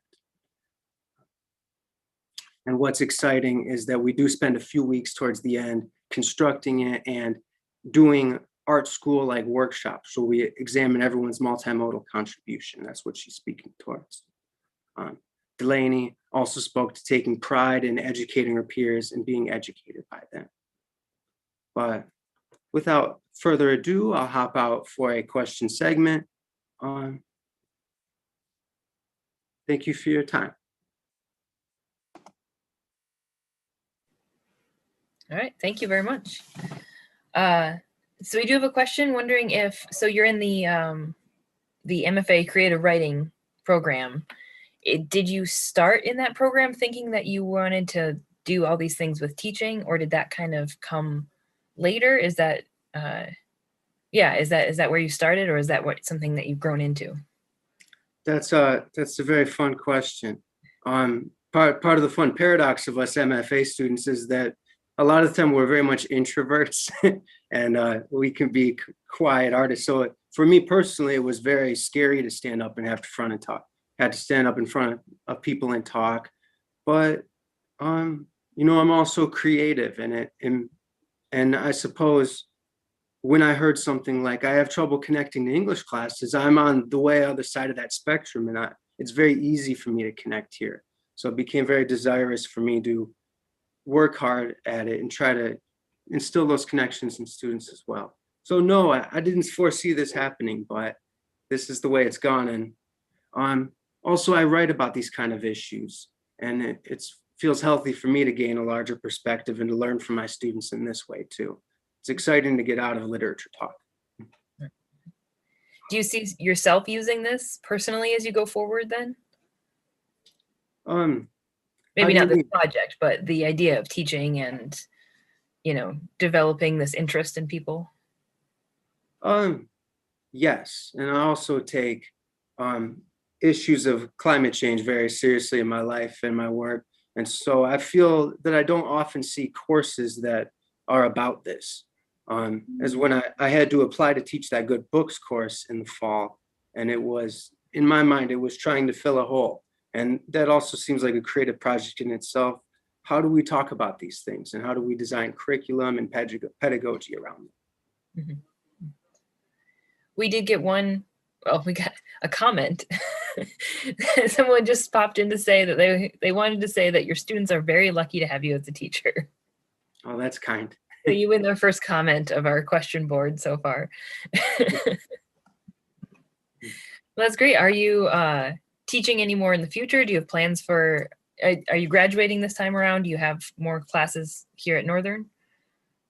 We get, our program here as MFA students is 3 years. So next year I'll be going into my final year, and I'll be teaching the Good Books Climate Literature course in the fall.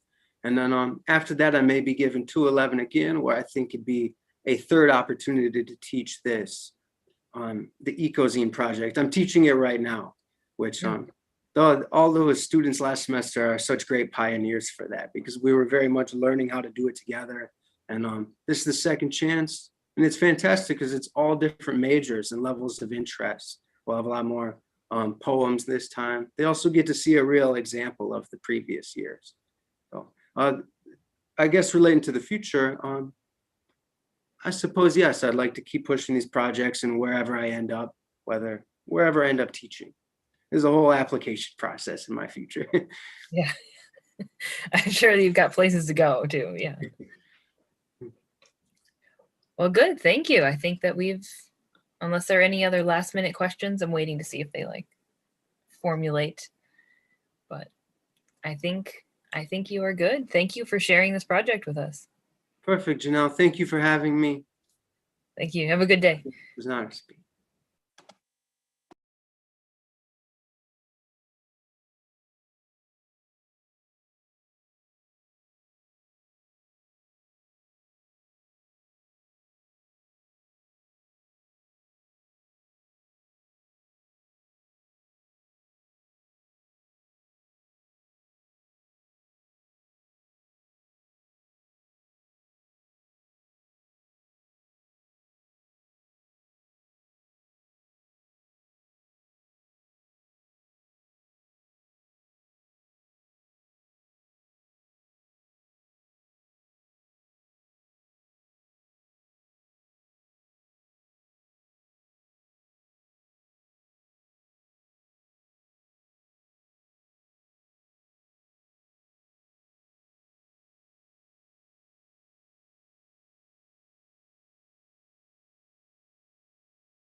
Hi. Great. Hi. So our next presenter, as everyone can see, is Dana Van Enkevoort, and she is a senior in the English department. Her faculty mentor is Dr. David Wood, and she'll be presenting Lost in an Herbaire. Did I get that right? Ooh. Yeah. I Googled it, and Google is not helpful. You know, you have an esoteric topic when Google doesn't know it. Oh, and now it wants to help me. Sorry. So she'll be presenting Lost in an Herbaire, Mourning and Loss in the Medieval Pearl Poem. So, all right, you should be able to share now. Okay.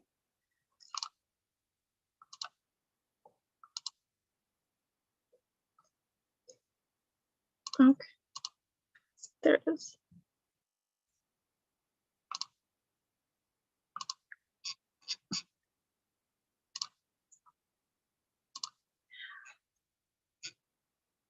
A medieval dream vision poem, Pearl follows the story of a dreamer who is grieving the loss of his beautiful, perfect pearl. In a garden green with grass, my cheer was lost. It lunged to land. Oh, lot, a lovelorn, longing look I bear for that precious pearl without a spot. A solid possible reading of the poem is, of course, that the pearl represents the daughter's death and burial in the herbaire, or garden-like graveyard, but the poem clearly demonstrates that other readings and interpretations of this jewel are possible.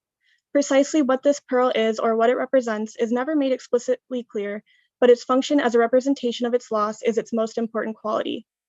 Editor Casey Finch, for example, suggests that the transcendental referent remains just forever beyond reach. Does the pearl finally typify the soul, God, newborn innocence?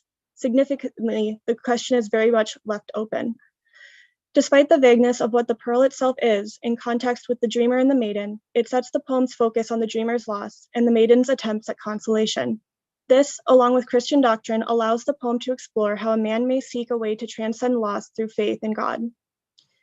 In Pearl, before falling asleep in the garden and beginning his dream vision, the dreamer laments his loss. My care had cut me to the core. From wounds of woe within I bled.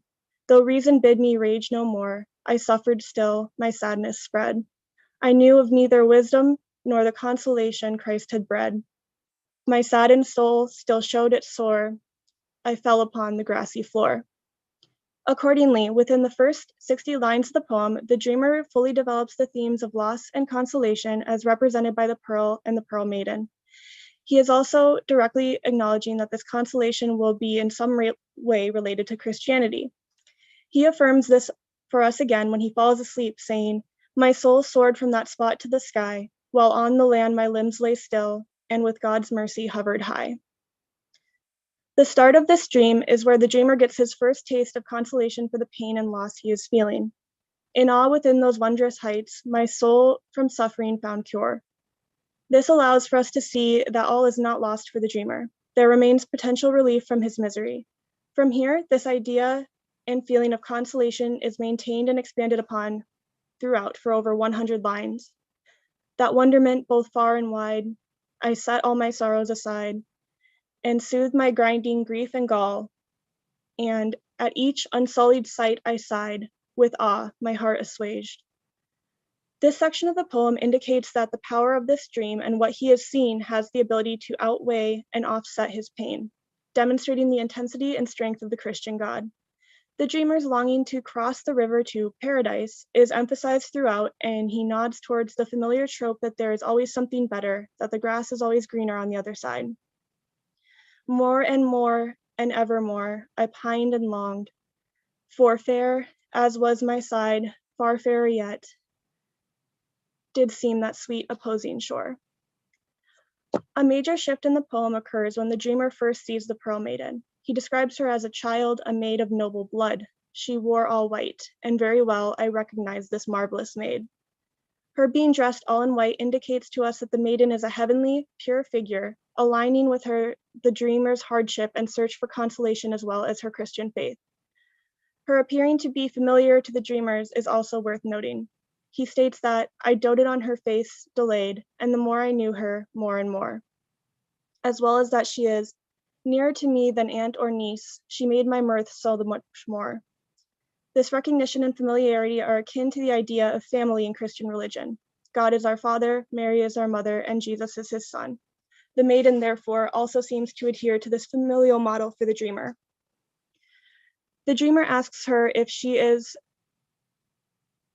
who or what he has lost and is looking for, inquiring, "Are you my pearl for whom I pined, and hung my head each hopeless night, when gall and grief my heart confined?"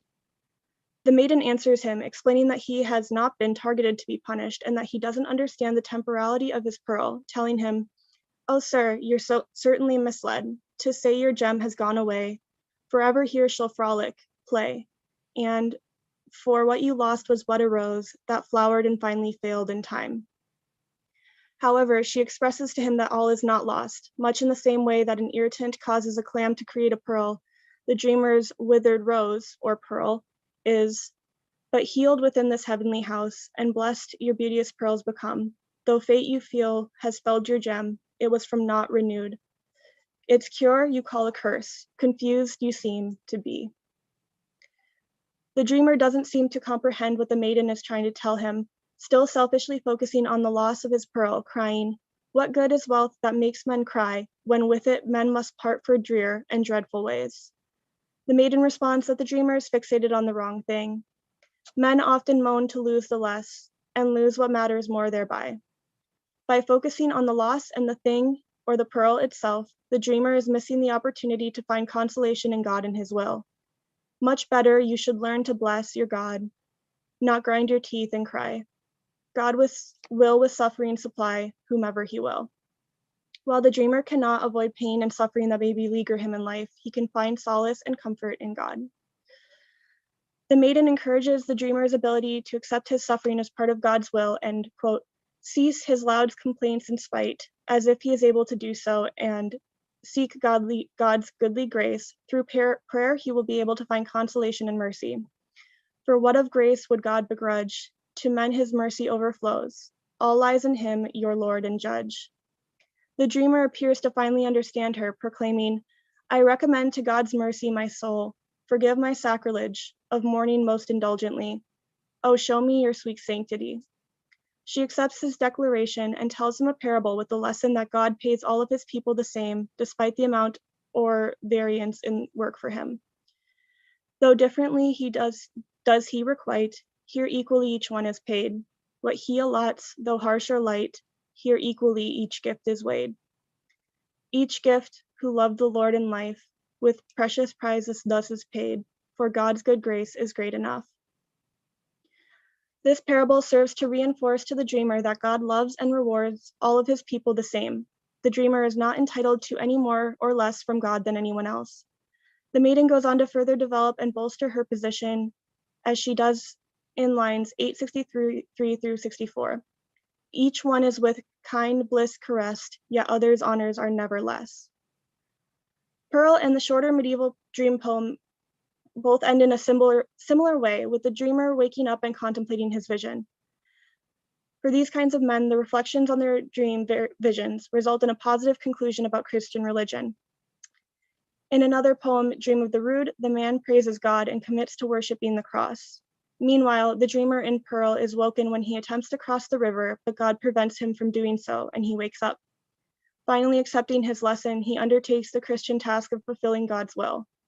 Pearl's theme of loss, as represented by the pearl, is clearly presented to us, while the true nature of the loss remains rather ambiguous and therefore retains the ability to be relatable to the widest audience. The theme of consolation and its nature, however, is decidedly unambiguous. It is the salvation of Christian religion and God's mercy.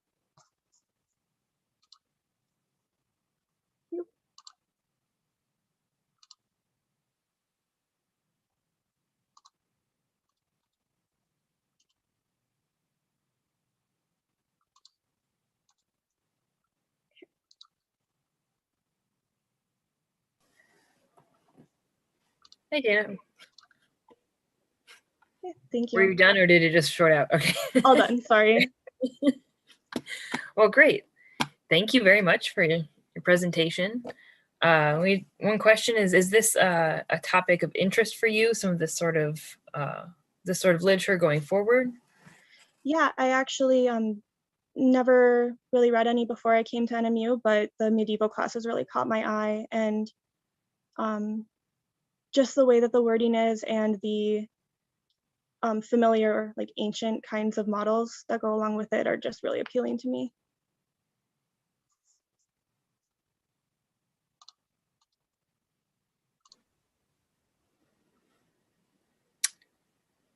So I think you froze a little bit. That might have just been for me though. Sorry. No, you froze too. Okay. So hopefully we're just gonna hope that the live stream worked out then in that case.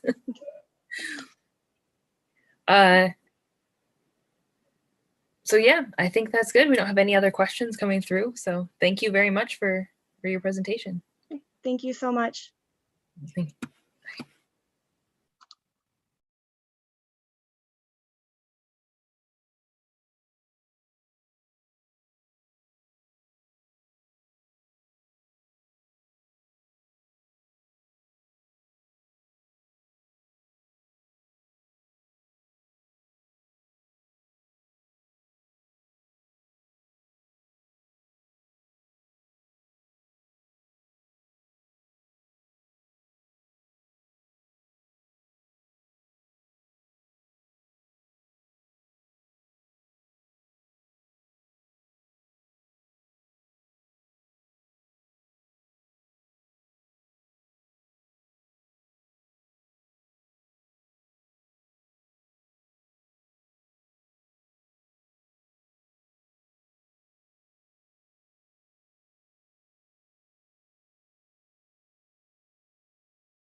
All right.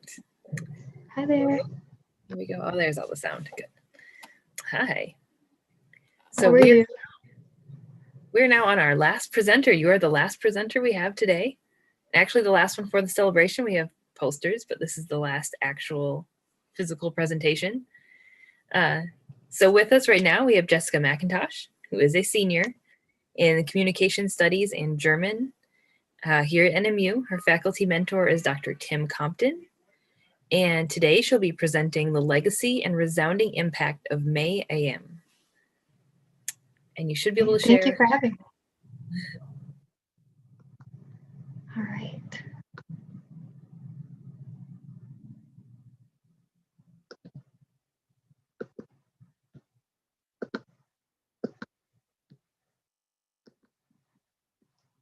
Okay, can you see my screen? Yes. Yep, it looks like it's working. Okay, so let me get started here. All right. So here's an overview of my presentation. I'm going to be talking about Maya Yim. She was an amazing figure all throughout Germany, and I'm really excited to be presenting today. So Maya Yim was an Afro-German. She was an activist and a poet. So she was born in 1960 in Hamburg, Germany. She had a white German mother and a black Ghanaian father. And she was actually adopted in 1962 and grew up with a white foster family in Westphalia. And she was actually raised under the name May Opitz. And Hamburg is closer to Denmark in North Germany, just to give you a little bit of your bearings there. And so Ayim really struggled with her connection to Ghana and to Germany. And this is a theme that I'm going to be talking about throughout this presentation. So she actually had the opportunity to visit Ghana, and that's something that really impacted her. So one of the things that she struggled with throughout her childhood was that she really struggled with the fact that she didn't appear white enough. And this is something that actually a lot of Afro-Germans really struggle with. And that's something that really impacted her and something she wrote a lot about in her poetry as well. And she had the opportunity to study psychology and education, and even later speech therapy. And so the beginning of her education was at the University of Regensburg. And later, with her second opportunity to go back to university, she wrote a second thesis, and that was on ethnocentrism and sexism in speech therapy. So during her first university experience at Regensburg, she actually was able to travel all around the world, and this experience actually led her to meet her biological father. And so when she was adopted, like I mentioned, she was raised under the name May Opitz, but she actually decided to not change her name, but adopt the pen name Maya Yim, which was her biological father's last name.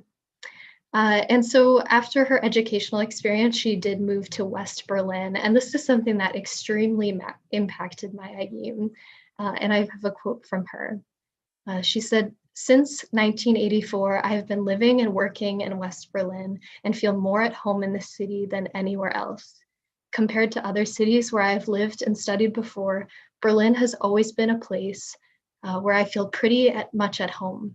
My skin color is not an unusual attention grabber on the streets.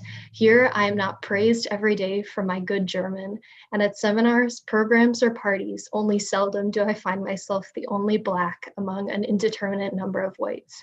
I still have to explain myself a lot, but not constantly." So she did write her first college thesis, and it was titled, the English translation was Afro-Germans, Their Cultural and Social History on the Background of Social Change. And this actually was considered the first scholarly study on Afro-German history. And this just really goes to show how influential Maya Yim was for her time. She truly paved the way for a lot of Afro-German women, and really Afro-Germans in general as well. So for Barbara Buchanan, this was actually based off of Maya Yim's thesis. And this was published in 1986.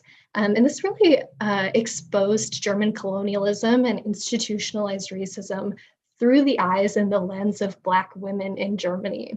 And actually was later released in English, and that title was Showing Our Colors, Afro-German Women Speak Out, and that was released in 1992. And this truly was a sharp indictment of German racism, and it really tells a personal story of what Black women had to go through in Germany in their daily life. And the way that these German women are articulating German racism and how sexism are just experienced for them in each of these chapters was extremely powerful, especially in 1986 when it first was released. So I mentioned that Maya Yim was a poet. This was something that really, really impacted so many people. And so the first poetry collection that came out was Blues in Schwarz-Weiß, and this came out in 1995. And there's a picture of the cover there. And this collection was really based on how Maya Yim felt navigating society and how she really struggled to do that as an Afro-German woman. And this was something that so many people connected with because one, the people that were reading this really felt that they weren't alone, and they also could recognize that other people were struggling to find their sense of belonging. And this poetry was really all about that. Maya Yim, struggled with, finding these connections to her African heritage and her German as well with her adopted parents. And she talked a lot about through this collection how German racism could really be experienced in her daily life as well. Also in Blues in Schwarz-Weiß, Maya Yim talked a lot about community and how some of these poems really talk a lot about the controversy of growing up as a Black child in Germany, and how finding your community can be really difficult. So another poetry collection that I want to talk about is Nachtgesang, or Night Song, and this was released in 1997. And this collection has a lot about Maya Yim's experiences growing up in Germany and how her visit to Ghana really impacted her, and how those experiences impacted her identity and what that looked like for her. And so this is something that also resonated with a lot of Afro-Germans as well.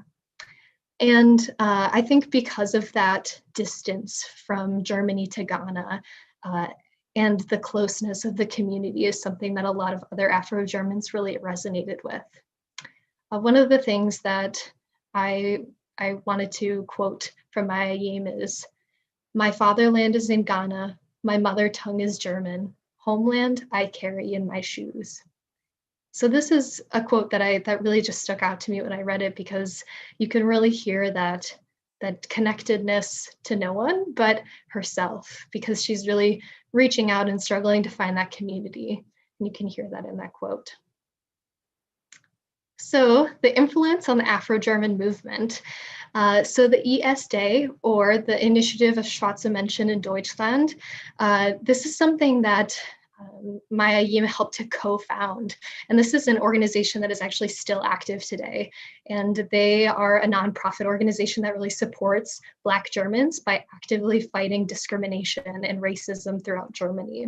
And currently they're still active, and they run campaigns for Black individuals, and they do children programming, and they're really a forefront for a lot of social justice initiatives. The ESD actually founded Black History Month in Berlin. This is something that they brought to Berlin in 1990, which is the year of Germany's reunification.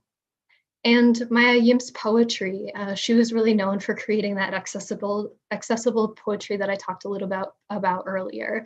And that's something that really impacted a lot of Afro-Germans. So later on in life, Maya Yim really had the opportunity to travel, and she went to a lot of different conferences. She presented at the Third International Feminist Book Fair and advocated for a lot of refugees and immigrants all throughout Europe. She also presented at the Therapiebereich on ethnocentrism and racism in therapy. She also presented at the African Women Living in Europe conference. And these things really impacted her life, but also had the opportunity to impact a lot of others as well. Another poem that I would like to read from her is, "Growing up in Germany, I learned to regret being Black, being mixed, being German, not being German, being African, not being African, having German parents, having African parents." So this really transitions into my next point. You can really hear the anguish within this poem. And this is something that Maya Yim really struggled with. She had a lot of mental health problems as well as physical ones near the end of her life. She was diagnosed with psychosis and depression later on in her life, as well as multiple sclerosis. And multiple sclerosis can really have a variety of different symptoms, including vision loss, pain, fatigue, and impaired coordination. But these symptoms can really range in severity depending on the person. But Maya Yim did die by suicide on August 9th in 1996, and she was only 36 years old. But her impact really does live on. And this quote that I do want to read from her is, "I will be African even if you want me to be German. I will be German even if my Blackness does not suit you." So, like I did say, her legacy lives on throughout Germany, but really throughout the entire world. She obviously had an impact on the ESJ. They are still active, and Black History Month, especially in Berlin, where she was able to bring that. And her poetry is very, very beautiful and really powerful to so many people. And in 2011, a street was renamed the Maya Yim Ufer in Berlin-Kreuzberg. And that is something that so many people were excited about seeing that brought to Berlin, especially in a place that was so impactful on her experience and her life and her journey. Okay, so here are my sources. And thank you so much for listening. And I am so happy to take any questions. Great, thank you so much, Jess. So one question was, how did you come across the work of Maya Yim, and how did you connect with it, I guess? Yeah, absolutely. That's a great question. So first I came across Maya Yim from my German 310 class with Dr. Zimmer. This was actually an assignment to do additional research on an individual. And we were first given little blurbs about impactful people in German culture. And when I first heard about Maya Yim, I was instantly hooked. I knew that I wanted to learn more about her because just the little bit that I heard about her was amazing. And so I knew that I wanted to do more research on her. So for my other course, IP 490 with Dr. Compton, after I had done the initial presentation on her, when I had the opportunity to kind of twist it into do a research paper and presentation, being able to dive even deeper into her and her legacy was something that I knew that I really wanted to take the opportunity to do. Very much. Thank you. Yeah. Another question was, are there any specific pieces of her work that you would recommend for others to read? Any personal favorites?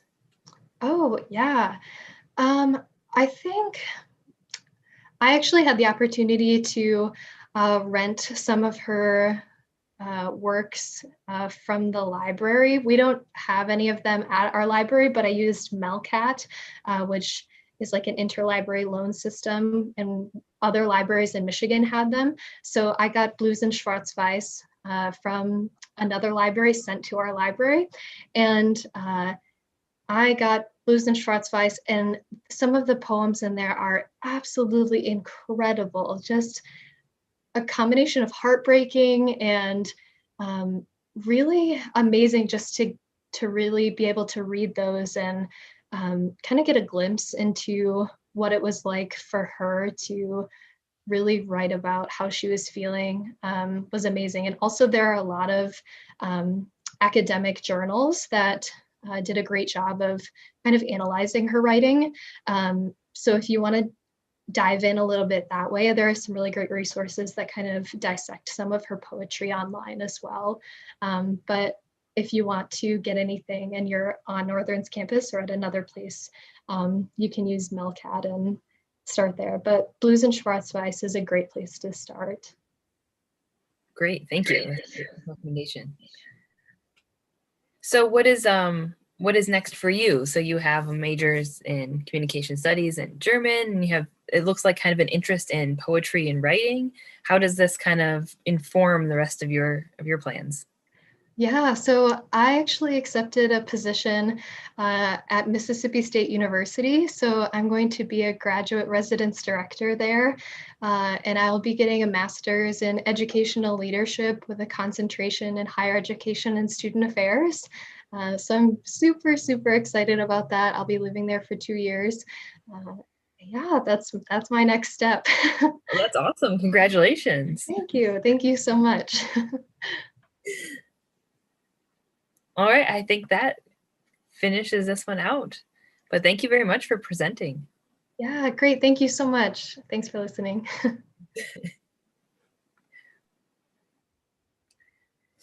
So that concludes all of our presentations for today. Note that GatherTown is open through the end of tomorrow. So if you have time, go look at the posters are there. There are artworks, there are writing pieces. There's a lot to the space that you can take a look and kind of learn about and play around with. Please make time to come back tomorrow. We have our keynote speakers at 3 p.m. Drs. Erica Moore and Charity Bassett will be speaking, and they'll be in the Gichigami room, the Superior room. So please come watch them. And thank you all for engaging in research, the faculty who have advised students, the staff who've helped them put things together, the students themselves for putting in all this work, and everyone out there watching and giving it merit by donating their time. Thank you all and have a good night.